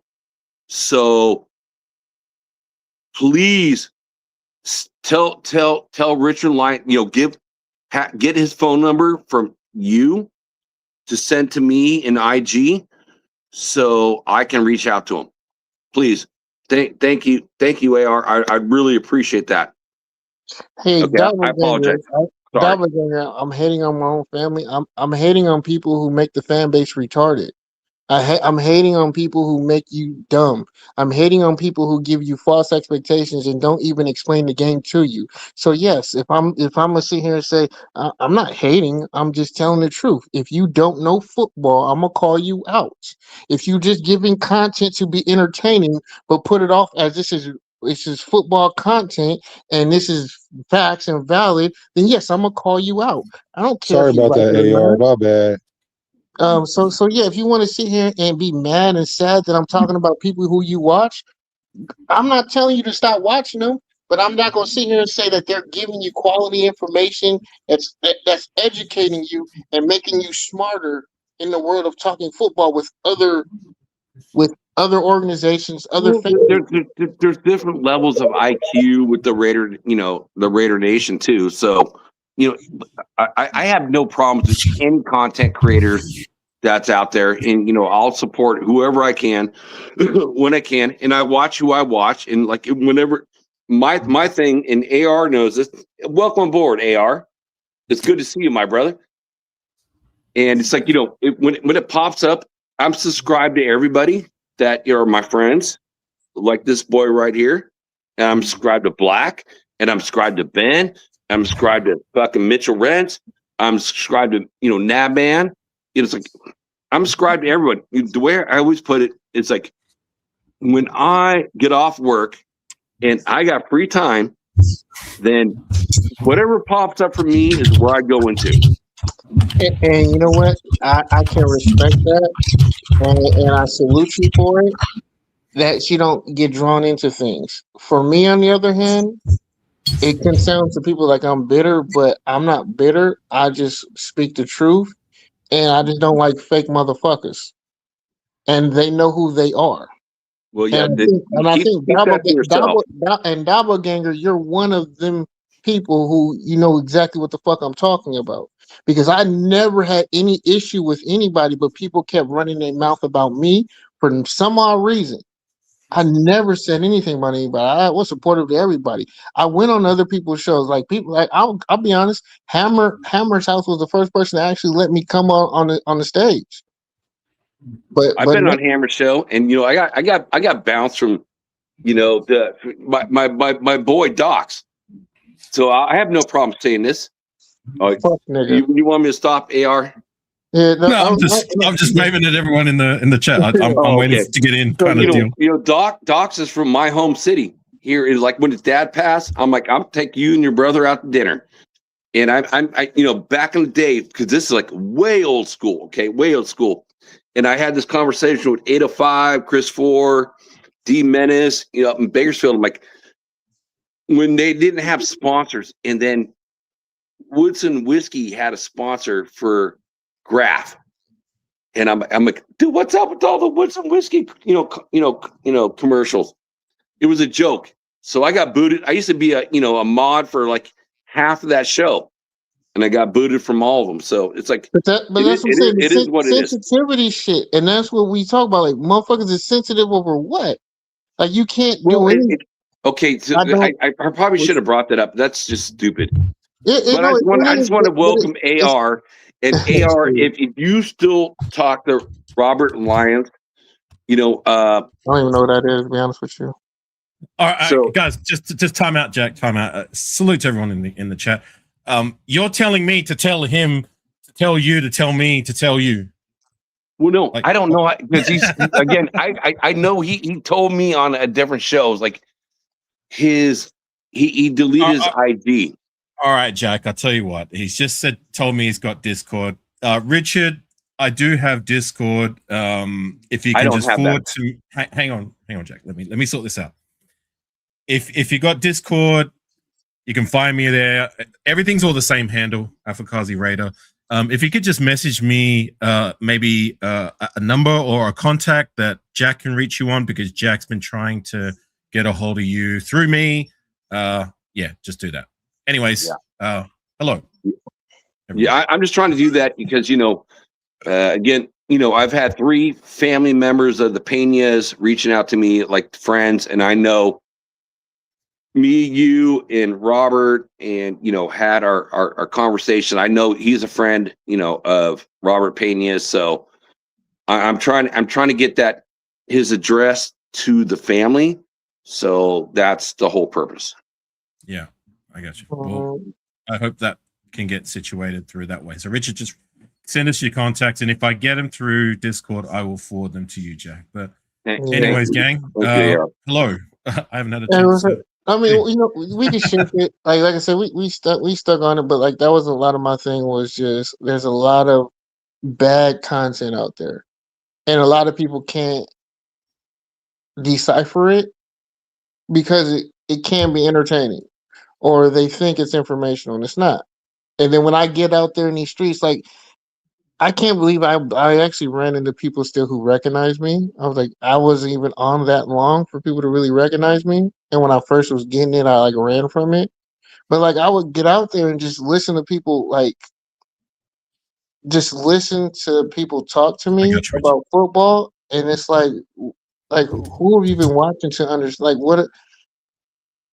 Just the realism of what expectations were listening to Raider fans was just mind-boggling and sad, because we were a fan base that was very educated. Like we knew football, and it was fun talking to Raider fans just in public. And it's not fun talking to like Raider fans in public anymore. They don't talk to them. It's like, it's not like the 70s, when that was the most winningest team in any pro sports history. I grew up, I was privileged to grow up in that era. Like it was super easy to root for this team. And that's why I'm saying I give all the kids the credit, at being Raiders fans. It's like, now it's like, you're rooting for a team that has not had a winner in a long time. So I give those kids even more credit. Yeah, but then sorry, gang, can I get in there for just a second? Richard, is that you, Zilius 92? Just confirm or deny. Okay, that is all. No, yeah. Just because the team ain't won during your period of watching the team doesn't make it a losing organization. You need to understand what that means. You really need to understand the terminology that you use when you talk about teams. And when you say that, you sound stupid. Well, JT, again, I'm going to ask you the same question I asked you earlier. So if you got a 21-year-old, boy that doesn't know the 70s or 80s because they're only 21 years old, are you going to blame them for that? Yes. You know why?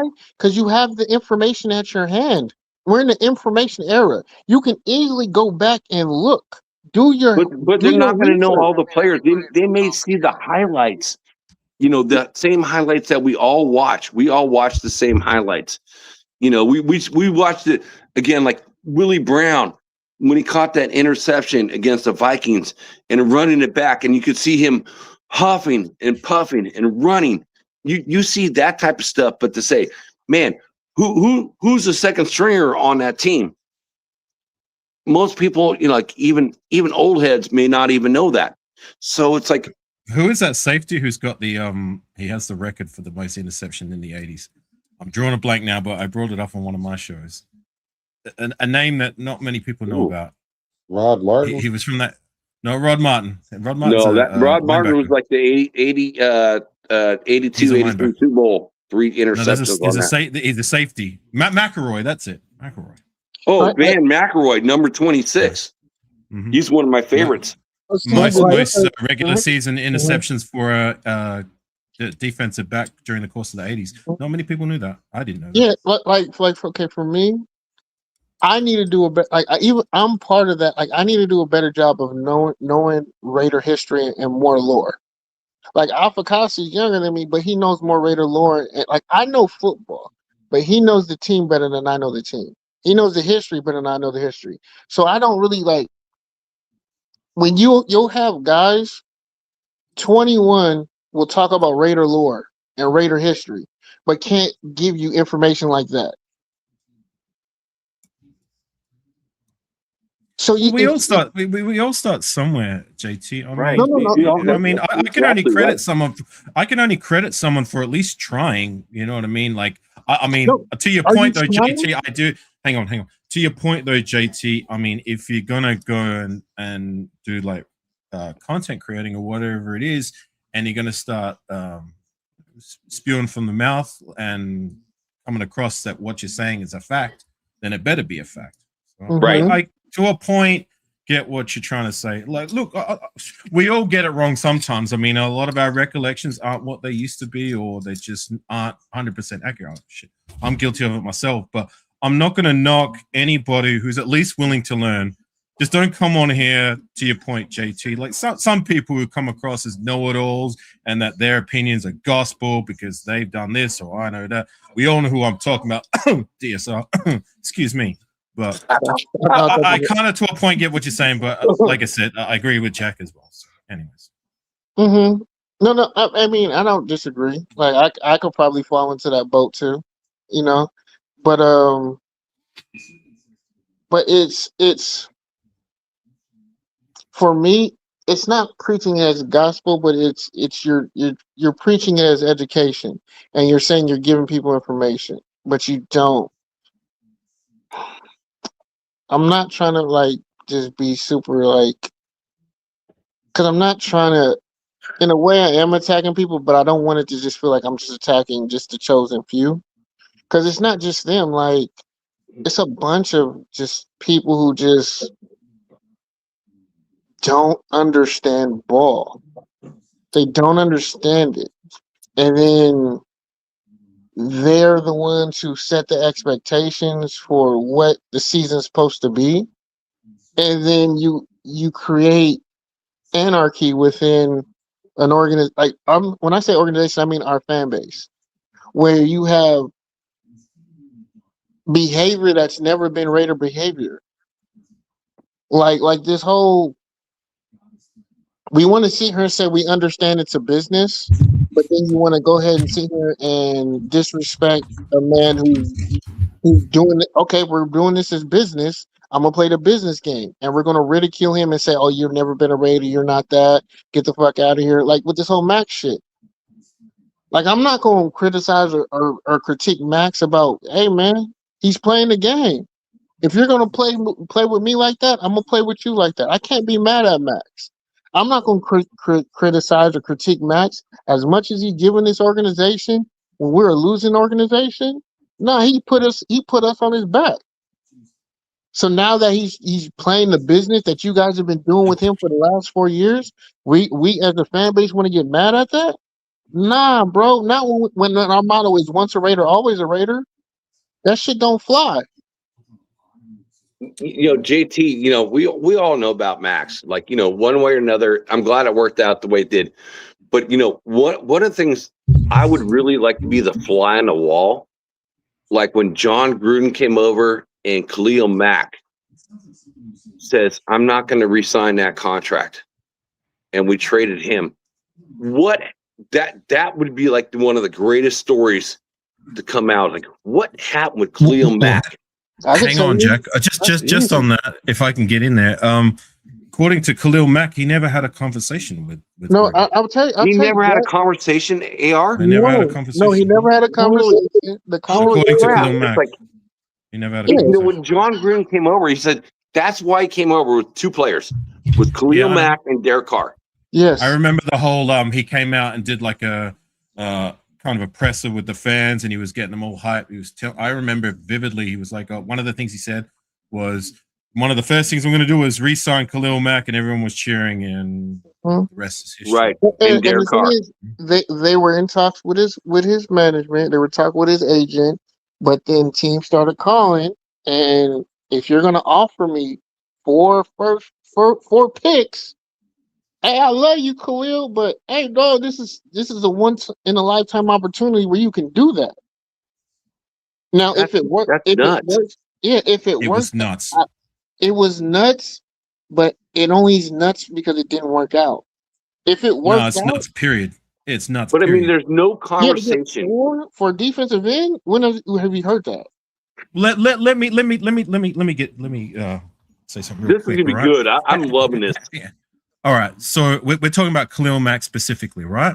Right. There's only two players that have been in the door, in my personal opinion, that played on the defensive side of the ball since the turn of the millennium that I could call generational talent, right? Mm-hmm. One of them is Charles Woodson. The other one is Khalil Mack, right? We had him on our rookie contract when we were negotiating. So this guy is still in the prime and the peak of his career.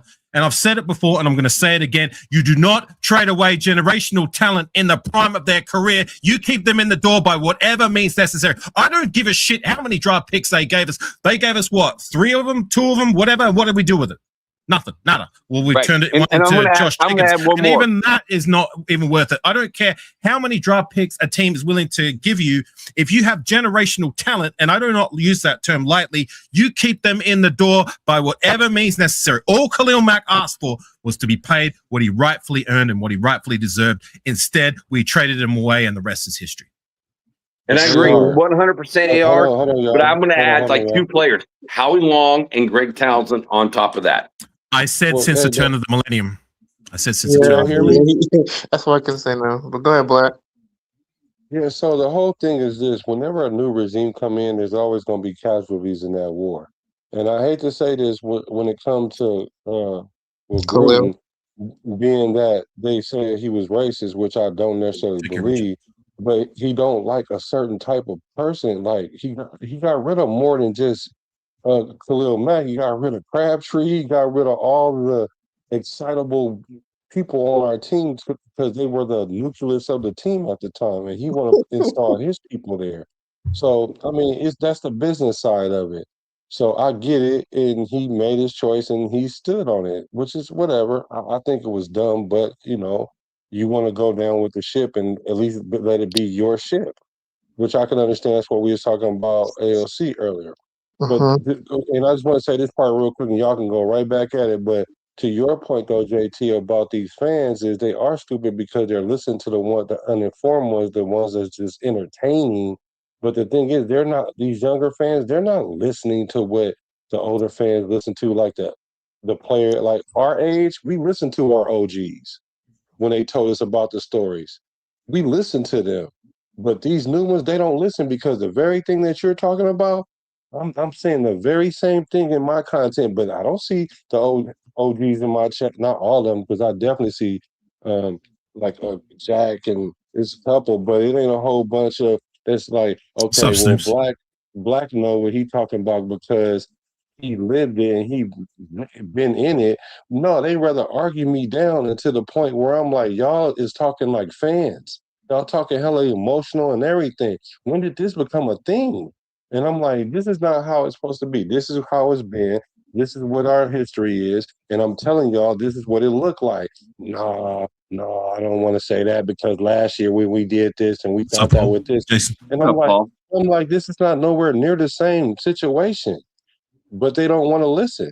So all I can do is make the content, put it on wax, as they say, and then when it start imploding in their face, I'm gonna throw it in their face. Yeah, but then that's when you get called not a fan. You just want to hear you talking I about don't care yourself. what they say. I Yeah, don't care what they say because I already know they don't know. that's what the label I got. But to respond to you, Avocas, I agree with you when you want to win and be a winning organization. I absolutely agree with you. You don't trade or chase away generational talent. Agreed. You don't. Where is there a rhyme and a reason to trade away generational talent, especially a team like us who's been so void in drafting said generational talent? When you look at it as a business, why? When you look at it as a business, and that's what it was. It was a business decision. It's always it was a terrible business decision. It was terrible. It was bad. It was bad. And that's the gamble. That's the gamble. I'm gonna stand on that, and I've been consistent with that all the time. Like I'm gonna stand on that till the day I die. And look, I appreciate Gruden for the most part, right? Especially when you see what has come through the door in terms of our coaching situation, right? He at least did some things. That's the only thing that I'm completely bitter about, and I will stand on that to this day. And I'm not going to change my opinion. You do not trade away generational talent in the prime of their career. You keep them in the door by whatever means necessary. Can I ask you a question though? Go on. If we keep Khalil Mack, do we do any better than what we did without him?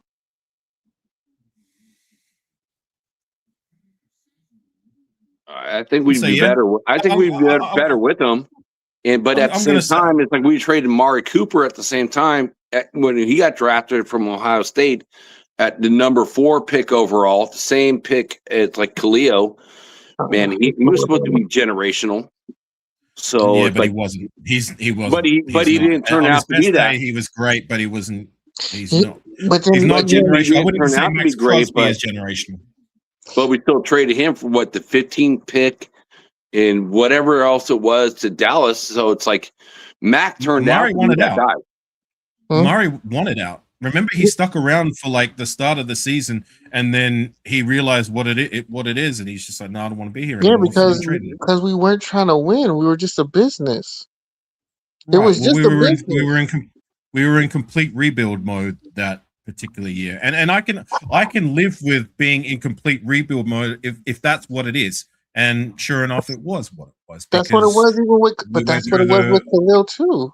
It was that Khalil Mack was the first domino to fucking drop. Yeah, but regrettably, since you guys both brought up complete rebuild, the Raiders have never said it's a complete rebuild. Yeah, this was like the first year. Really, the first year the Raiders said we're in rebuild mode versus retool mode. So I'm proud. You know, the Raiders actually fucking finally said that, and you know we brought all our expectations from every Raider fan. All you guys, it's been brought down because they finally said it's a rebuild. It's not a retool. If I'm wrong, please someone call me out right now. It's the first time I've seen it in ever. Well, see, this is the thing. None of you guys have expectations, but I do. And Avocado knows for years I was like, bro, I ain't got no expectation for this team other than I just want to see players improve. Like my expectation was I need to see players do this. I want to see this player progress. I need to see him look like this by week 15. That was my expectation. Like team goals and aspirations, there wasn't any because I knew the team wasn't going to go anywhere. And that's what I got labeled as not being a fan or what Doppelganger like to say a fanatic. Is because I was the truth teller at that point. I was like, I was the one who argued people like, how did you guys see us having double-digit wins during that Derek Carr time period? I was like, we don't have it. Like one side of the ball ain't going to do it because we're not just that dominant on one side of the ball. So my expectations are higher than they ever been in the last 10 years. Well, I guess like even though we're in the start of a rebuild year, I mean, like I guess there's nothing wrong with having a bare minimum expectation. I mean, right? You know, like I'm going into the season with very little expectation. Being we just came off a season removed from being the literal worst team in the league. Like the only thing it could only be go Right. up, right? You know what I'm We saying? were So the worst team in the league. the literal worst team in the league. We have the number one pick for a reason. So, you know, I'm not expecting Rome to be built in a day, but I think it's reasonable expectation to expect that we can at least have a vision, look like we're trending upwards, look like we're progressing. You know, the wins and losses aren't going to tell the full story to a point. I guess they do, but they don't. Maybe I'm contradicting myself, but like as long as it looks like we can get to where we want to be in time, kind of much like 2017, like when you know we were among, if not the worst team in the league, 2014, but then 2015 you could see there was a vision, and then 2016, sure enough, we got to the playoffs. Granted, we lost it because Derek Carr got injured, but you get what I'm trying to say. Like at the end of the day, I don't see that as being a bad thing to have that as a minimum expectation. And just as a side note, before I get on out of here, Raider Paul, I'm doing the best I can. I'm about 60-40 in regards to being in LA. The goal and the plan is to be in Vegas for week 1 and then shoot over to LA week 2. I need to go and do some. Week 2 LA for the Chargers game. Yes. All right, AR. Maybe I'm gonna have to go buy a ticket for that game so we can meet up, bro. Maybe you should. I mean, I'm in JT last year. I'm in NorCal, so it's SoCal, so it's only a couple hours further than Bakersfield. Well, if you guys are going to be there, there's going to be the takeover event the day before. I strongly encourage anyone who is into Raider football the way we are, go to the events like the day before the game and then show up for the tailgate. It makes the experience that much better, even if we lose. You know what I'm saying? We at least have those memories to take home with us in those good times. So, right. Yeah. I'm gonna do my best, Paul and everyone else, to be there. And if I am, you'll know about it. And to those who I haven't met, I met you, JT. It was really cool kicking it with you last year. If you guys recognize me, if I'm at the tailgate or an event or even at the game, please say hello. Like I love it when people come up and say hello. I'll make time no matter what I'm doing, and I did that every single time I had anybody come up and say hello. I mean, I'm just a regular fan, just like you guys. So yeah. AR, I know exactly what you're saying. You know, meeting up. You know, Bakersfield the last 2 years with Cheeto, fucking 805. You know, fucking Raider Nation Jason, going up with Sacktown, Blue, her boyfriend. It's like all the dudes, and, you know, D Menace. It's like, you know, all the guys. Like, I had a better time hanging out before the event than actually going to the event with my brother, Robert Pena, who I also met up, you know, before the event. And we were just hanging out. We were just hanging out like boys. You know what I mean?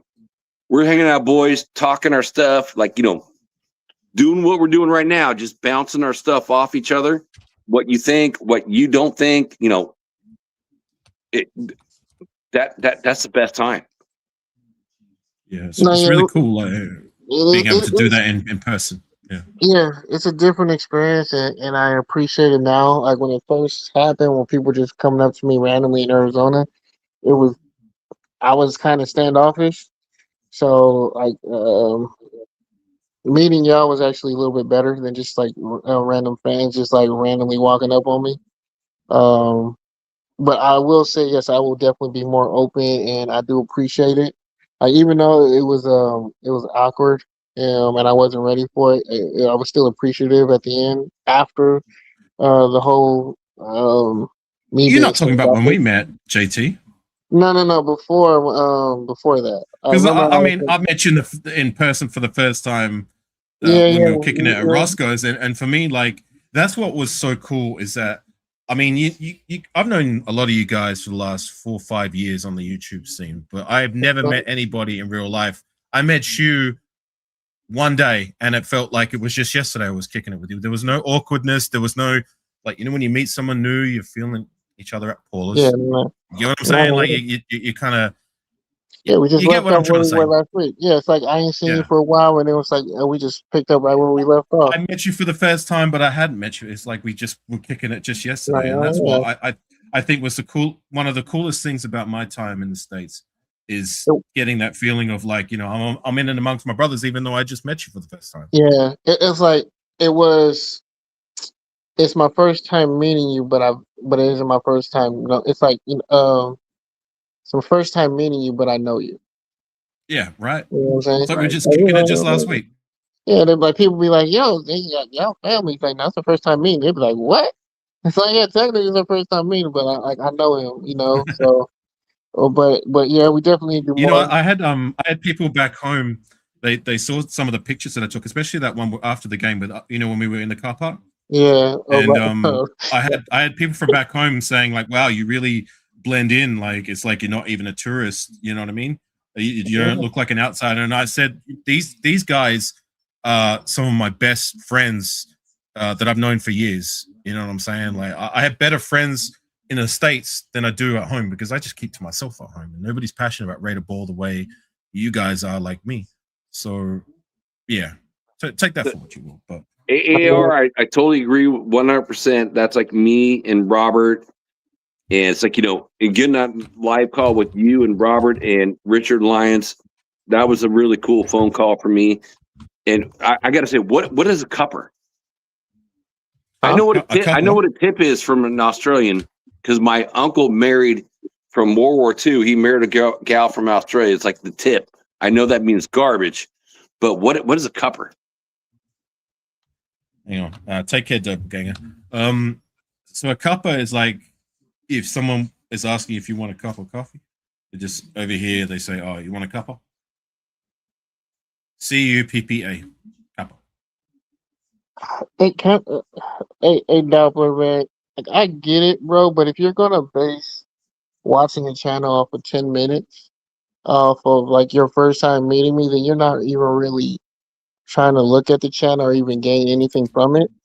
If like I understand, sometimes you might have to try and listen to understand somebody on what they're saying and not just hearing what you think. Getting in your feelings about something. Like you may not understand and just you need to listen. I've listened to a lot of people and before I even made my judgment about people, and I've allowed certain things that like transpire before I even said anything. So this isn't just a one thing, one time thing that's happened while I'm saying stuff like this. And like a lot of us know, but know what goes on or heard some things or just know.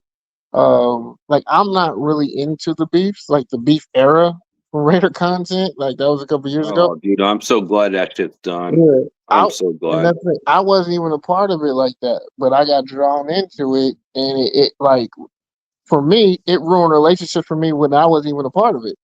But I got drugged It into it. ruined relationships with me too. It's like, I never wanted to be on either side of the whole beef. It's like, and I'm just glad it's over with, and I don't even want to talk about it. So Yeah, so I mean, move on. but if you listen, we are talking football, and some of us may sound like fanatics because some of us are fanatics. We're all fanatics. We're all Raider fans, so we're fanatics. So that means fanatics is like, you are a super fan.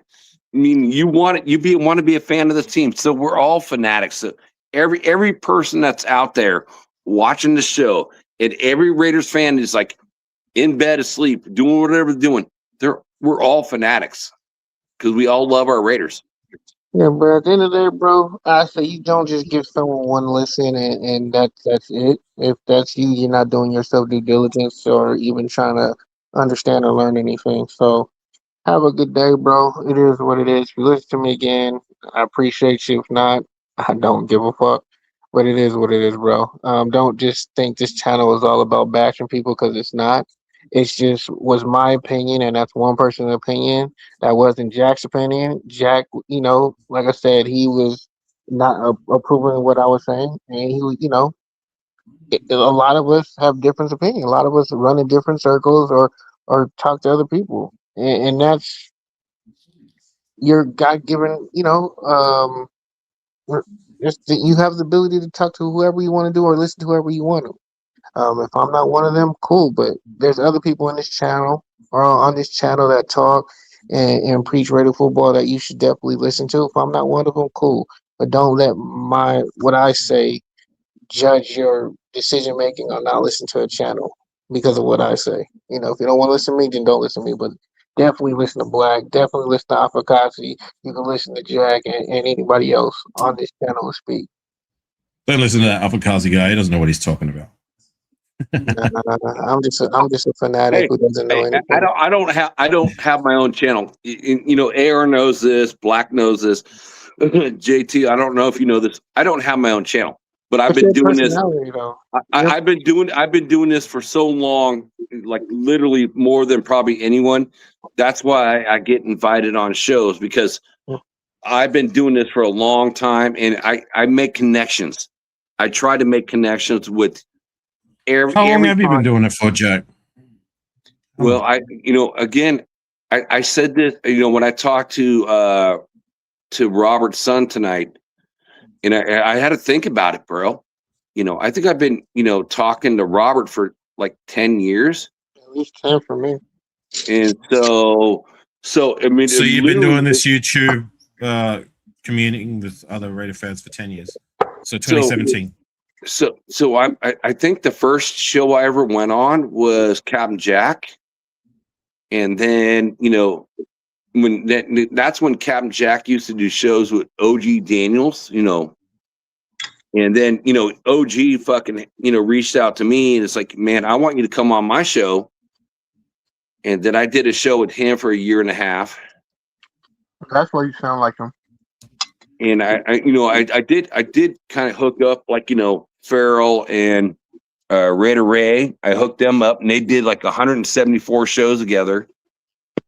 So it's like, that wasn't 10 years ago, Jack. That was more like 5 years ago. Farrell was like 3 or 4 years ago with him. Farrell came onto I'm the not scene. talking Farrell for that. I'm going. But even before that, like you're talking 10 years. Like 10 years ago would have been 2016, 2017. The only people that were doing Raider content back then was pretty much Mikey and Murph. That was it. Mikey, I remember Mikey, and then it was like what's his name? Mitchell Rance. Remember that? No, he wasn't doing it then. He came on the scene. Then there wasn't 10 years. Then like, I think I met Robert at first time was like Mitchell Rance and Captain Jack, and then OG Daniels show when I used to do that show, whenever that was. Mitchell Rance pretty much was still like really, he was new 2018. If you go back and you look at his first videos, they were the off season 2018. Yeah, until about 2019 he started to gain a bit of traction in that. Yeah, and maybe it wasn't that long. Like, shoot, this YouTube stuff was like all new. It's like I don't even know how I came across it. Honestly, like when I got a new phone at the time, it like popped up. I'm like, oh, YouTube, and it's like I put in Raiders, and it's like, I started seeing like certain people. It's how I made all my connections. So it's cool. I think the first ones to be doing StreamYard like panels, bringing people on, was I think Graphic was one of them. RIP Darian Spotlight. He was another one who was doing them. Oh, Spotlight. I do miss Spotlight. Yeah, I miss him too. RIP Spotlight. Yeah. So I think those were the two that were the first to do like the bringing guests on via StreamYard, because everyone else was just doing their own like kind of content, and if they were having panels, it was just amongst their little circle. You know what I'm saying? Yeah, I wish Spotlight would have grown like way more, because he had good takes, and it's like he put the effort in. It's like he was a good Him dude. And Ben, the best in the business when it comes to calling games. Ben is entertaining and very he can do it really well, but Darian Spotlight, he was no slouch either. Those are the only two that I with all due respect to everyone else, that really entertained me when listening to them, because I tried it myself, and it's not easy. It's tough. It's hard. I was one and done. I tried it one game, the playoff game, 2021, and then I was like, no, that's not for me. I'd rather just give my takes after the game. AR, you're right. That's what I said. Fluffy. I said Mikey Rader. He was him and Will to Win were the only ones, and what's his name? Murph back in 2016, 2015. I did say that. You talking about Raiders radio fan radio Murph? That Murph? Yeah. You remember Mondays with Mike and Murph? We talking Raiders and football dirt.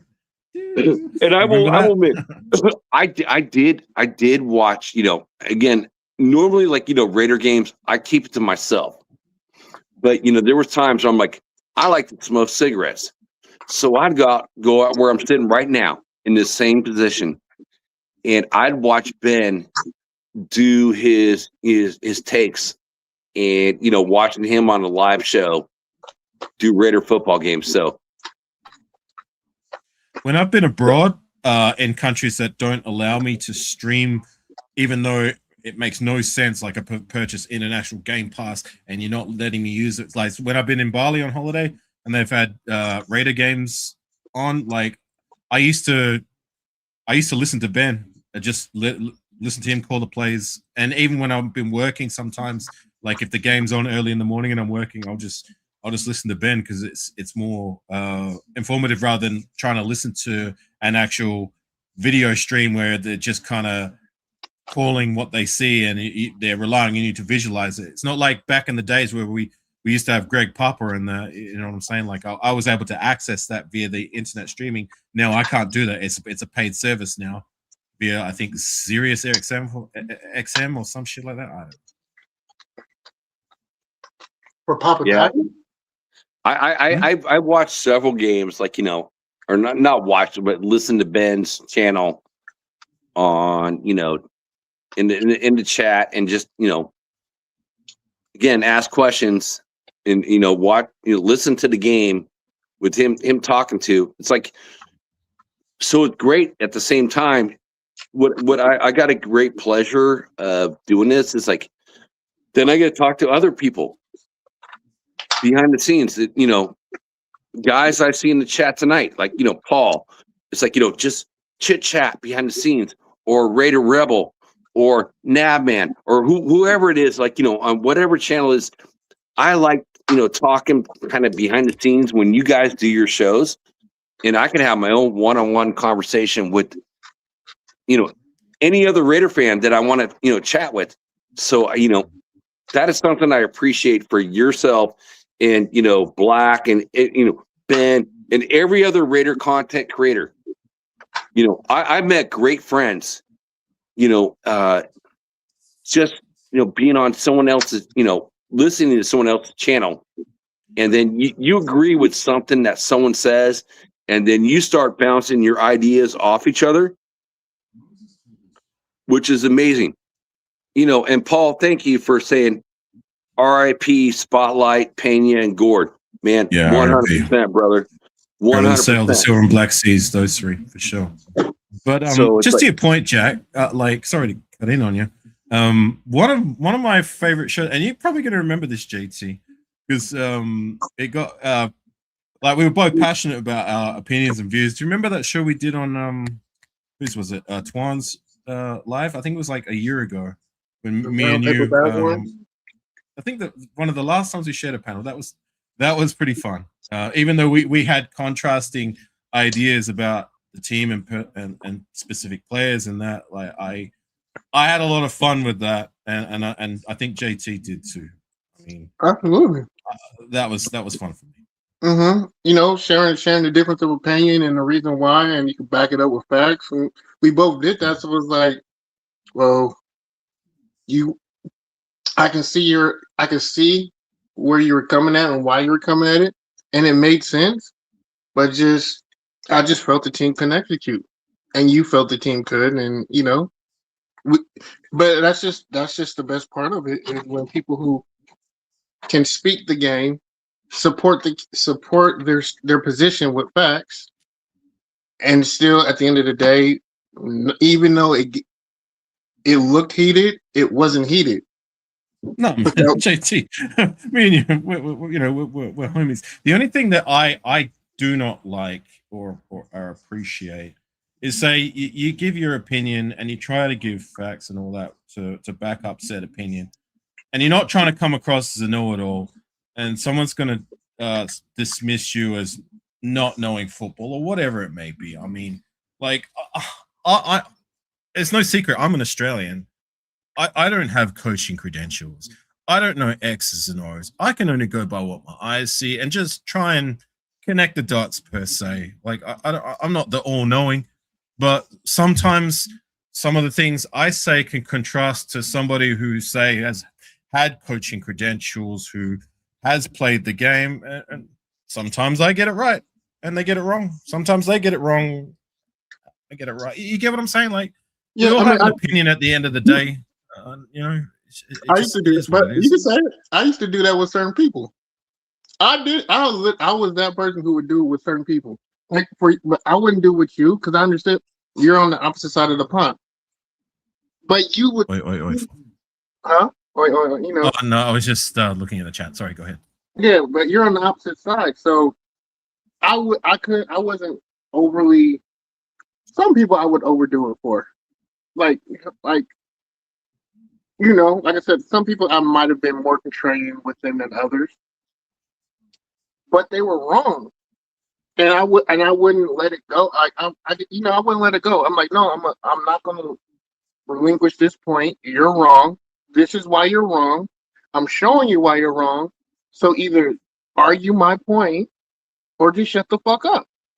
Do you remember what we were debating about, JT? What me and you were debating about? I really don't. Yeah. I do. I'm talking about what other but I know when we had like if you bring up like one thing I could remember, I just don't remember off the top of my head. Zamir White and Neil Farrell. That's what we were Will White and who? We were debating Zamir. So the first one, which was the longer one, we were debating the fact about Zamir White, and then it turned into also a debate about not Neil Farrell. Byron Young. That's it. Byron Young. I remember the White. I don't remember the Byron Young one. I definitely remember. Byron Young was like, because we were debating the fact like that you didn't see it as a wasted pick, and I thought that was lunacy. It's like, well, this guy got one season out of him and did absolutely nothing. How can that be the case? Like, not one season. We got 4 games. We got 4 games. He was on our roster for 1 season, and then he didn't make it past preseason year 2. So that's what we were debating about. Oh, not Farrell. I'm talking about Zeus. It's like Zeus. We got 4 games out of him. Like, all I gotta say is like, again, okay, let's turn this into like, modern roster right now. So I disagree with a lot of people on Washington, the running back that we got, out of Arkansas, who my boy Rebel, like, you guys talk how you met. That's how I met Rebel, was like doing a draft. I think it was on Farrell's channel. And me and Rebel talked the whole draft, the whole way through it, round 1 through round 7. And we became friends. And I even got him to hop on the Wild Wild West show once when Nabman couldn't do it because he's moving. And I see Washington, super fast, big dude. Everyone's like saying, "Oh, he's the next, what's his name? The fucking next Raiders running back." So it's like he's like 6'2", 215, runs a 4.33 40. But I'm like, man, he's kind of the same player as Zeus. He has no vision on the inside. He can run on the outside. That's what Zeus was good at. That's why he got those 100-yard games in the beginning until they shut that shit down. Zeus was running between the tackles where there was holes. No, he wasn't an outside run either. Oh, he was a totally outside runner, and I'll disagree with on that. He was totally outside, not inside. But even if he was an outside runner, Zeus had no vision, and and again, that's kind of my drawback on Washington. Oh, okay, I remember the player's name. He's a cross between what everyone's saying is like McFadden. What I just said before. I knew he was going to say Darren McFadden. Yeah, it's like I'm like, he's no Darren McFadden, and he's like, he's a cross between McFadden and Zeus, but McFadden was better. It's like, Were you saying that, or was he Please saying don't that? compare him to Zeus. Please don't compare any new running backs. No, I'm saying he's a tweener. He's a tweener. That's what I'm getting. It's like he's a tweener because I see certain aspects in the game. He's not an amazing blocker. He's not a blocker. He's not an amazing pass catcher. He's not an amazing vision on running on the inside. He's great. He's super fast running outside, which is great for the wide zone scheme that we're going to run. So it's like I'm the one person that's going to knock him back a mark, but I like the chances that we have with him, and having a great coach like Kubiak and in our great offensive line coach and like getting shit right. But I'm not as high and mighty on him. Getting him in the 4th round this year is like a lot of people are. So, well, Jack, we're drafting him to be the spellback. Like, scratch me up now because that's just my opinion. Well, I'm not gonna scratch you up about it, but what I will say is this, though. I mean, like being a 4th round running back, you're not gonna do a lot of things. So, but the thing about him is when you that zone run scheme. Like the cutback lane is usually not all the way in the middle like that. So that's why he probably don't even have to do that too often. And I don't think we're going to ask him to do that either. So if Zamir White was an outside runner, well, we definitely used him wrong because we always used to have him going running up the gut. That's why he was running into his own. And that's why he kept running into his own lineman, like I guess. So, we used him wrong. So that's probably why we didn't get what we needed to out of him. But like you said, Kubiak is just sucked. He just outright sucked. But I'm saying if he's an outside runner, we didn't never run him that way. So I don't know. But I just know that Kubiak is going to use Washington to his strength. And I think he'll be good. I mean, like, I don't know how good. And when people say that, he's McFadden, I think they're saying his running style. I don't think they're saying his career going to be like McFadden. His running style is like McFadden's. I kind of feel like, the body shape of McFadden, 6'2", around 215, and running that 4.33, 4.30, range. That's where I think like the McFadden, conversation comes in. It's not his rushing ability. It's just his visual one cut and go. Because McFadden is a one cut and go guy, and so is Washington. That's the style. Same college, same position, same kind of build. But when you watch the way those two run, they don't look anything alike. Like when you watch Washington run, he kind of leans forward and has a different style of running to McFadden, who was more upright and I don't know, just from me personally, had a bit more wiggle. But like to your point, Black, like Washington, we're not drafting him to do all this and all that. We're drafting him to be a competent spellback to our feature back, which should be, and rightly so, Ashton Genty. So I like the fact that we've taken a guy and what seems to be on paper a competent enough person to be able to do just that.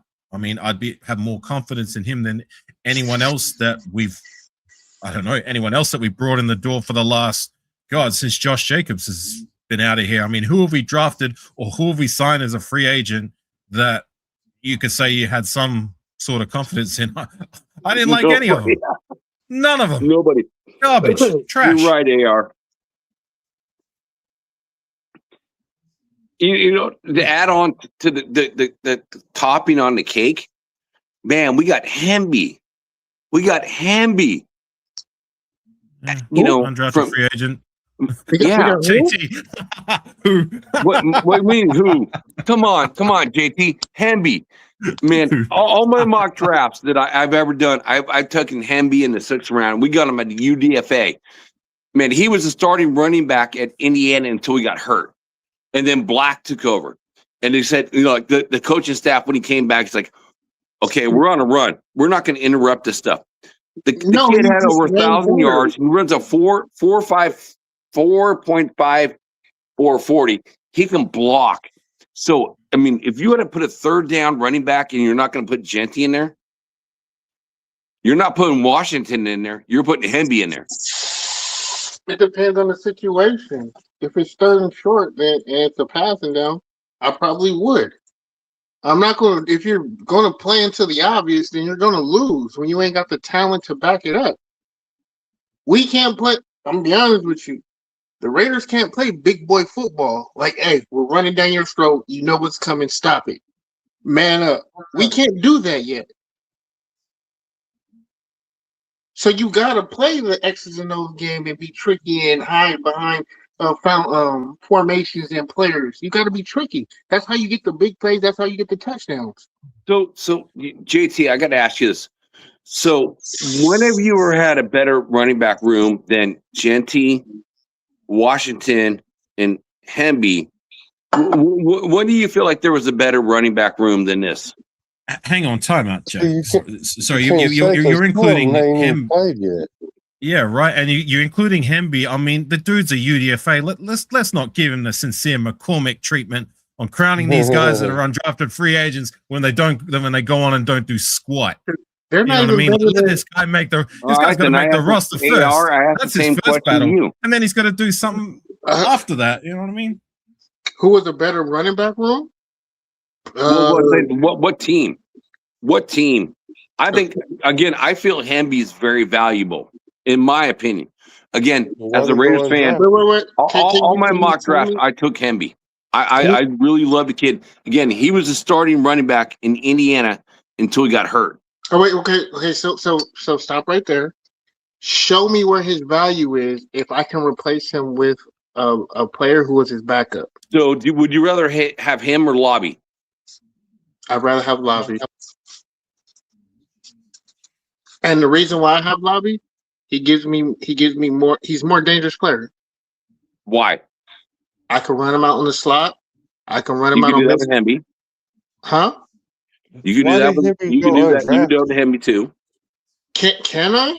Because he couldn't do it. He didn't do it in Indiana though. What do you mean didn't do it in Indiana?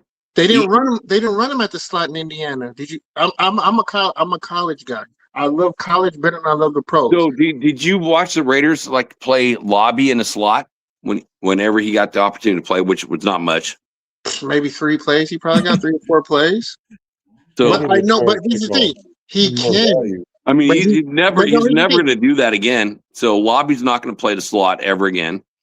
I mean, if they motion him out and they use him for mismatches, he will be. That's the whole point in having him as a Swiss Army knife. He's going to play multiple positions. He can start in the backfield, then you're going to motion him out to get him on the linebacker, which he probably be in slot or on the safety to utilize his talent.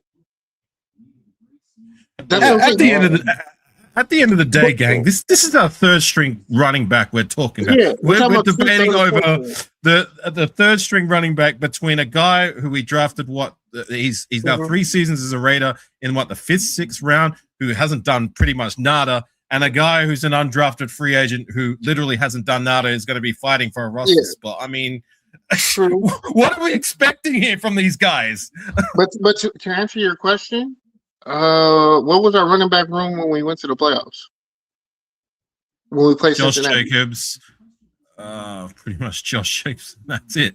It was Jacobs. You're talking 2016, so yeah. No, not 2016 when we played Cincinnati. And we lost. You're talking about 2021. So we had Josh Jacobs. We still had Jalen Rashad on our team.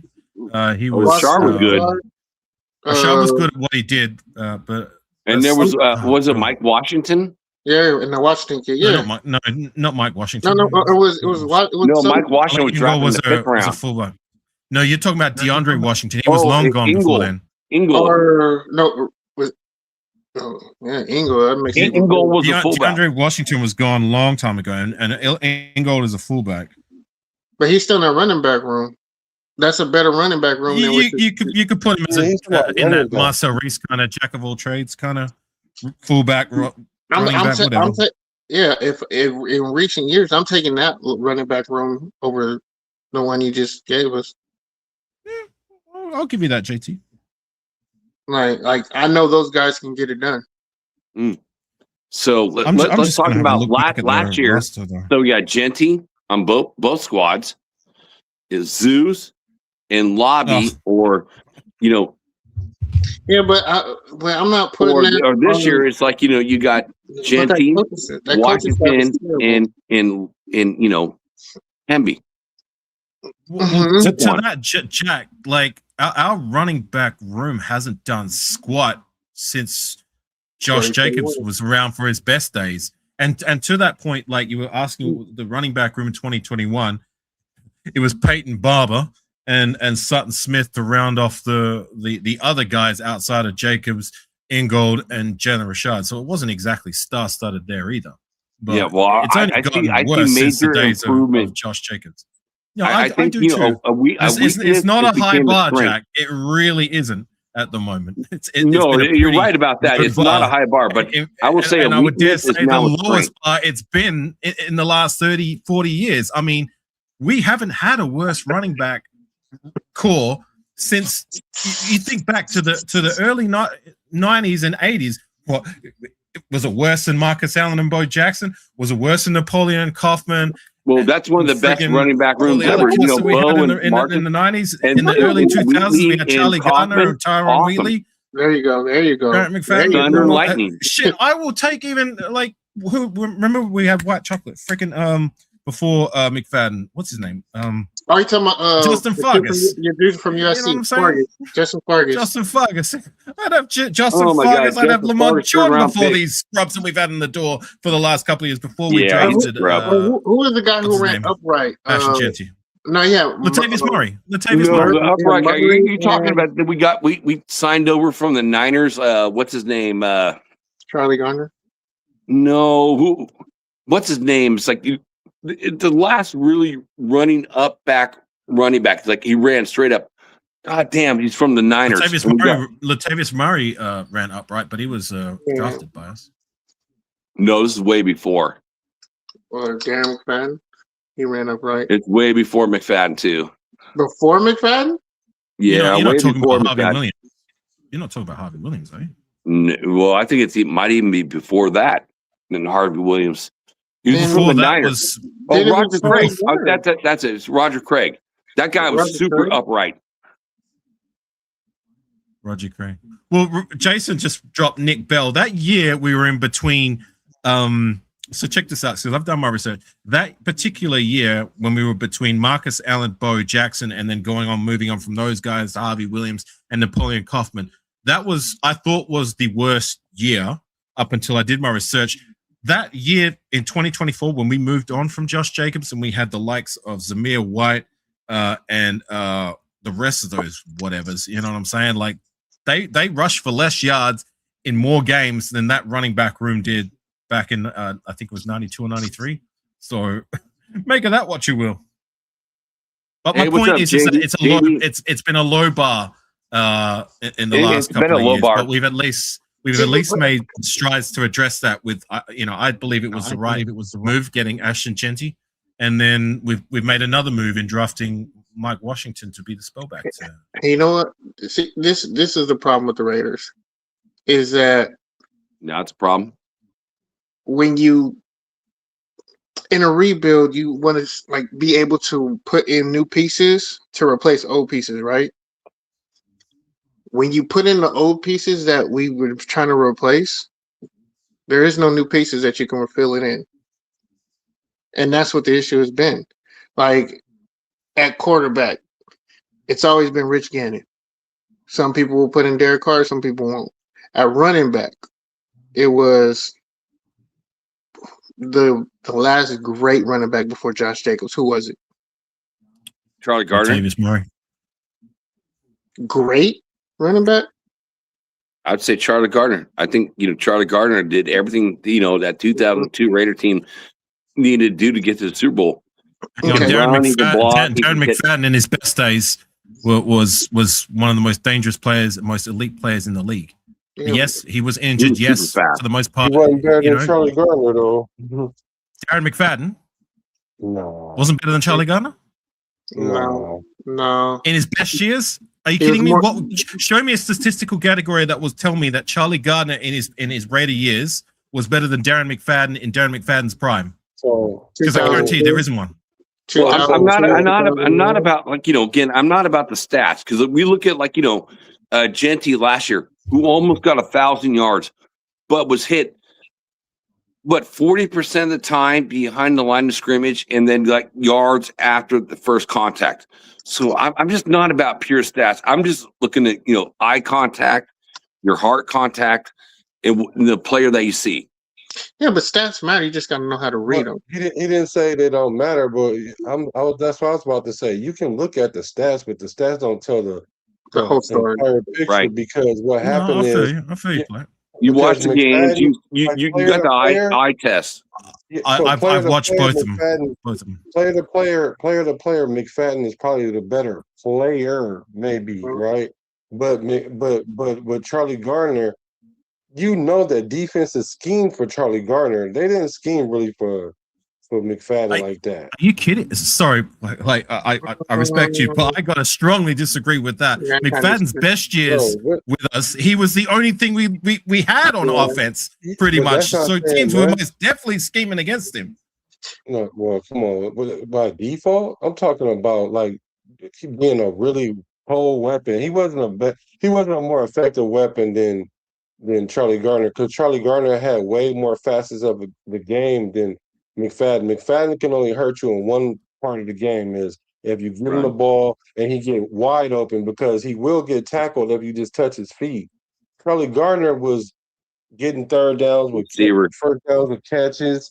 He would run the ball real hard, and then what's not fair either is that him and Wheatley had this thing going. They had this synergy going together with how they was calling plays together. So they were being utilized more effectively than just handing off the ball to McFadden and then hope he make a big play, which he did enough for the time. I'm not saying he's not a good player. I'm just saying he wasn't the way he affected the game. It wasn't the same as Charlie. There it is. If I can get in there after Black, hang on, Black, you finish, please. I need to get in after you. Go. If you got any more? No, that's why I was going to jump in, but you can go ahead and respond. Okay, look, I love Charlie Gunn. I have his jersey in my closet. He's a guy who I wasn't around for, but I've gone back and I've watched. I bended the season, so I kind of do I kind of know what I'm talking about, because I didn't just go by highlights. I'm not just looking at the stats, even though I brought the statistics before. I actually watched these guys play, so I do appreciate Charlie Gunn. He is what you say is. However, you say that like teams are scheming against just him. Well, his best years with us was what, 2001, 2002. That was a star-studded offense. You had Tim Brown and Jerry Rice. Granted, they were older, but they were still playing like the superstar players that they were.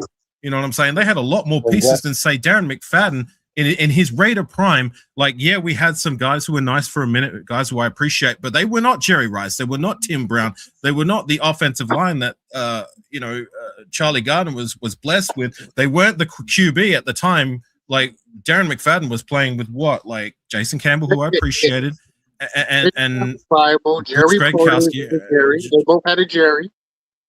Yeah, well, I'm just trying to. I just like to give you a bit of perspective. That I disagree with you that teams were just specifically scheming against Charlie Gardner when like Darren McFadden. He was.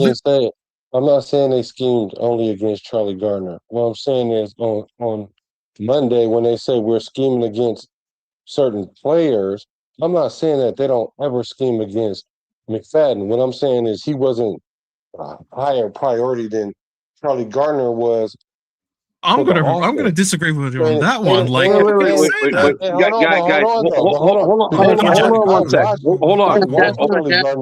watched Charlie Gardner every week while he was at the Coliseum. Black JT. This is what right here. What we're doing right now. I'm gonna pause you guys because this is what I think that makes Raider Chat so much fun.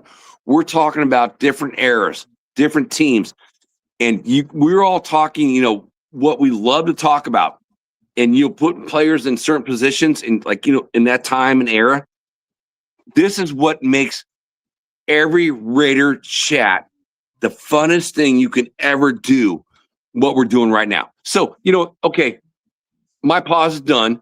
Keep going. I'm loving it. I'm sorry. Go. Sorry, Black, you're in the middle of saying your piece. I'm sorry, but it makes it fun.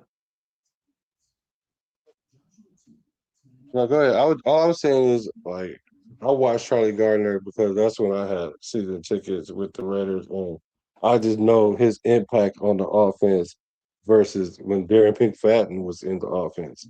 And I'm not saying Darren McFadden wasn't a piece of the offense, but what I'm saying is Charlie Gardner, they really had the game plan for him, because if not, then you're not going to win the game, because he's going to for sure eat you up in more than one way.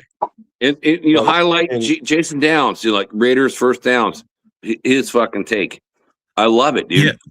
Look, I don't want to sound like I don't appreciate Charlie Gardner, because he's a guy, like I said, I've learned to appreciate. I have his jersey in my closet, and he is everything that you say. He's a guy who came over to us as a free agent. I think was pretty much like the tail end of his NFL career, and he had some good years with us. I just disagree with the fact that like they had to scheme more for Gardner, being that McFadden, when he was around during his best years, I'm talking about 2010 and 2011, when the guy is one of maybe 2 or 3 running backs that over a sustainable amount of period as our feature back averaged more than 5 yards per carry. Not even Josh Jacobs did that in his elite years with us. The year that he broke the record for the most yards as a Raider. You know what I'm saying? So like when McFadden was here, he was here. I'd say we drafted him 2008, and then his last year was 2014. So okay, so about 7-8 years. Right. I'd like to highlight Black when I'm referring to comparing him to Charlie Gardner. I'm just talking about his best years. I'm not talking about the years after that when we know what we got with Darren McFadden. But like those years where he was at his Raider best, that guy was not just one of the most dangerous players, well, the most dangerous player on our roster. He was one of the most dangerous players in the league. So like so to he say was that the teams were scheming less for him than Gardner, I'm sorry. I highly disagree with that. So McFadden, so you're gonna take 2 years out of his career with the Raiders and say, okay, we're gonna compare his 2 years to what Charlie Gardner, 2-3 years or whatever. So yeah, I'm just comparing their best years. I'm looking at how they played with the team, period. But okay, if you want to take his 2 best years, then you got that. Right. That's all I'm talking about is his best years when pretty much he was our only real like dangerous threat. Like we did have other threats, but not to the caliber of McFadden. Like he wasn't just our threat, but he was a threat in terms of running backs in the league. You could put him there up there with the likes at the time with Chris Johnson, with the likes of Adrian Peterson. You know what I'm saying? Like he was that good during his Raider prime. So now I'm going to throw you guys a curveball here, since we're talking running backs in only 2 years, right? So let's compare like the elite of the elite, Marcus Allen and Bo Jackson. Bo got hurt again. We're talking 2 years. If we're talking this for 2 years, like who's the best Raiders running back in history then? What's that, sorry? What are you asking? Oh, my question is, like, we're only talk 2 years, right? You mentioned 2 years for McFadden, right? You know, over at Charlie Gardner. So let's take it up to the next notch. So the best 2 running backs ever in Raiders history is like only 2 players. It's Marcus Allen and Bo Jackson. Then who would it be? If you're saying a 2-year span, then it's going to be Bo Jackson. No, it's got to be McFadden. It's unmatched. But if you want to talk about productive and winning, then it's Marcus Allen. And I fucking hate Marcus Allen. You already know.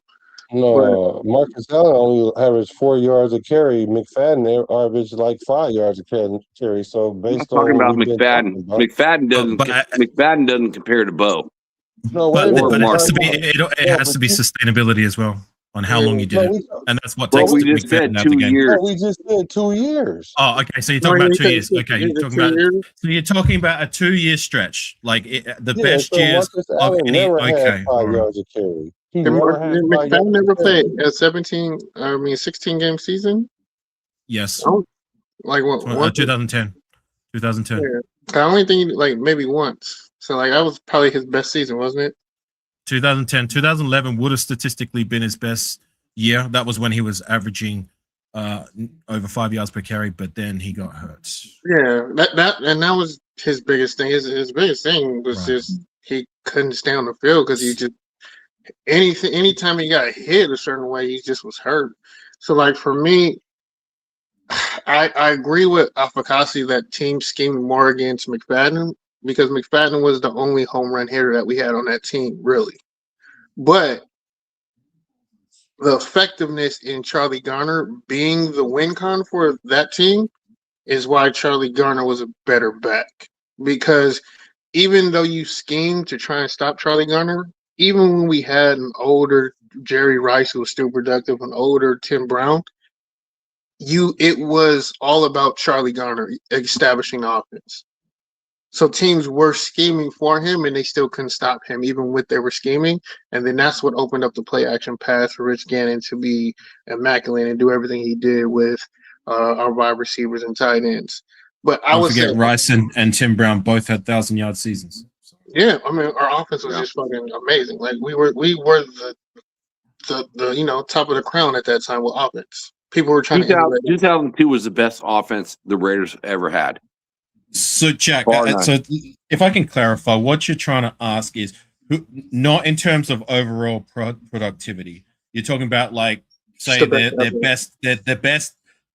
Who would be your next best after Marcus Allen in terms of their best days as a Raider? Is that what you're asking? Well, I didn't say the next best. I said the two best. The two best is like, we're talking like, you guys talked about 2 years. For a 2-year period, I would say that Bo Jackson probably had a better 2-year stint than Marcus Allen. Man, when I watched those guys play, I wanted the ball in Bo Jackson's hand. It's like Marcus Allen was becoming, again, I don't know. Again, we all don't know what happened with Al Davis and Marcus Allen, but he became the fullback for Bo. And I love what Bo did, man. That dude's so big, so strong. And I feel like, I talk about, players, I've had this on conversations on different shows. Oh, what players you can bring back that are Hall of Famers that actually could play right now? I'd say Bo and Marcus are like one of them. But my favorite player in Jim Otto couldn't do that anymore. He couldn't do it. So, but we're talking running backs. I'm thinking Bo was so unbelievable that I think Bo's probably the greatest, ever. And so again, we're talking 2 years. I'll give you some names. I already brought up McFadden, but I'll give you two others. Josh Jacobs. I mean, he literally holds the record for the most yards of any Raider running back. So you have to put him in that conversation. And the other name I'm going to throw out there that doesn't get the flowers I feel like he should in his best days as a Raider is Napoleon Coffin. He's another guy. I would actually, you might get upset with this, I would actually rate him more than I would Charlie Garner and Tyron Wheatley. AR, what's cool? So no, that can't even be a real thing. There's no way Napoleon Coffin. Black, let me say something to AR. So I sold Napoleon Kaufman a bed when I was working in San Leandro. I sold him a bed when I was working at a mattress store when I was a young kid. I sold him a bed. No, hang on a second. You sold him a mattress when you were a kid. Yeah, when I was like a young man. I was like in my early 20s. I sold Nap a bed. Oh, I was going to say, aren't you older than Napoleon Kaufman? No, well, no. No. I'm old. Okay. I'm going to be. I'm 50. I'm 55, going on 56. No, I'm young. Kaufman would be in his late 40s, early 50s, if I'm not mistaken. Well, then you're wrong. I don't know. All right, well, I'm gonna. Oh, he's 53. Yeah, he's younger than you, dude. Oh, then he is younger than me. Shit. Only by a couple years. So we're around the same age. But I sold him a bed. I got to meet him in person in my store, and it was kind of cool. It's like the store over next to me in San Leandro was a big and tall store, and I met Grady Jackson. I was going to go out to lunch, and I walked out and I saw Grady Jackson. I'm like, dude, defensive tackle. Are you Grady Jackson? He's like, yeah, I'm Grady Jackson, and he signed me a picture. He pulled out a picture and signed for me. Jack? Yeah, is he a defensive tackle? Okay. Yes, sir. Right. That's pretty cool. Yes, sir.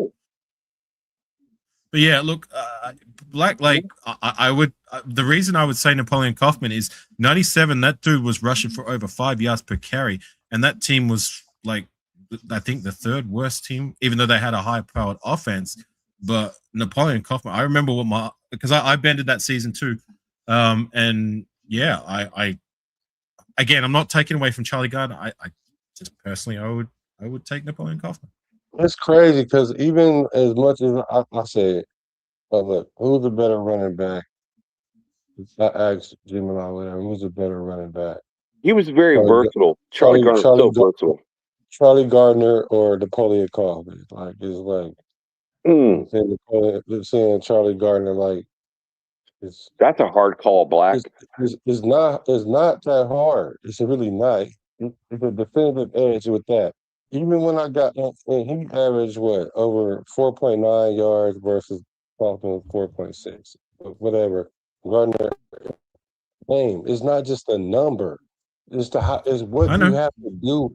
It's what you have to do to stop the player. If all you have to do is worry about the player running between the tackles or getting to the outside, that's different than when you got to do that with a running back and him in a receiving game. There's a big difference in that. So Kaufman can do that too. Kaufman can do that too. He can't do that. Agreed on both you guys. I love both these players. These are some of my favorite players, running backs in Raiders history. Yeah, but that's why I threw out his name. That's why I threw out his name. They wasn't using Kaufman as a receiver like that. That's not to say he didn't receive the ball out the backfield.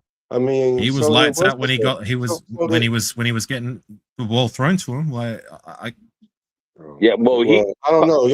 I know that I literally watched how the league had to prepare for Charlie Gardner. Like, I literally watched them had to do the same for Napoleon Kaufman, same thing for your boy McFadden. And I know the way the game is affected is way more difficult to stop Gardner than it is those two guys. Now, you wanna say a 2-year period? Okay, I'll give you that. But if we're gonna say a 2-year period of time, he better than Marcus Allen over a 2-year period of time then. Because Marcus Allen ain't never averaged no 5 yards a carry. So how are we gonna quantify that? Okay, well, Black, I will say this. So the thing about Marcus Allen is kind of like a Josh Jacobs thing. He will always make the first guy miss. And you get near the goal line, and if you were watching the highlights, no other player's ever done the way he's been able to leap over these fucking 6'5", men and just fucking get into the end zone. And Marcus Allen is that dude. He is that dude. I love him. I love him too. And I'm not saying that he's not that dude, but if we're saying that if McFadden had 5.4 yards a carry and he was the best 2 years it was him, and one of those years he was 5.4 yards a carry, and that's what we're basing it on. And when I say, okay, well, Marcus Allen never had 5 yards a carry. Yeah, so I agree. How do you quantify that? That's what I'm saying. Because we all know that Marcus Allen is the better running back. So the only way you can quantify that is by how he affected the game. If if we're talking Raider career period, there is no take the best 2 years or whatever. If we're talking period, then of course you have to go with Marcus Allen, because the thing that Marcus Allen did it over the likes of Darren McFadden, over the likes of Charlie Garner, and the likes of Napoleon Kaufman, is he did it for not just like a 2-year stretch. He did that for a long time. Like, yes, granted, the numbers aren't there, like the 5 point whatever, that elite number, but it's still, he's in elite number category with the 5.5 or whatever yards it was that he was able to do over a sustainable stretch, which is what he did more than any Raider running back. I mean, you're going to have to go further back to find a carry. Yeah, I know that, but I know, but to my point, what I'm trying to say is that, like, he never, granted, you're right, like, he never averaged over 5 yards per carry. The only Raider running backs that I know that did it over a sustainable amount of time, I'm talking about at least a year and a half stretch, it's McFadden, Kaufman, and Josh, not even Josh Jacobs did it. McFadden, Kaufman, and Bo Jackson, the great Bo Jackson, which is why people remember him to be the greatest, like they do. Wheatley didn't. No, Wheatley's like been here for a long time, right? But he didn't average that elite of the elite number. No. All I'm trying to say is why Marcus Allen gets considered the greatest is because he averaged, what was it, like 5.5 yards for so many years. Like, how long was he a Raider for? Over a decade, right? Marcus Allen. Yeah, he was a Raider for over a decade, right? Yeah, but you said he averaged what? No, I didn't hear what you said. You said he averaged something or whatever you said right before that. He did it over a sustainable amount of time, averaging at least 4.2, 4.3, 4.5, whatever the number may be. That will have him considered to be the greatest Raider running back that we've had ever. That's what sets him apart from those other guys. Yeah, because the way he affected the game, though.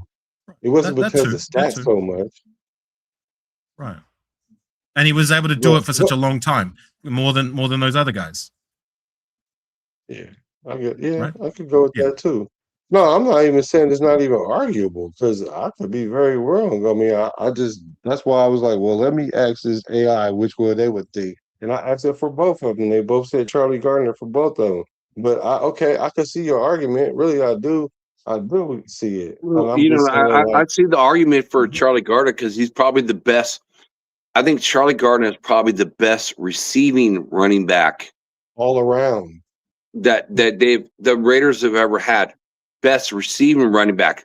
What, like JD said earlier in the chat, he had 850 yards rushing and 850 yards receiving. I mean, 850 yards from a running back, that's like Marshall Faulk type stuff. You know what I mean? You got a plan for that, right? But it'd be like, but as a receiving running back, that's amazing. You know what I mean?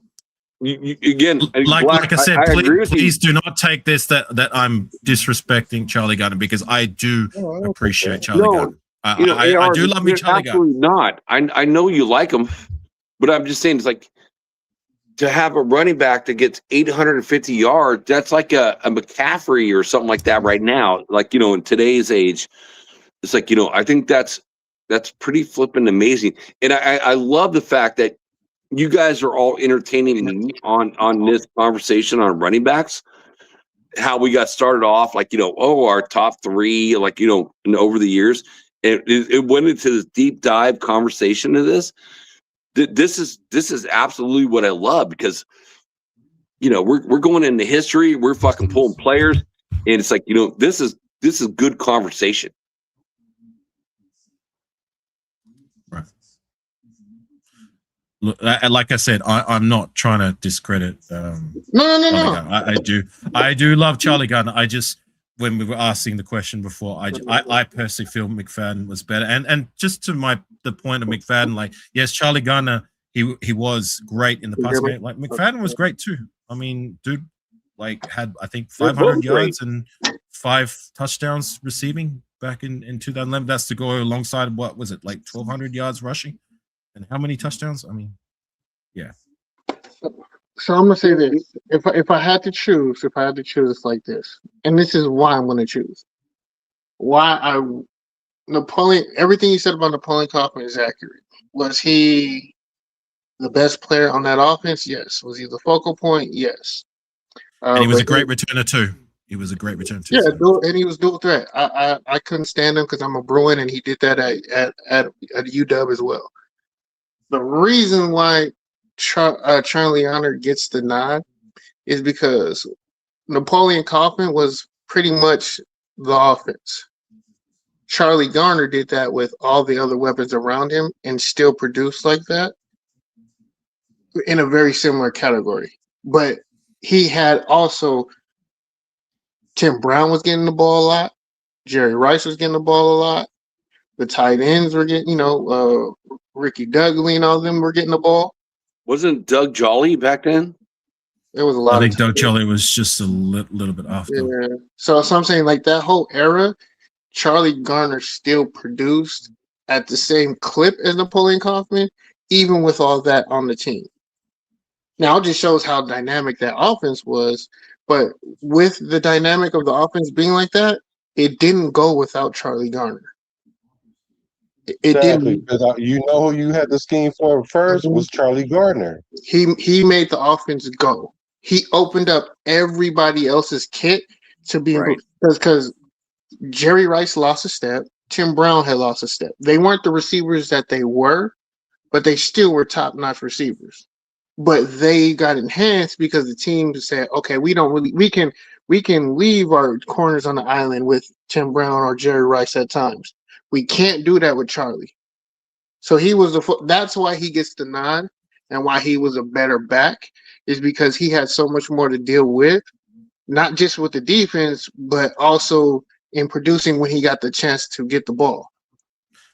But wouldn't that work the other way around, being that like if you don't have as much talent around you, then that gives the defense pretty much less to really focus on, like when they were keying in on I mean, yeah, granted he had Tim Brown, a younger Tim Brown when he was around for his best days, and that was pretty much it. I mean, like James Jett was the other wide receiver you had. That was the year I think they drafted Ricky Dudley, who didn't really work out for us at all. Yeah, second round pick. And Jeff George, a guy who I learned to appreciate, was at quarterback. I mean, there was, far less on that Raider offense, even though offensively that particular season Napoleon Kaufman had his best year. Weren't that bad. It was more so the defense, but no, I don't know. I guess it could work both ways, right? Like, yeah, it's a double-edged sword. But why? Yeah, it's a double-edged sword because you can make the argument for both ways. This is why Napoleon Kaufman, he was the only person that can do anything, right? And Tim Brown. Let's not discredit Tim Brown. Yeah, but he didn't have nobody to throw him the ball. Tim Brown. He didn't have nobody who could throw him the ball. I just want to throw. Well, again, I just want to fact check real quickly. I'm saying the quarterback was shit. Jeff George was not shit. Jeff George was shit. No, he was not. He was not. He was not. JT, if you again, like I watched that season from start to finish. He threw more touchdowns and less interceptions than Rich Gannon's MVP year. Yeah. The dude, when he was throwing, the team didn't win, not due to him not being able to throw the ball or get the ball to the receivers. The defense was terrible that year. So I'm going to disagree with Jeff George was not good. Tim Brown will even attest to it. When Tim Brown's asked who was the best Raider quarterback you played with in terms of pure arm talent, his answer was unequivocally Jeff George, and he only had him for a year. Hey, what? Yeah, Jeff George had crazy arm talent. He has one of the biggest arms in the league. But I get what you're saying. But for me personally, he was a shit quarterback. Wait, no, I want to rewind. Like, that's a huge statement, AR. It's like you're saying Jeff George was better for Tim Brown. My boy. Like that's my boy. And it's like he's saying that Jeff George was better than Rich Gannon. Yeah, Tim Brown said from a Rich Gannon is the best quarterback in Raiders history. No, he's saying for production wise, was he a better quarterback than Rich Gannon on the team? No. Absolutely not. I'm not saying that. I'm not saying that at all. Statistically, He's saying that Jeff George wasn't chopped liver, though. Yeah, that's what I'm trying to say, Black. I'm just making a point that JT, you were saying that we were talking about 97, the year I was making a point about Napoleon Coffin, and we went on a tangent about the QB play because you said the QB play was trash, and I was trying to make a point that no, it wasn't. Like, Jeff George is a name that doesn't get the appreciation, and if you go back and you watch the tape, because I watched that season from start to finish last year off season, he was no scrub. He's a guy I had to learn to appreciate because I was like, well, do my eyes deceive me? I mean, I know they're not winning, but it's not through lack of what he was doing. Because from what I was seeing, like, he was actually doing great, and the statistics back that up. Like I said, I'm not saying he's better than Rich Gannon, but he threw for more touchdowns and less interceptions than Rich Gannon's MVP season. So that's why I'm just making a case. He's not better, but he's good. He might be. I don't know if he's better, but he right there because they sure kept calling him off the couch to come quarterback for somebody's team, and he was kind of I personally knew how to throw the ball. Yeah, he just overthrew too many balls for me. He was inaccurate a lot. Not as a Raider. Not as a Raider. For me, he was. I saw the games I went to and I watched. Yeah, he wasn't the reason why we lost, but he could have definitely won a lot more games. And if he just had the proper attitude and just knew how to command and lead a team. He wasn't a good leader. He wasn't. Now I got to look up. I remember watching Jeff George. And I remember watching Rich Gannon, and now I'm gonna have to Google this shit when this show's over. This is the first thing I'm gonna do. This is the first thing I'm gonna do is I got to look up because you know what, I saw totally two different players than what you guys are talking about. For me, guys.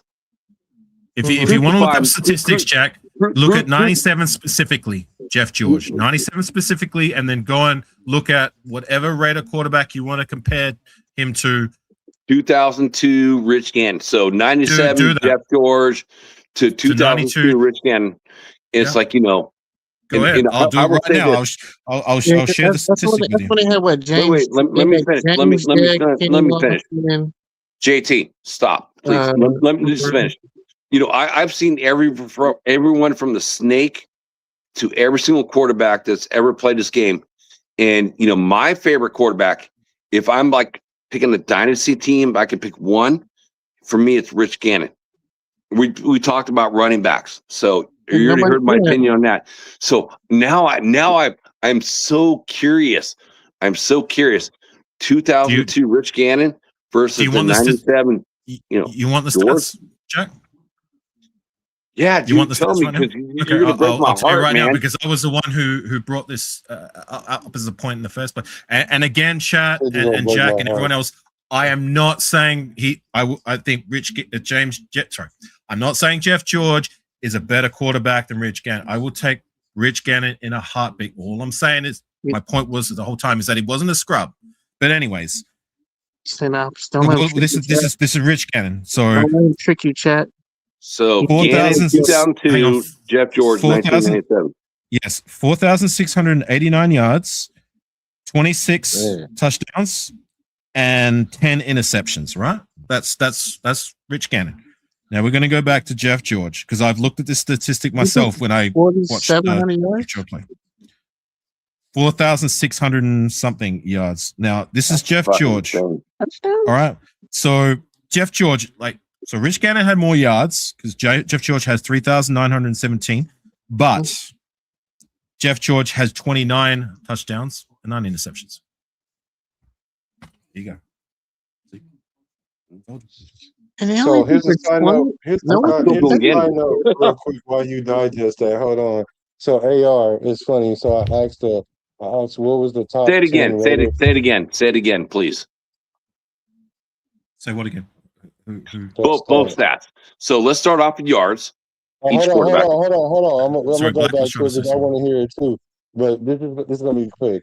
So I looked at the top 10 running backs, right? And so of course Marcus Allen was number 1. So Josh Jacobs was 4 and Bo Jackson was 5. But McFadden was number 9 and Coffin was number 8, which is interesting to me. And Charlie Garden wasn't on the list because he wasn't a Raider long enough. So he wasn't on the list. He wasn't What? Raider for longer than like what 4 Right, years. right. Let's He come wasn't- he back to wasn't- this. he Let's wasn't come longer back than to this. No, I'm Let, about to be done with it because Hang on, I'm not let- about to. yeah. I'm about to be done with this topic right here. But he didn't play long enough for the Raiders, so I can see why you would say that McFadden is probably a better running back than him overall because of what he brought to the Raiders. Because he's like a number 7 all-time rusher for the Raiders. So I can see what your point. That's all I was going to concede. Now, that's nice. as far as the stats with the George and Glennon, I want to hear that as well with a I clearer want to hear mind. him again. So let's All right. go. Let's go step by step. Do you want me to? Okay, I'll read out Yards, Rich Gannon's first. Okay. completion percentage, touchdowns, okay, so interceptions. but just the important ones, not the other ones that don't really matter. Okay. So you want to know yards. So this is Rich Gannon, okay? 2002. 4,689 yards, 26 touchdowns, and 10 interceptions, with a completion percentage of 67.6. Right? You got that? You got all that, Jack? Yeah, that's fucking great looking. I 4,700 love it. yards, 26 touchdowns, 10 interceptions. Yeah. All right. So let me go back to Jeff George. So you said 40, 90. So 97 Jeff George. He had 3,917 yards. So Rich Gannon had more yards. By 700 yards. The completion percentage 55.7. So the completion percentage was a little bit again 12% higher for Rich Gannon. This the numbers I want to hear. This is the numbers that I shared before that I said why I made a point that he's not a scrub. He threw for 29 touchdowns, which is more than Rich Gannon threw in his MVP season, and 9 interceptions, which is less interceptions. So 3 more touchdowns, 1 less interception. Yeah, 1 less interception, but 700 yards less and 12% completion percentage. It's not a comparison. I'd rather have the less yards with the more touchdowns than the more yards and less touchdowns. No, I figure if you're getting there, you're going to get your running game into the mix too. So my point was and is the whole time was that Jeff George was not a scrub as a Raider, like JT you tried to allude to. That's what I was trying to say. Is that to my point? Jeff George had more touchdowns and less interceptions than Rich Gannon's MVP season. Am I saying he was better than Rich Gannon's MVP season? No, because Rich Gannon won the literal award. All I'm saying is that the numbers speak for themselves, and my eyes back up what I saw because I watched that season during the course of the offseason. So that's all my point was the whole time, is that he was not a scrub. I felt like Jeff George had like less to work with than again, like a lot of the Raider teams have been working with less. So I had Kaufman and Tim Brown and James Jett. Yeah, what did Gannon have? James Jett's not all that great, and Tim Brown when he came out, I watched him at Stanford versus Notre Dame his senior year, and then becoming our first round draft pick. Man, Tim Brown was the fucking he was a dog. He was a dog all the way through his career, and the number 1 wide receiver ever for the Raiders. I don't care. Anyone you want to post up with that. Tim Brown was the best receiver we've ever had throughout an entire career. You're not going to get objectivity from me. I'll agree with you on that. I think everyone will. Maybe some of the older heads might throw out like Fred Biletnikoff and whoever else, but you know what? I'm even a guy like when Brett. I think AR. We already had this conversation before, but I don't know if these guys, not with these guys. So it's like I went to the in Oakland Coliseum when Brett Favre's dad died, and we played the Packers. And Brett Favre threw 5 TDs, and I go up to the bar because I'm like going, dude, we're getting our asses smoked. We're getting smoked. My favorite moment in Raiders history for a game that we lost, we got killed, and I'm sitting at the corner of the bar. And a gentleman turns over to me and is like, "Hello, my name is Cliff Branch. What's your name?" And I'm like, "I'm Jack Kenna." And I'm like, "Holy shit, you're fucking Cliff Branch?" You know, it's not like this YouTube stuff back in the day. I had nothing to say to the dude. He's like, "I want to buy you a beer." And Cliff Branch bought me a beer. And Cliff Branch is a Hall of Fame wide receiver for the Raiders. And they're like, I did not know what to ask him. It's like I was so starstruck. I'm like, starstruck. I didn't even know what to say or what to do. I'm like a 21, 22-year-old kid, and I'm like, oh my god, this is fucking Cliff Branch. It's fucking Cliff Branch. The guy that's a wide receiver, it changed the NFL game forever at being that speedy wideout guy. Can I just share a little side note since you're talking about Cliff Branch? He was inducted in the Hall of Fame a couple of years back, right? Yeah, like after he died, you know, it's like fucking the same shit. Fucking Okay, like, you know, our quarterback and like everyone else on the Raider teams, like you have to die to fucking get in the Hall of Fame.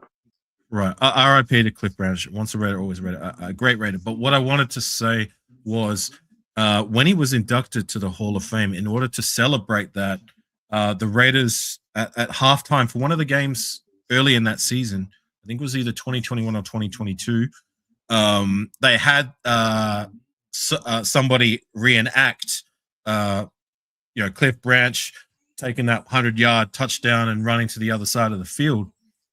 And they had a former Raider play the part of old buddy Cliff Branch. Does anybody know which former Raider that was? Dude, I never saw that. Send to me. I saw it on Instagram. It was Jacoby Ford. Oh, Pretty dude, cool, right? Jacoby Ford was fast. So, AR, do me a favor, bro. Send that to me on IG because you know we're connected. I don't have the clip, but like I know what happened because it was a while ago and somebody shared it on Instagram or whatever. There was a fan clip of them reenacting the play, but then because I follow Jacoby Ford and he was sharing on his personal story because he doesn't share much. He usually keeps himself, but he shared on his personal story. Somebody was taking photos behind him in the tunnel with the Cliff Branch jersey. I was like, how fitting getting Jacoby Ford to reenact Cliff Branch, because I mean Jacoby Ford he's still young enough and still speedy enough to kind of reenact, but he's no longer in the league. So I thought that was pretty cool and pretty interesting. That is really cool. I mean, that is really cool. It's like, you know, like, you know, when I was a kid and I was like, you know, growing up, I saw like the Willie Mays, Willie McCovey. I thought Willie McCovey is better than Willie Mays, not knowing the Willie Mays story. Mays Hayes? Willie Mays, the baseball player, it's like, you know, probably the second best baseball player or maybe the first best baseball player ever. And then Isn't he from the movie? Willie Mays no, that's all. It's all San Francisco Giants baseball stuff. But then going into watching the Raiders and seeing Cliff Branch versus Blitnikoff, and you know, growing up as a kid, I'm like, man, Cliff Branch is so much better than, you know, Blitnikoff. And you know, Blitnikoff became the first Hall of Fame wide receiver for the Raiders. And I'm like, this kid's way better than fucking Blitnikoff. I'm like, you know, I'm not understanding it. You know, and you're young. And that's why I'm going to say, you know, JT, it's like never fault a young person on their knowledge. And I'm looking at, you know, shit, 2 Hall of Famers. And I'm like going, this Hall of Famer who wasn't a Hall of Famer is better than a Hall of Famer, you know, on the team. It's like, I'm like, you just see what your eyes see, right? And your gut tells you what you see. So that's what I love about this conversation tonight, and that's why I stayed up, is because we're talking about fun things that we all like. We all like certain players. We like what they do, and we all compare. Like, okay, you didn't have this, you have this. You know, it's like this is what makes conversation fun. Can I ask you a question, Jack? Yes, sir. It seems like a no-brainer who would be your Mount Rushmore in terms of wide receivers as a Raider. Tim Brown, Cliff Branch, Red Blitnikoff. And maybe if you guys want to chime in on it too. because you guys have been around. Like, yes, I do know a bit about Raider history, but I've had to go back and watch. But who would be that So fourth guy? is it five players? No, it's 4. You can only have 4 on Mount Rushmore. Yeah, so who would be a Mount Rushmore of wide receivers besides those 3? Who would be your 4th?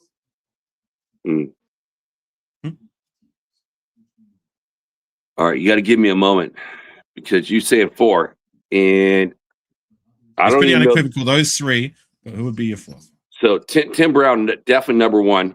And are we going to count like, players that come over like, for a year or 2? Or are we talking like only what they did as Raiders? Because I mean, you would have Jerry Rice up in that conversation. That's if why I was was asking that question. But he was only a Raider for what, 2 years, and they were still good years. But I'm talking about Raiders wide receivers. What they did with the Raiders specifically. Who would be your 4th?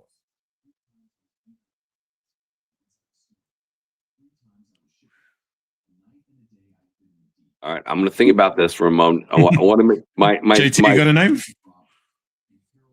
Tim Brown, definitely number 1, and a Cliff Branch is number 2. So I'm going to say 2 right now. You guys can answer like you're 2.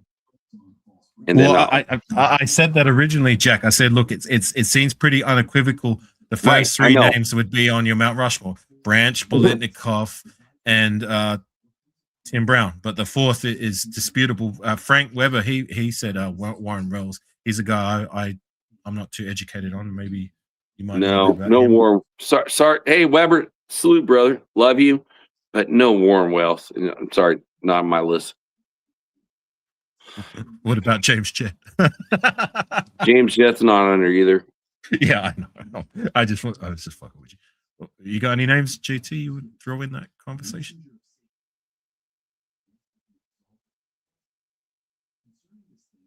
Black? Anyone? All right, I got one. I got another one. The top Raider wide receivers. Okay, so my question was, sorry, Jack, if I can.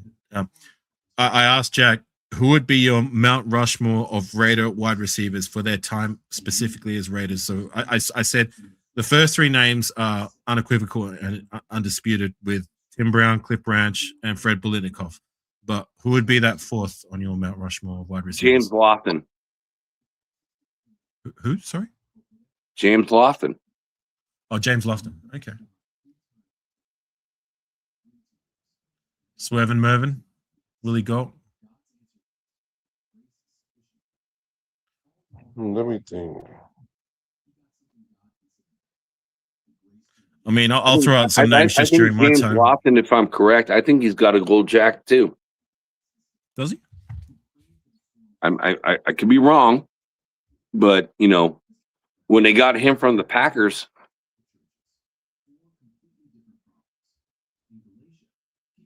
I'm sure you guys are looking it up right now.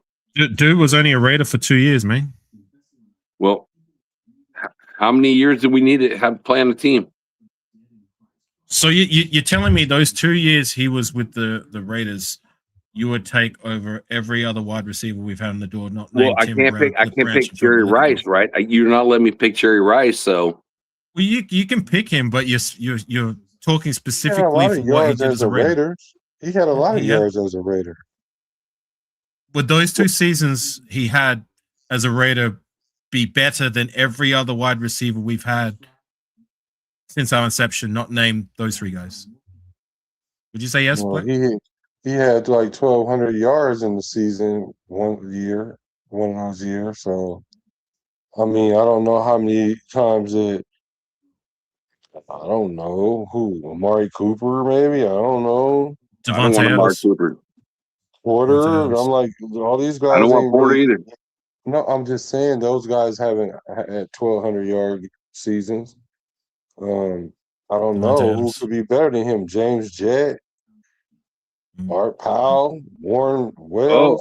Raider Chris, you said Art Powell. That's a good name too.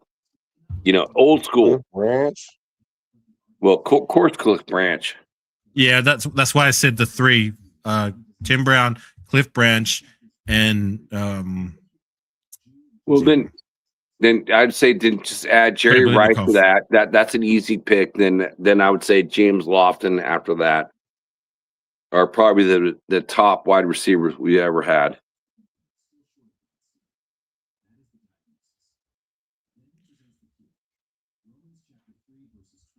What about Mervin Fernandez, Swervin Mervin, and Willie Galt?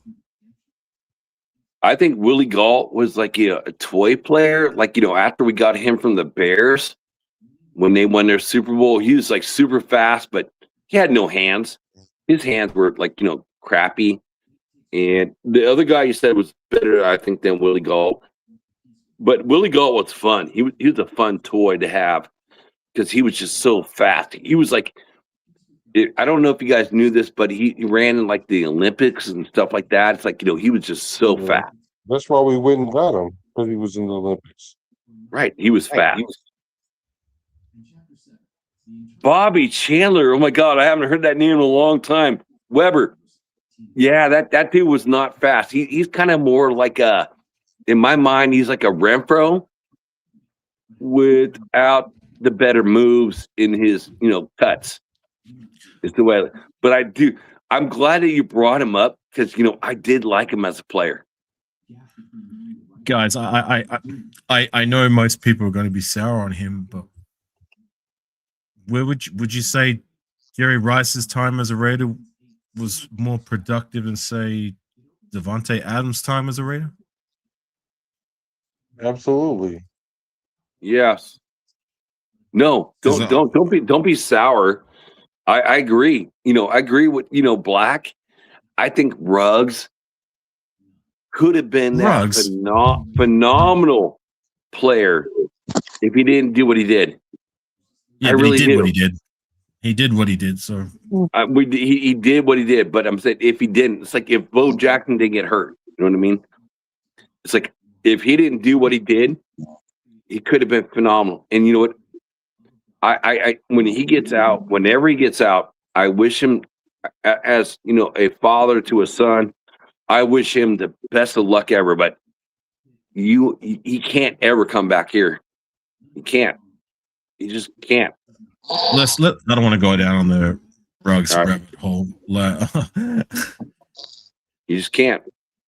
But I was asking before, like, I know people are sour on Davante Adams, but he would be in that conversation. I mean, the numbers back that up. Just saying. Yeah, Davante is good. I think, and I can't argue with that. It's just like, at the same time, I will argue, like, what's the guy we got from Pittsburgh who came over in a hot air balloon and never played for a game for us? Oh, Antonio Brown, but he did nothing as a Raider.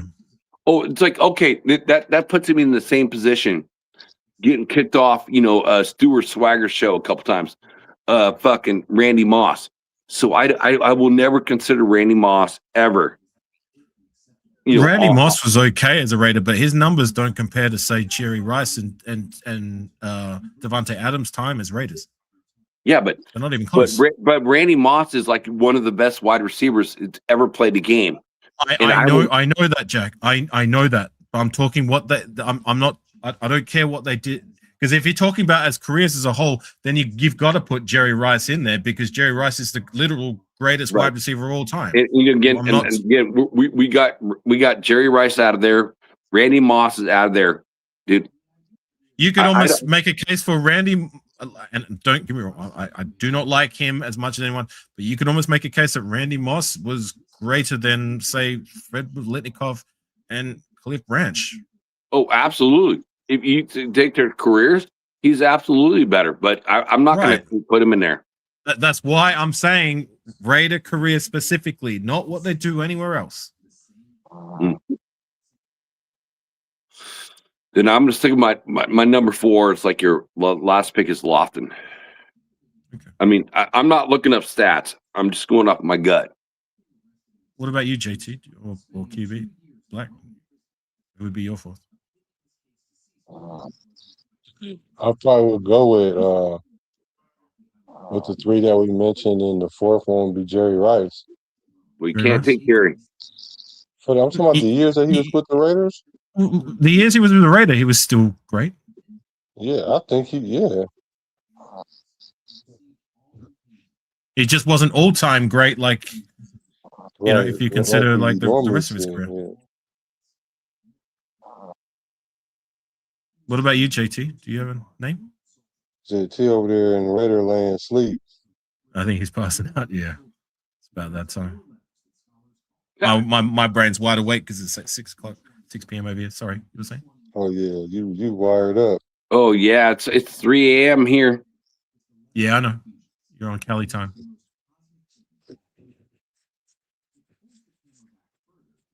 I know. I just thought it was interesting because it seems to me like the first 3 names is, like I said, undisputed and easy, whereas the last name we're having to kind of scratch and claw names to fill that 4th spot.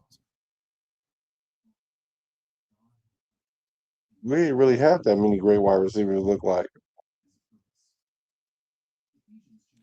I mean, Really? during my time as a fan, I guess, like, statistically, Devontae Adams and what he was able to do in those one-on-one situations. Yes, I know it didn't end too great. And that's a shame. With him.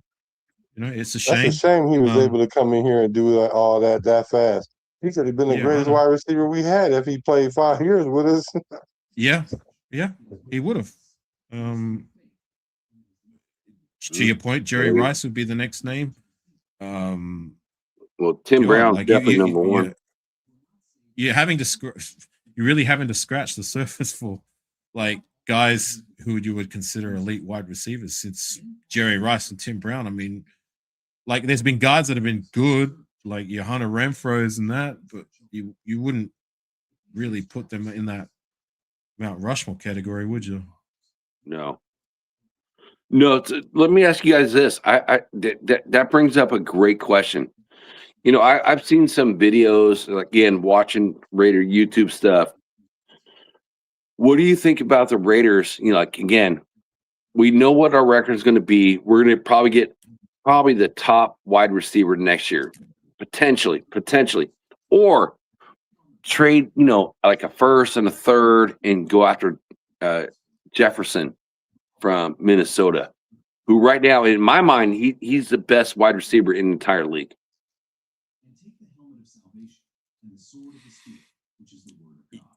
Were you going to ask a question, or you just? Yeah, that's my question. Would you go after Jefferson from Minnesota and take on that cap hit, and and roll with him? Because it's like we got a bunch of unproven wide receivers. We got Besh, number 2 pick. We got Dante Thornton last year, 4 pick. And we got Trey Tucker, who's improved every year, and we just signed the other wide receiver from Minnesota, Naylor, for like $11.5 million a year, which is, I think, it was kind of crazy, but we did it. So it's like, would you trade like a 1st and a 3rd or whatever it is, to get Jefferson, who is by far the best wide receiver that's out in NFL land, and take on that cap hit? I mean that just unleashes a whole different potential with this offense. What do you guys think? Being the first year of a rebuild, like, look, I'm all for whatever makes the team better. I mean, for the now, yeah, absolutely. I would love a guy of his caliber, but in terms of looking towards the future, I would rather keep that draft capital. And I'm not sold or confident on any of these wide receivers in our room until proven otherwise. So, right, take from that what you will. But I agree. I'm gonna hope and pray that one of these young guys can emerge this season. But if not, if worst case scenario they are as productive as what we expect, which isn't much, then drafting a young wide receiver needs to be the priority next year. It may still be the priority anyways. Like, I mean, if none of these young guys emerge, then quite frankly, I'm all for just, cutting bait with all of them, if I'm gonna be honest. Like, Jack Bash and Dante Thornton, they got to show me more. Trey Tucker, this is the last year of his rookie contract. I don't see a way he can stick around unless he proves to be everything that I don't believe he is. I agree. Jalen Naylor, I think he's gone. Can he be what we're paying him to be? I don't know. To me, he's a bit of an unknown quantity, but there's a lot of more variables on the no side, if that makes sense, than the yes side. But I believe no matter how or why, unless Jack Bash or Dante Thornton emerge, then wide receiver needs to be a high priority regardless, even if we do make a trade for Jefferson.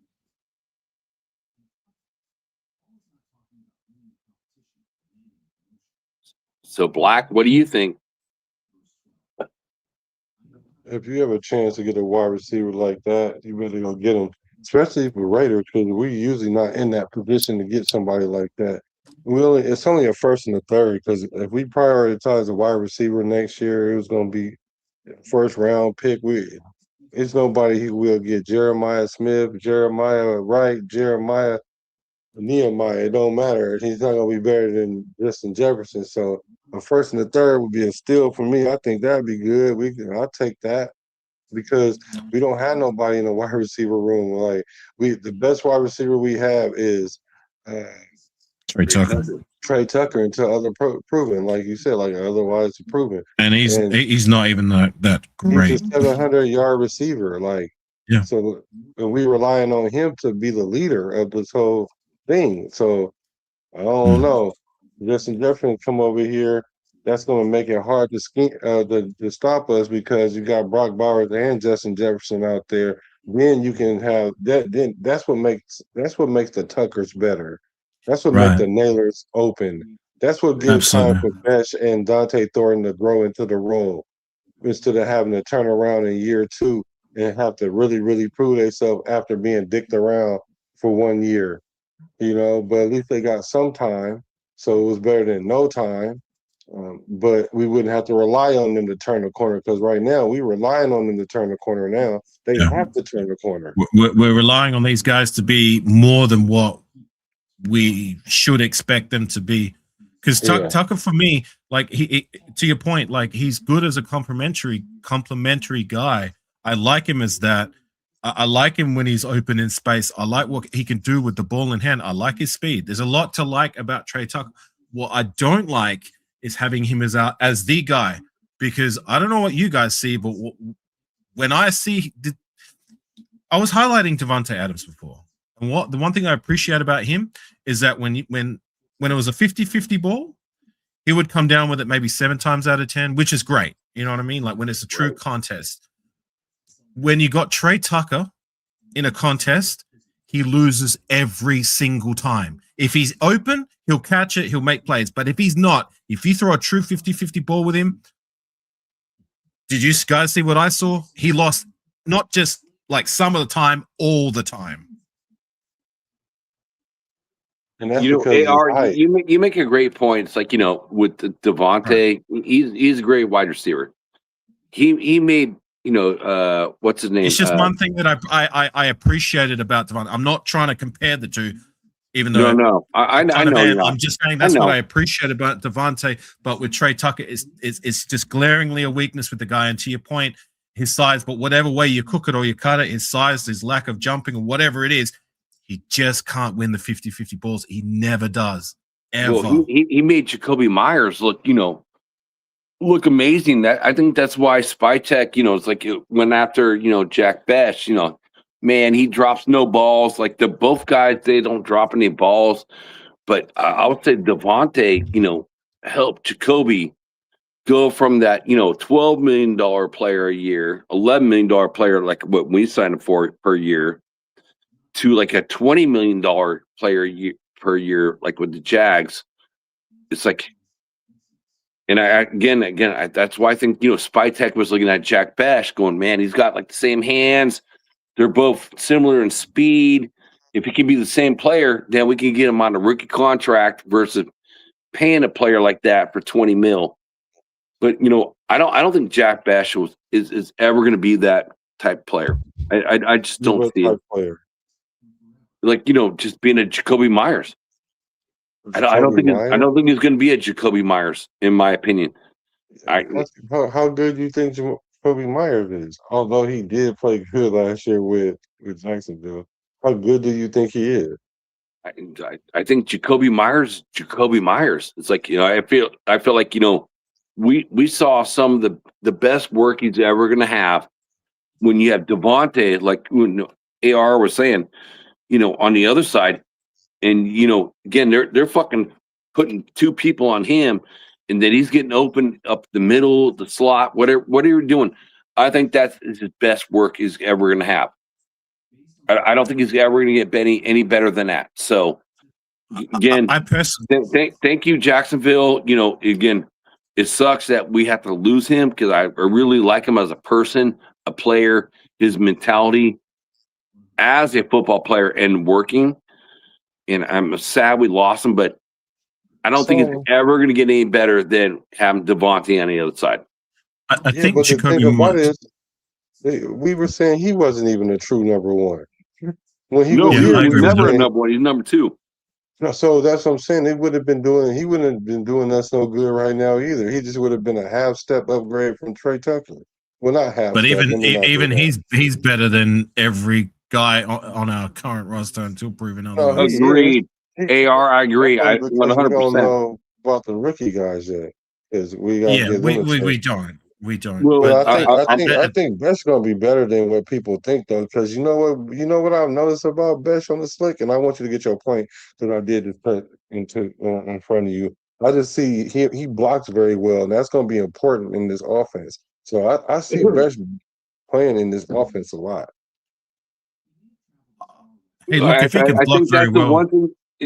Kobe Myers was a willing blocker too, but yes, Jack Besh is bigger, stronger. So yes, he's a better blocker, but he doesn't offer you the same threat. I feel like he offers the same threat, like in the middle of a Michael Mayers or a Brock Bowers. Everyone's coming across the middle. It's like he's just another guy doing that. We need guys on the outside, like to stretch.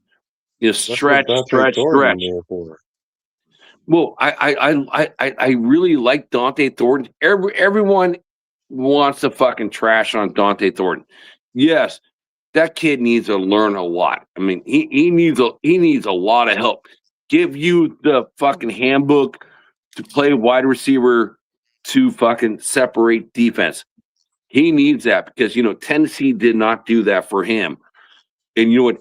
He's got all the physical traits that you want as a wide receiver. 6'5", 210 pounds, 4.30 40. I mean, the dude's but he never gets separation. It's not true. Alfredo says, "What about Shedder Jackson?" So did he got benched. He got benched. He got benched last year. Black. What I'm saying is, I have hope. I have hope. Start rookies. That's why he got benched, because he didn't want to start rookies.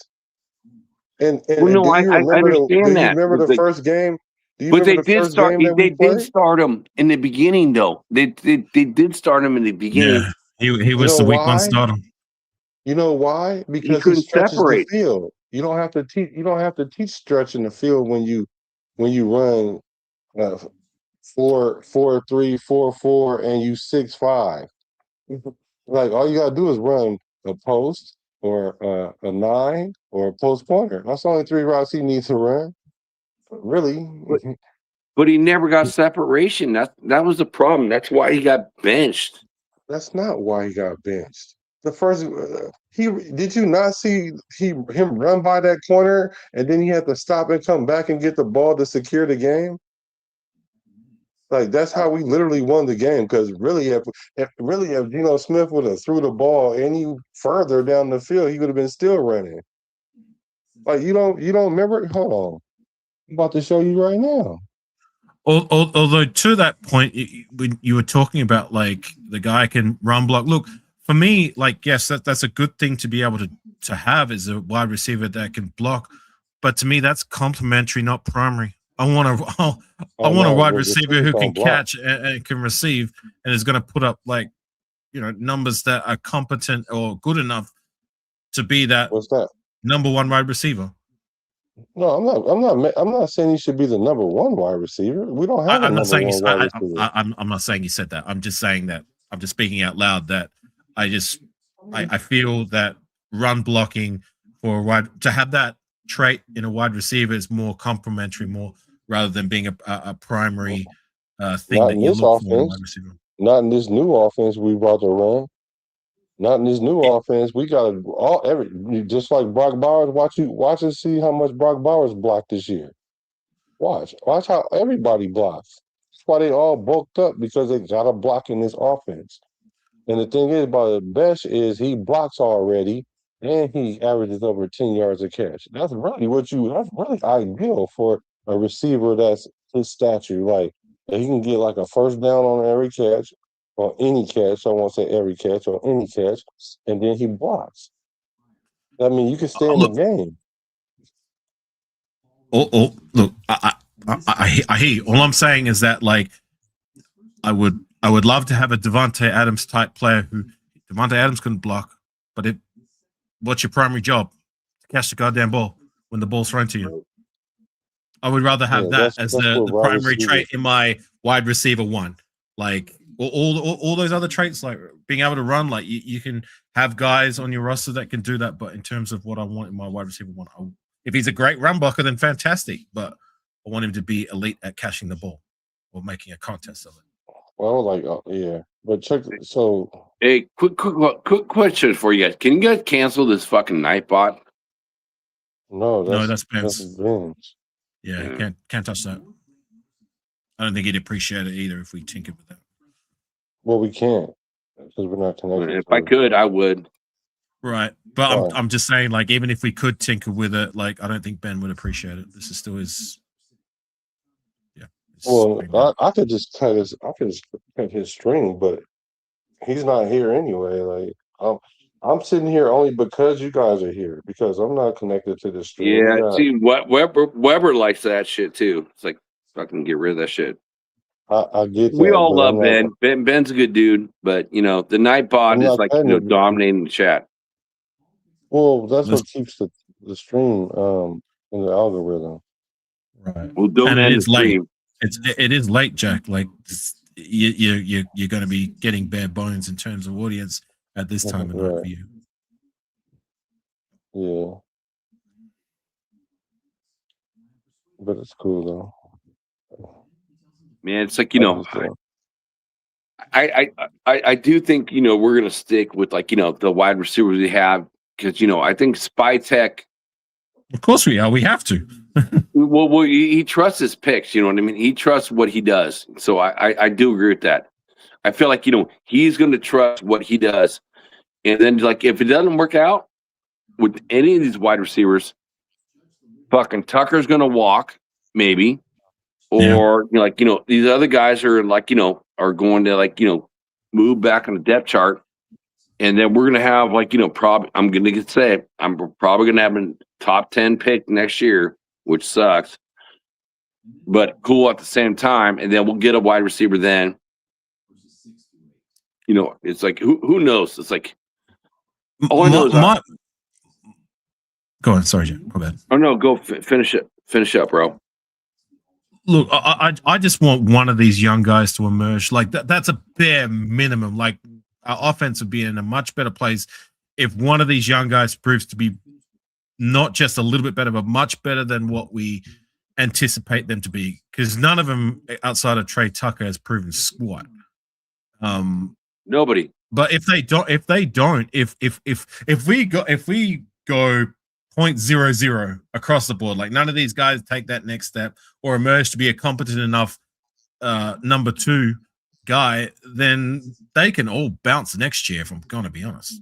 Like, Jack Besh, Dante Thornton, if neither of those guys can establish themselves as a competent number two, then see you, goodbye. I'm looking at the draft and finding someone better. Like, in years past, we've drafted guys by year two who've emerged to be competent enough to be able to hang with as a wide receiver number 2. I mean, Trey Tucker even was able to accomplish that. So why can't Jack Besh or Dante Thornton be able to take that step? Surely that's not a bridge too far for either of those two to take that step, right?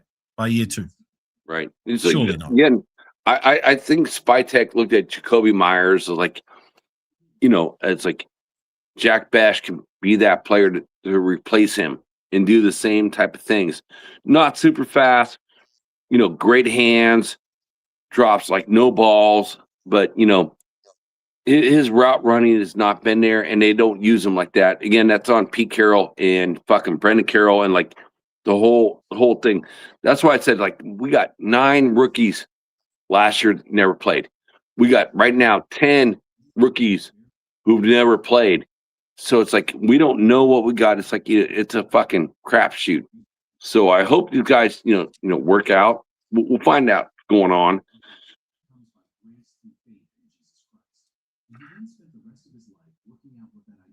It's like it is straight up a crapshoot. I hope they prove to be more. Like I hate being less sold on these guys than what I should be. I don't like it.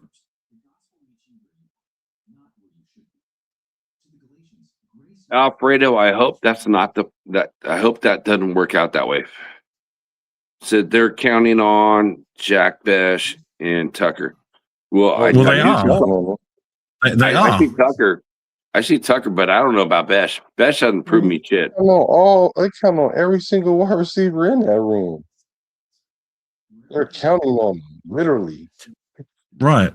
And it's kind of sad if you're saying that we shouldn't be counting on Jack Besh. I'll say the same thing about Besh as I did about Michael Mayer. He's a 2nd round draft selection. You know what I'm saying? All right, he had his rookie year. He didn't get as many opportunities, but still, this is your sophomore year. You should be able to make strides on being at least a competent number 2. I mean, that's a bridge too far to expect this guy to be a number 1. I'm not expecting that, but surely that's not outside the realm of being unreasonable for him to emerge as a number 2 guy, right? I mean, you're a 2nd round draft selection. It's not unreasonable. 400-500 yards. That's I guess not a bare minimum, but a minimum reasonable expectation, right? Yeah, a minimal reasonable expectation. Exactly. Reasonable. A minimal reasonable expectation, being that he only had 200 last year, right? So he should be able to double that, and maybe even go up to 500, and then that'll let me know that you're developing. I mean, I wouldn't expect you to triple it. I can live with that. If that's what we get out of Jack Besh, then okay. At least we're seeing that he's going upwards, not like just staying downhill. He's trending. Yeah, he's trending. Yeah, because then next year going into camp, you don't have to worry about if he's gonna make the roster or not, or if we need to pivot off of him and go get 2 wide receivers, 1 in the draft and 1 in free agency. Right. Yeah. If we're only getting two to 300 yards out of both him and Thornton, then I'm looking to get someone better in the door. Yeah, one of them got to go because we can find somebody that can do both of that, especially in the 2nd round. Renfro did that year 1. You know what I'm saying? Why can't either of these two? Renfro was like, man, it's kind of crazy. It's like, his career was like so short-lived, but he was special when he was here. So salute to Renfro. He was. But we're talking about a 5th round selection. Like he was able to get the 4th, 5th, whatever it may be. Right. He showed that it's possible, like come year 1 or year 2. So I'm expecting, like I said, that reasonable bare minimum from either of those two. Like one of these guys got to produce 400 to 500 yards. Any less than that, getting 300 yards, that's not cutting it for me. I'm moving on from both of them. And you're right about Michael Mayers. Like, I watched him all 4 years. I'm a Notre Dame fan. I watched Notre Dame football. So I watch it week in, week out, like I watch the Raiders. The whole Notre Dame offense ran through him, and I've expected way more than what we've gotten from him. And then again, we got Brock Bowers, who's that generational player. But I hope the Raiders offense includes him more into it, because he could be that player too. Again, supplementing, the lack of the wide receivers we have. But it's like there's so many guys now. It's like they're over the middle. Like we talked about Jack Besh, Brock Bowers, Michael Mayers. They're guys that are like over the middle. Where's our outside guys? It's like, you're going to rely on Trucker and fucking Naylor Tucker. I'm sorry.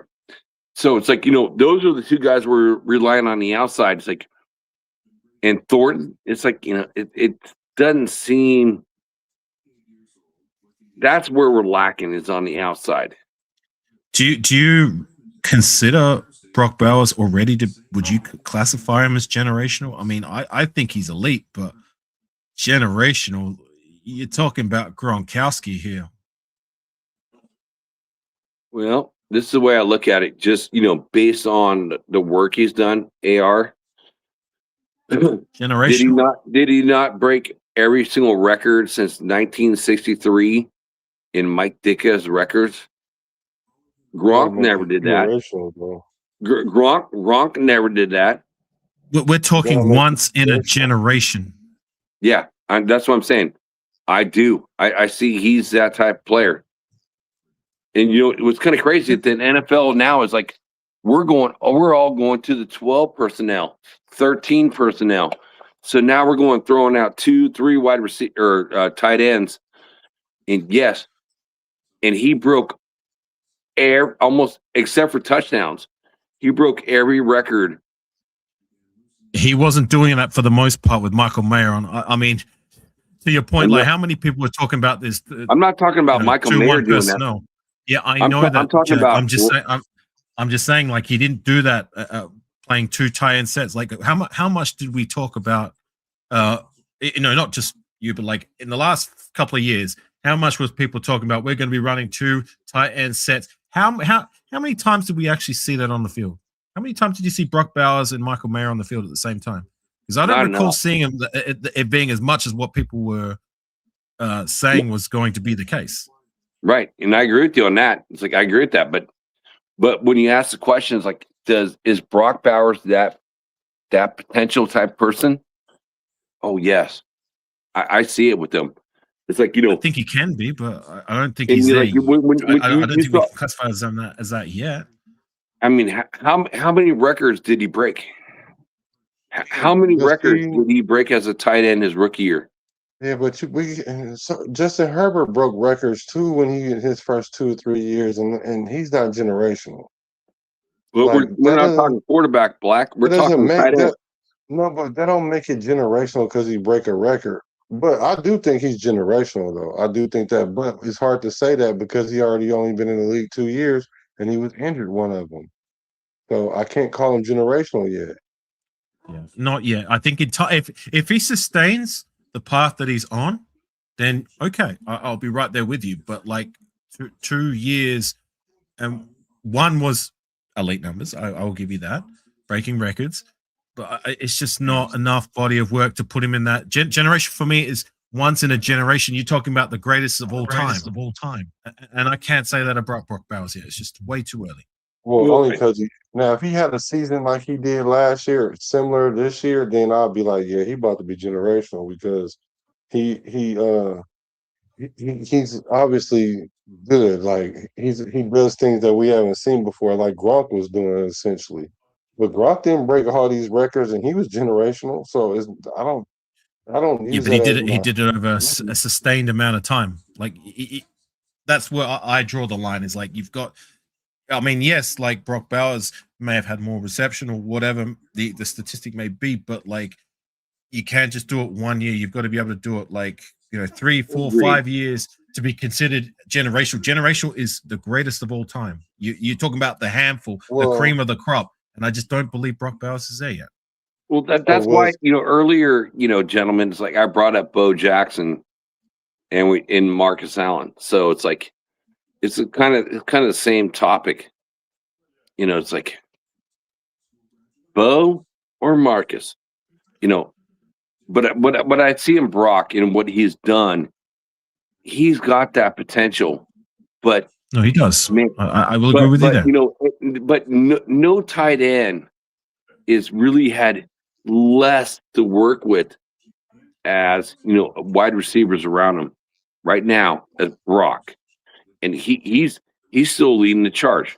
And last year he got hurt, so I kick out last year as like phenomenally because he was hurt.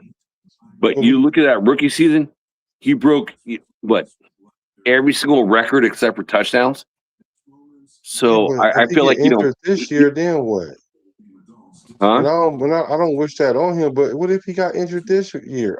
Even if it's only for like 4 games, then I'm gonna be like, he can't be these things. We can't project that yet. Well, then that's what AR says. Like it's about your career. Work. It's not about just a short body of work. But I brought up the running backs because running backs are a little bit different than tight ends. I think he's going to have a long career. Well, I hope so. And if he does, and if he sustains being at what he did in his rookie season, or even close to what he did his rookie season for at least another 3, 4, 5 years, then yes, I will be right there with you in calling him a generational talent. But I can't put someone as a generational talent when he's only had 2 seasons in the league. Generational talent is once in a generation, Jack. You're talking about the cream of the crop, the Hall of Famers, the first ballot guys, and it's too early to call Brock Bowers that. I know what you're saying, but I'm just calling it early. I have faith. I am having faith, man. I'm having faith. I've only bought 2 jerseys for myself ever. I got me a Jim Otto, and off Leo, I got me a Brock Bowers. That's what's up. So it's like I feel like I do feel like that kid is going over the years. He's going to be the Raiders' all-time leading tight end ever over anyone we've ever had. I hope so. Raymond Chester, the ghost. I feel like anybody like Todd Christensen. I feel like he's going to be that player. Well, I can say the same thing about Genty then. I can say the same thing about Genty. I hope he does. I don't buy it, but I hope he does. Well, wait a minute. What makes him so different? How you don't see him being with the Raiders for a long time, but you can see Bowers with? What's the difference? Okay, well, I'll say Genty. I think Genty reminds me a lot of Josh Jacobs. A lot. He's kind of the same player. So wait. So he's like another Marcus Allen. He makes the first guy miss, right? But I don't see the long speed in either of them. You guys talked about McFadden. McFadden's got fucking super speed. I mean, super speed. Bo Jackson's got super speed and big. I see a Genty falling into the Marcus Allen, fucking Josh Jacobs. Make the first guy miss. You can run up the middle, do your thing, but you're not going to break that 60-yard fucking touchdown. I think out of the 3 of them, Marcus Allen is probably the fastest one of the 3. Who's not gonna break a 60-yard touchdown? Did you not hear what I just said? No, I didn't. That's why I'm asking. Okay, so yeah. No, I'm asking the name. Who'd you say wasn't gonna break 60-yard touchdowns? You talking about Genty? What it said is I don't think Genty is being super fast. I don't see Josh Jacobs being super fast. What I see with them, they have great vision. It's just like a Marcus Allen, great vision. Always make the first guy miss, and cut your hole. I'm just asking you, who'd you say wasn't going to break 60-yard touchdowns? Man, I said I don't think Genty's going to do that. And what was his longest touchdown last year? Well, no, it happens once. Yeah, I mean, I swear he had one touchdown. Yeah, Yeah, his longest rushing was 64 yards. So what are we talking about here? So he had one. Okay. Yeah, but you're saying he can't do it. Period. You said no. You don't see him breaking off for 60 plus can't yards. do it. Period. What I'm just trying. We're trying to compare running backs, right? So it's like, out of the three, I see Marcus, having the best potential for that. But I'd see them all like the shifty player, make the first guy miss. You can read your fucking offensive lineman and go to the hole. But I don't see him I don't see any of them like super fast. That's an unfair comparison, comparing Genty to Marcus. I mean, Marcus Allen's had a whole body of work, whereas Ashton Genty, this is just a second. I agree with that. It's kind of unfair. It is unfair. Ran a 50-yarder. I can only compare what I've seen so far. So I hope I'm 100% wrong, and I hope Genty runs for fucking 4,000 yards and gets more yards than quarterbacks. Man, I hope that happens because last year with that shitty offensive line out of Brendan Carroll, the all-time leading rusher is who? Emmitt Smith, right? And we know he ain't fast. Can I ask you guys a question since we're talking about Brock Bowers? Well, I think Genty faster than him, though. Yeah. When's the last time we've had a tight end stick around on our roster for more than 4 seasons? Can you remember? Todd Christensen, Miller, Zach Miller. Yeah. See, that's what I was gonna say. I was gonna say that earlier. AR. I was about to be like, we'll be lucky if we keep Brock Bowers that long. We'll be lucky. That's what I was gonna say. Yeah, no, I'm right there with you because I sure as hell can believe Michael. To me personally, I don't see a world where Michael Mayer is going to be back next year. Either way, if he balls out, he's going to want to get the bag and go to another team because we're not going to give him the bag because we've got Brock Bowers. And if he doesn't perform, why would we keep him? All right. See you later. So, he's not about to ball out either because he might catch the ball, but he only ball out when Bowers ain't in the game. Right. And he's gonna want his opportunity somewhere else to be more than what he has been with us, regardless of how he performs this year. So for me, this is his final year as a Raider. But to my original question, like the last time a Raider was we had a tight end that was longer than 4 years. You're having to really think back, right? Right. Makes you question, I agree with you on Bowers going to be around for more than 4 years. I think Mayer's gone too. So it's like it almost makes you like and I hate to say this as a Notre Dame fan and watch him through his whole Notre Dame career and watch him be the leader.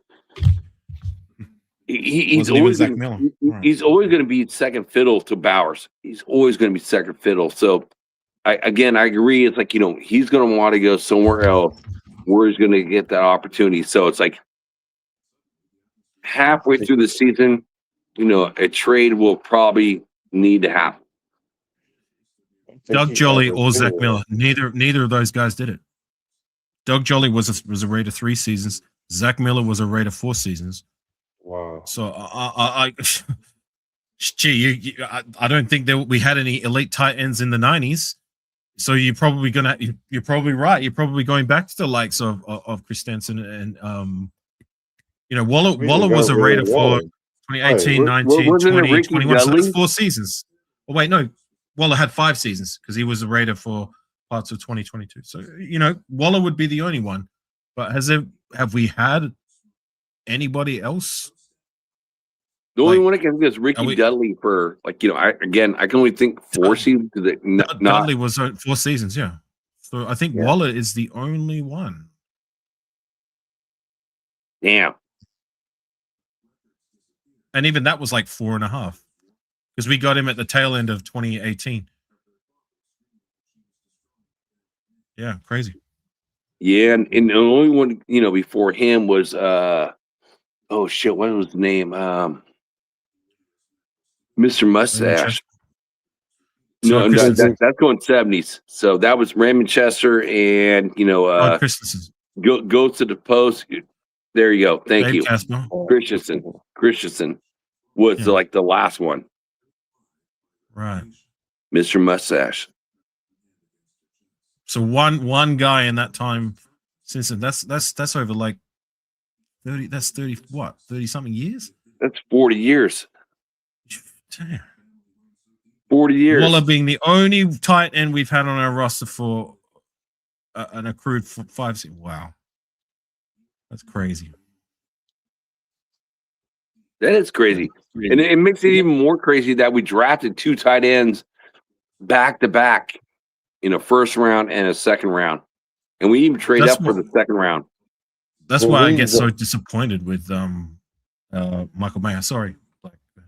No, I was about to say, I don't think we plan on getting Brock Bowers. He just happened to fall into our lap. He did fall in our lap. So we just grabbed him. They got Mason Graham before.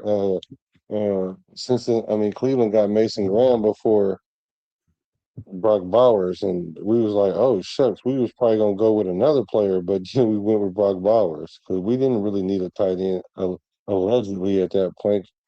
But yeah, I think allegedly.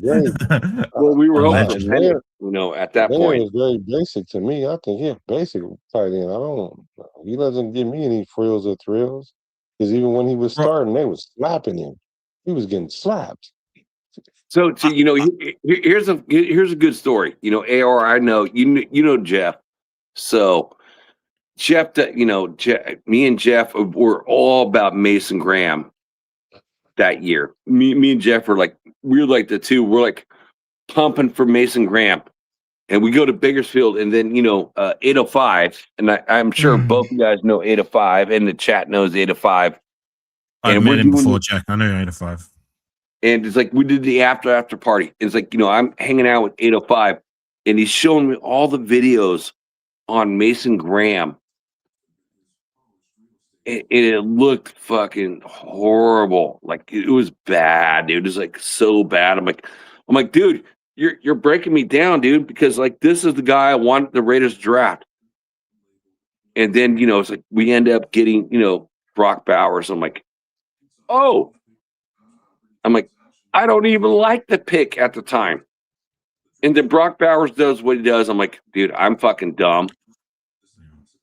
Well, a lot of us were ill-informed on, give me a minute. Sorry, I got to get going soon. But a lot of us were ill-informed on Brock Bowers because most of us casuals who don't do only really do extensive research, if you could call it that, on prospects, didn't really do extensive research on the tight end position, being that in theory we didn't expect to go that route because we invested a high draft pick in Michael Mayer the year before. So when we picked him, a lot of us, including myself, were surprised because we didn't really know much about him. There was only a handful, and shout out to Raider Ben because he was one of them. Shout out to Westside, he was another. I don't know what your stance was at the time of the pick, Black, but the people who were in right. So you were as ill-informed as what I was.